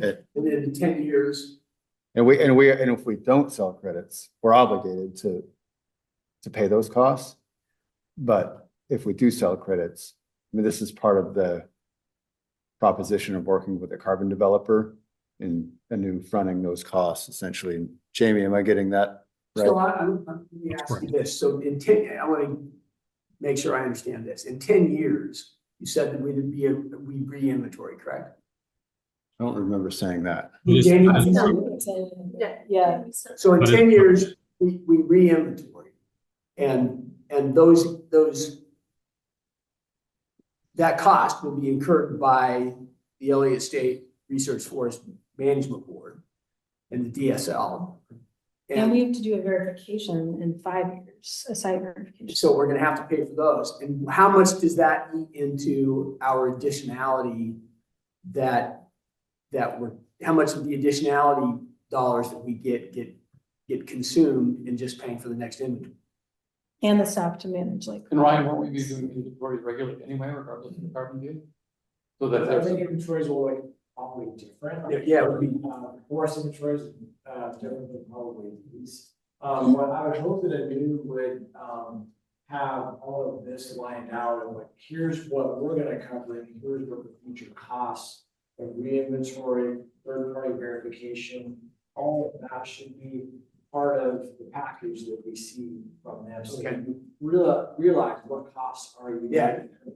You're on for it. It's not part of what they're gonna absorb. Okay. So, And how about that needs to be disclosed. Haley's question on certification? I mean, so to harvest in the forest, you have to be specially certified? Yeah, and I don't know if, because I also see language or a forest management plan sanctioned by state's senior government officials, which obviously this FMP is going to be sanctioned. So I don't know if that meets a requirement, but I just want to make sure our local harvesters have the certifications and we're not like barring out our small harvesters if they don't have these certifications, if they're not normal. It's the forest being certified, not the logger, I believe. Correct. It's FSC, SFI, state approved. So Jamie, so I think really quick, and I want to ask Jamie to verify because he's the expert in this. So that this is why this is tied to the FMP. The land board's approval in FMP is important to meeting that requirement. And as to the loggers, that was my understanding, Jamie, is like the certification of the forest through an approved state forest management plan is the key here. Is there on like the individual logger implementing a timber sale contract, is there a separate like certification loggers have to get? Not to my knowledge, but I can check with our technical folks about whether there is anything. I have the same understanding that you do, Brett, in terms of it's about the the FMP and fulfilling the need to have a sustainable forest management certification as a forest, and that can either be done through SFI or some third-party certification mechanism or through the FMP. But I'll make sure I'll go and ensure that's the case. Thank you. Okay, thanks, Jamie. Yeah, and that's part of what's unique here, Haley, is a lot of the volunteer market projects are done on private lands, and so SFI, FSC comes into play a lot. But in our case, it's the approval of the forest management plan that's important here. Okay, thanks. So one of the things that the Q&A information was really helpful. I found that really helpful. Knowing that I knew basically fronting the costs for initially getting this going and selling the credits and all that. But what you need to make sure is that whatever funding comes in, that ideally a part of that is then set aside to cover future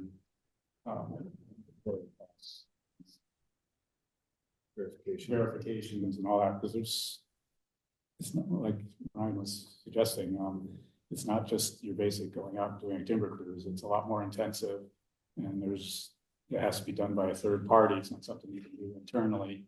So there are costs. I've seen where private entities, rather than tribes, have gone into a market and gotten a nice big chunk of money in the front, then decide to do something else with that money, only to find out that 5 years later, 10 years later, they've got these costs and those continue through the 40 years. So make sure that you're not counting on the entire revenue that comes in or to pay, to do management on the floors that you set some aside. And that those costs aren't greater than the additionality dollars that come after that first big paydays. So Yeah. what- Jimmy, you were gonna jump in there. yeah, so we have calculated the present value of all of the third-party verification and issuance fees and re-inventories after the 10-year term of our contract, so that you know what the present value of that cost for the remaining 30 years is. And it's $360,000, 689. That's an estimate. But the reason we do that is because we encourage landowners to set aside an endowment for that. So that, throughout those first 10 years, you might be doing it little by little. You could obviously choose to do it in your first year where you're achieving those revenues. Your forest owner revenues are well in excess of that for every year. And so that would give you comfort for future boards that you're not encumbering them with this liability to cover these costs. So that's one way that we always encourage landowners to manage that. Yeah, and I was going to reflect on what's been part of the past. This is really, I think, an important part of the future conversation for this board around budgeting for the forest. So what's come up in the past is the notion of having a reserve fund. I mean, basically a fund where money is stacked away to deal with future contingencies, known or unknown. So I think, Mike, you're right to point it out. And while this is a revenue, there will be revenue coming. Sorry, we have some birds flying into windows here. Replacing the bubbles. Yeah. Yeah, maybe they're confused. So this will add another revenue stream to the Elliott Beyond Timber, and that is the overall approach here. It's not an either or. This is carbon project revenue and revenue from timber harvest, and then revenue ideally from other sources too. There are going to be costs in the future, but we feel known, identified, and we can plan for them. So back to the overall arching question of where are you all on this moving forward with the next step in this and the carbon development management agreement? I'll start in the middle this time. I'll go with Peter. I'll go. I am supportive, but it's qualified by, I think that we have to be provided that we've calculated the baseline in a way that has solid ecological, intellectual integrity, and that we're ready and we can and will solidly defend what that baseline is. This seems like where we get in real trouble with the public is coming up with a phony baseline. Others have, yeah. And a thing that gives me some pause is, Jamie, your comment about looking at DSL lands elsewhere as a comparable, because my concern is that I think don't have the same set of constraints around ESA and HCP. And I think there are two reasons why we ought to go forward. One is the actual money, but I think it's about more than money. I think we have a responsibility to take well-considered experiments in how to make this essential shift from forest being single revenue stream to becoming multiple revenue stream, and that provides value way beyond the Elliott. And my recommendation at the end would be ongoing education about steps that are taken to continue to increase the credibility of carbon markets, and also to understand trends in value over time. So I don't think we just do this and walk away. I think it's a commitment on the board's part to continue to pay attention and learn. That's all I have to say. That's all. And if I can make a clarification, we are indeed taking the comparable property for its carbon stocks and its growth, and we are constraining it by HCP4. So we're adding that layer, which we're not required to do, by the way, by the protocol. It's an additional level of conservativeness to constrain it for the same HCP constraints. Great, thank you, Jamie. Yeah, thanks for that clarification, Jamie. And I guess as we go around the table, in case I don't get to say it later, thank you for all of your clarifications. It was really helpful to have you here. Let's go to Bob, and then we'll keep going around this way. I'm supportive. I'd like to understand what the off ramps are, though. Still not entirely sure. Once we've done this, are we kind of locked in? where are the decision points going forward? I still have some questions and concerns about additionality. I want to make sure that that's the part that worries me the most in terms of really making sure that we're not double dipping in terms of constraints that are already on the land, partly due to endangered species.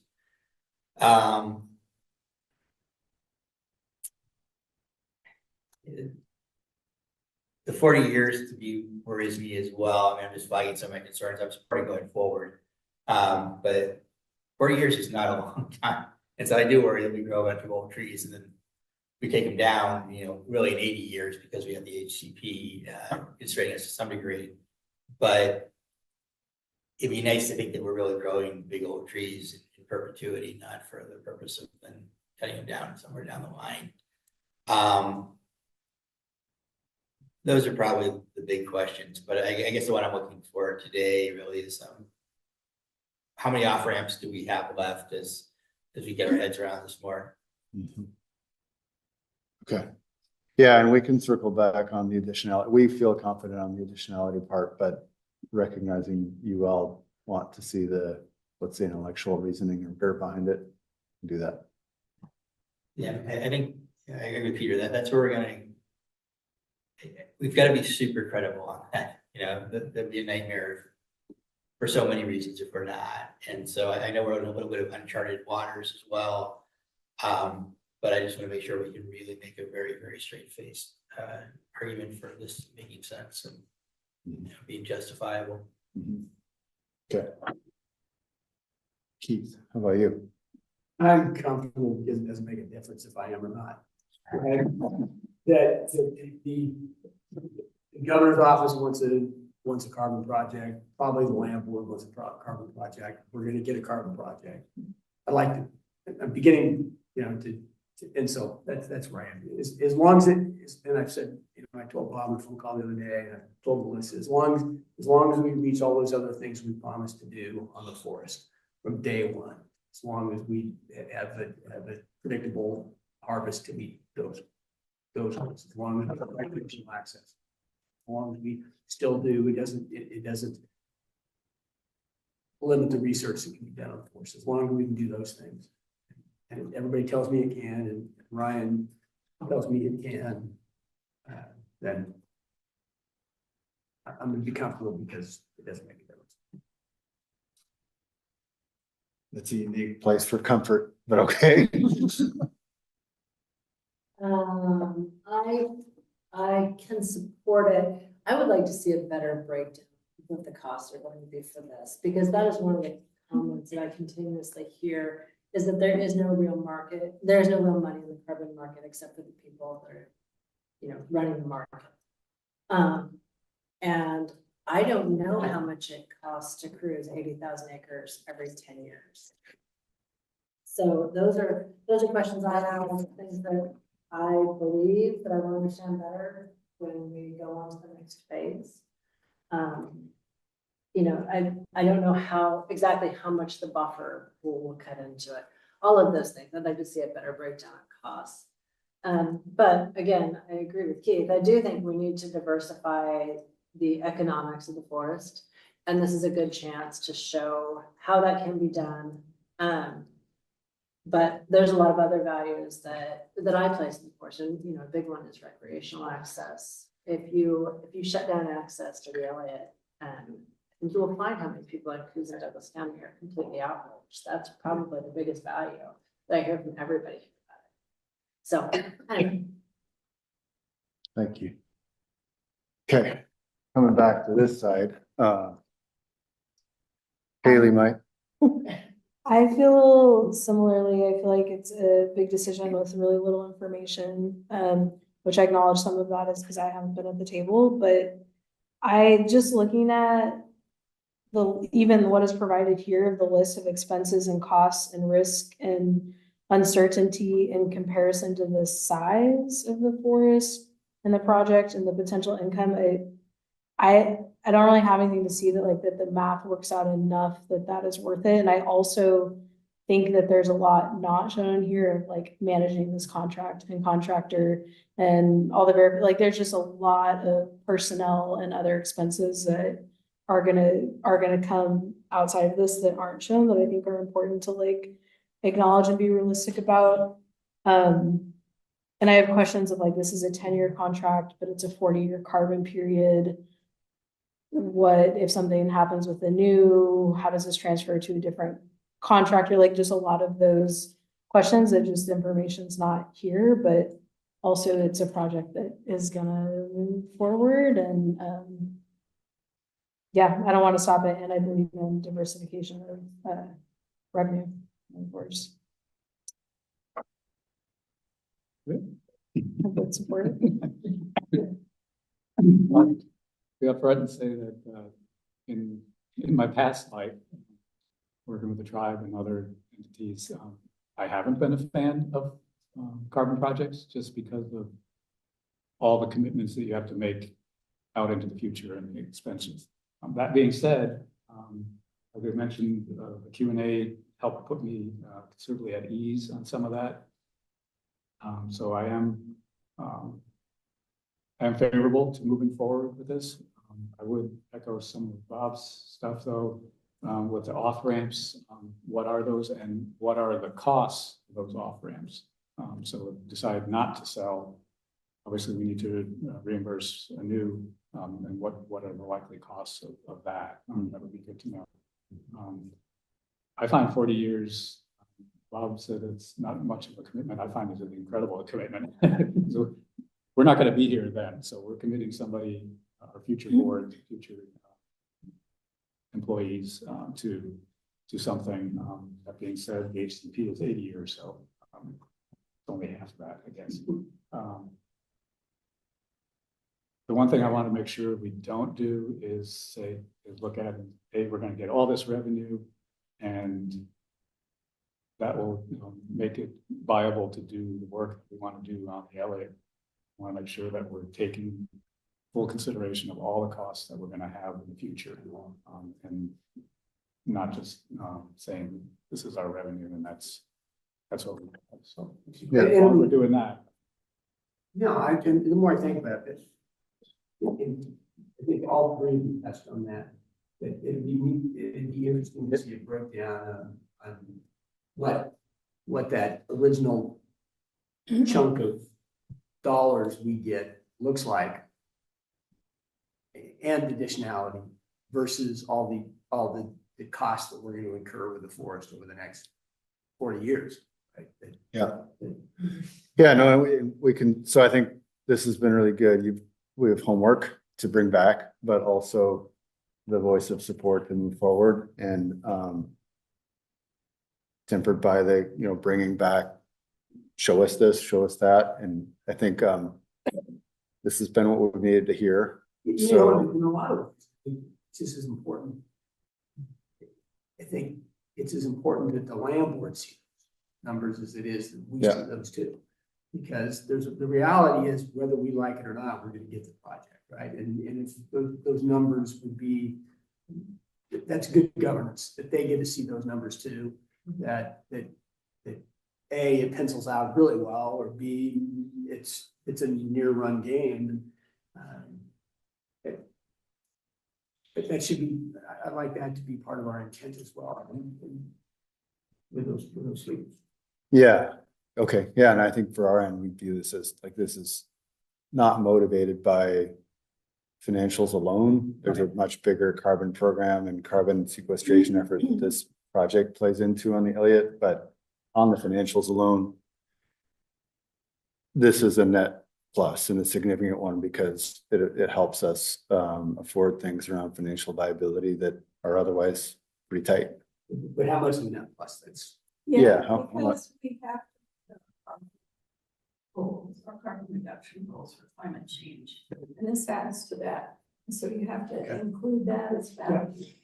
And how do you value that? But yeah, that's, so we're paying, well, I guess we're doing that all along. There's additional values to the stores that we have to factor in, the recreational values and the the indigenous, or the tribal values, and so I guess if that's a value too, if a carbon goal is a value, just factoring in another concern. Yeah. All right, so It'd be good to know the future numbers. I know, Jamie gave us a number, discounted to today's dollars, but I kind of like to see what that actual what the cost is 360,000 will be to 10 years ago, 10 years from now. What cost do you want to see in 10 years? So what the re-inventory cost is, and not a cost discounted. Melissa asked, how much is a cruise gonna cost? Yeah, 10 years. Okay. When But- we're having a subcommittee of this board, people whose job it was to continue to dog the carbon deal project and keep us apprised. Instead of, the whole board has If you're- interest, but it seems like this is gonna require ongoing tending. yeah, Maybe that's a I mean, question for the future. no, I think we could resolve it now. I'm just looking at 5 after 4 and wanting to wrap up here. But here's what I'd propose on this, because we're talking about, not just, I think that, yes, welcome, on that, but I think we're talking about potentially obligating your time, not yours, Peter, per se alone, but board members' time on a number of different things, whether it's subcommittee work relevant to the carbon, or the overall carbon program on the Elliott, whether it's, looking at the thing we were talking about earlier with the monitoring, and the MOA with OSU on monitoring, and then there's hiring.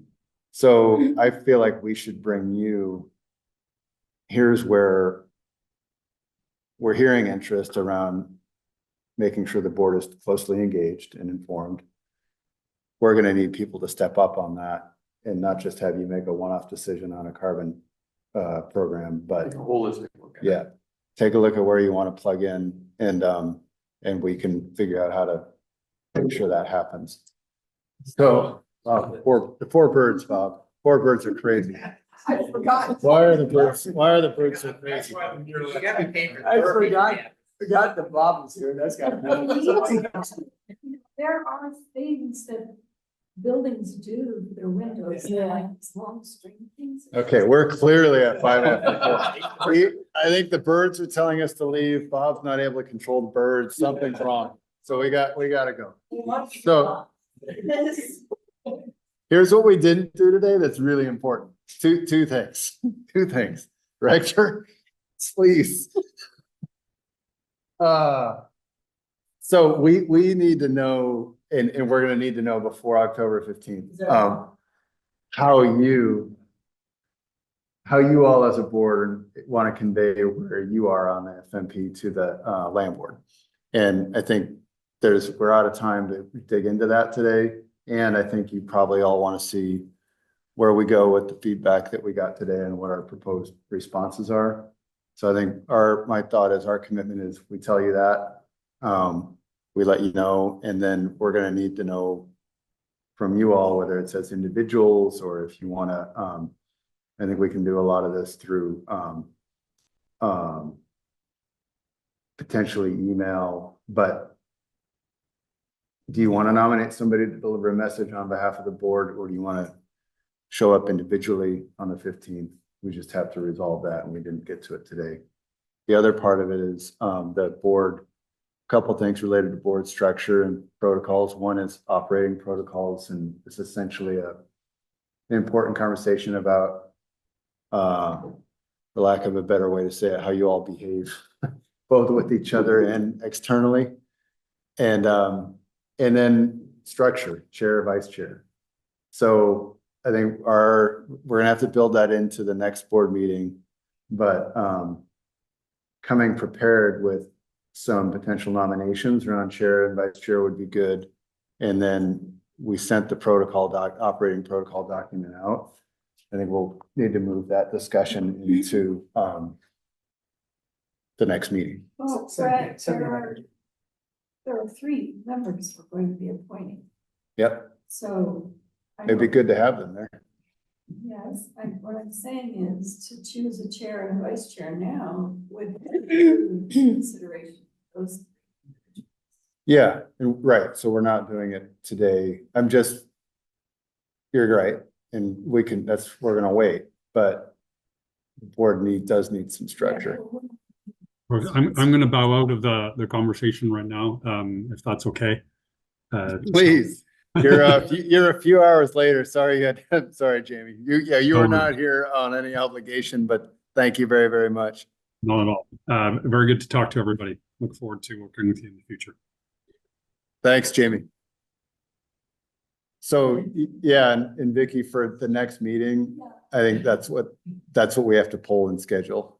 My thinking was gonna be in December, early December. Holidays around late November, no good. We could try for earlier in November if you all want, but I'm thinking December. If you're gonna do December, you have to do it early, like that first week. Yeah. That's what I said. Yeah. Yeah, then start with people, and then I've got planned work in December too. Can I ask a clarifying question? It seems like we did not come to consensus on the FMP, which feels like a pretty big deal, because I would assume the land board would want to know the board's perspective if they're gonna be voting on an FMP at the October meeting. And I think you mentioned potentially people doing that individually, but it seems important that maybe there's a unified perspective on that instead of individuals, since we're a board, not just, we're working to come to consensus, and it seems like that would be important on such a. Are you ready to, okay. Are you all ready? I guess what I wanna ask is, so on board meeting, we're gonna do a doodle poll and look for that from Linda around scheduling the next meeting, and I'm thinking it may be virtual, just given holidays and whatnot. On the question of where are you on the proposed FMP as we've proposed it, but also as we're proposing to revise it based on the conversations we've had. Yeah, I think the land board will want to know, and we want to know too. I was thinking you would want to see in writing what our responses are going to be, but I think at this point, let's take a temperature check.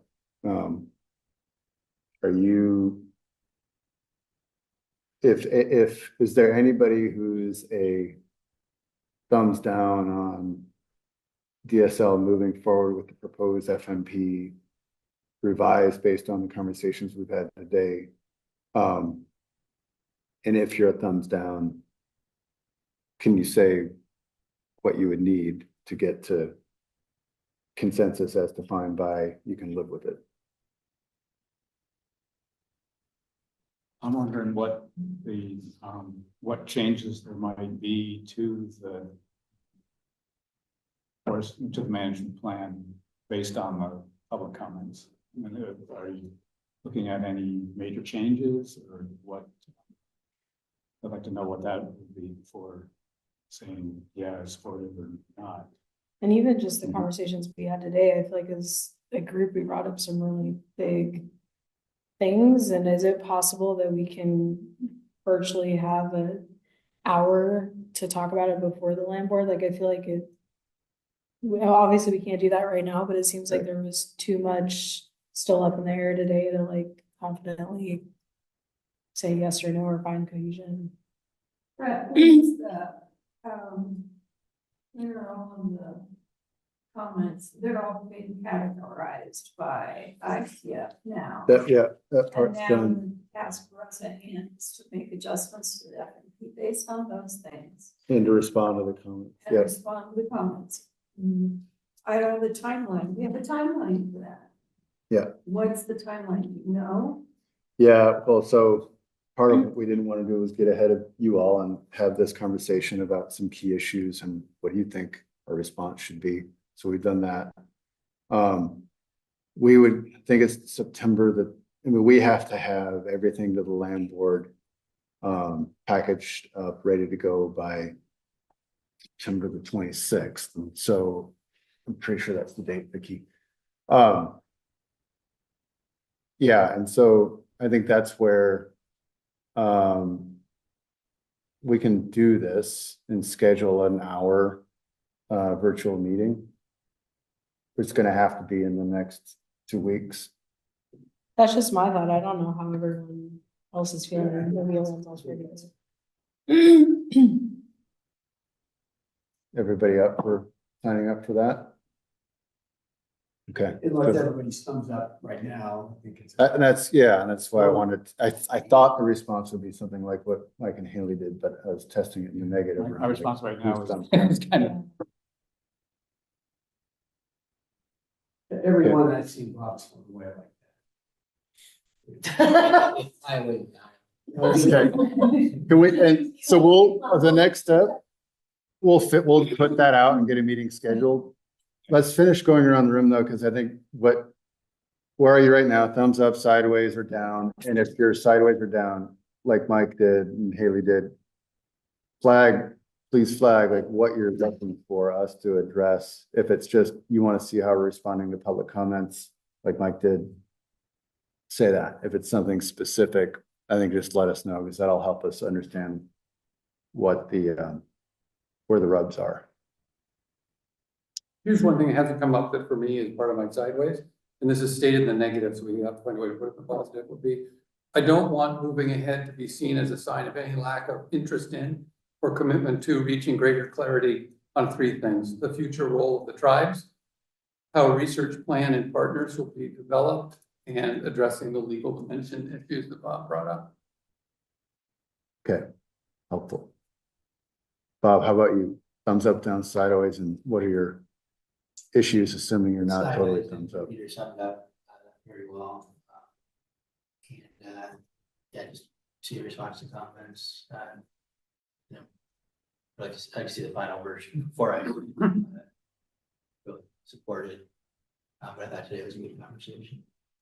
Okay.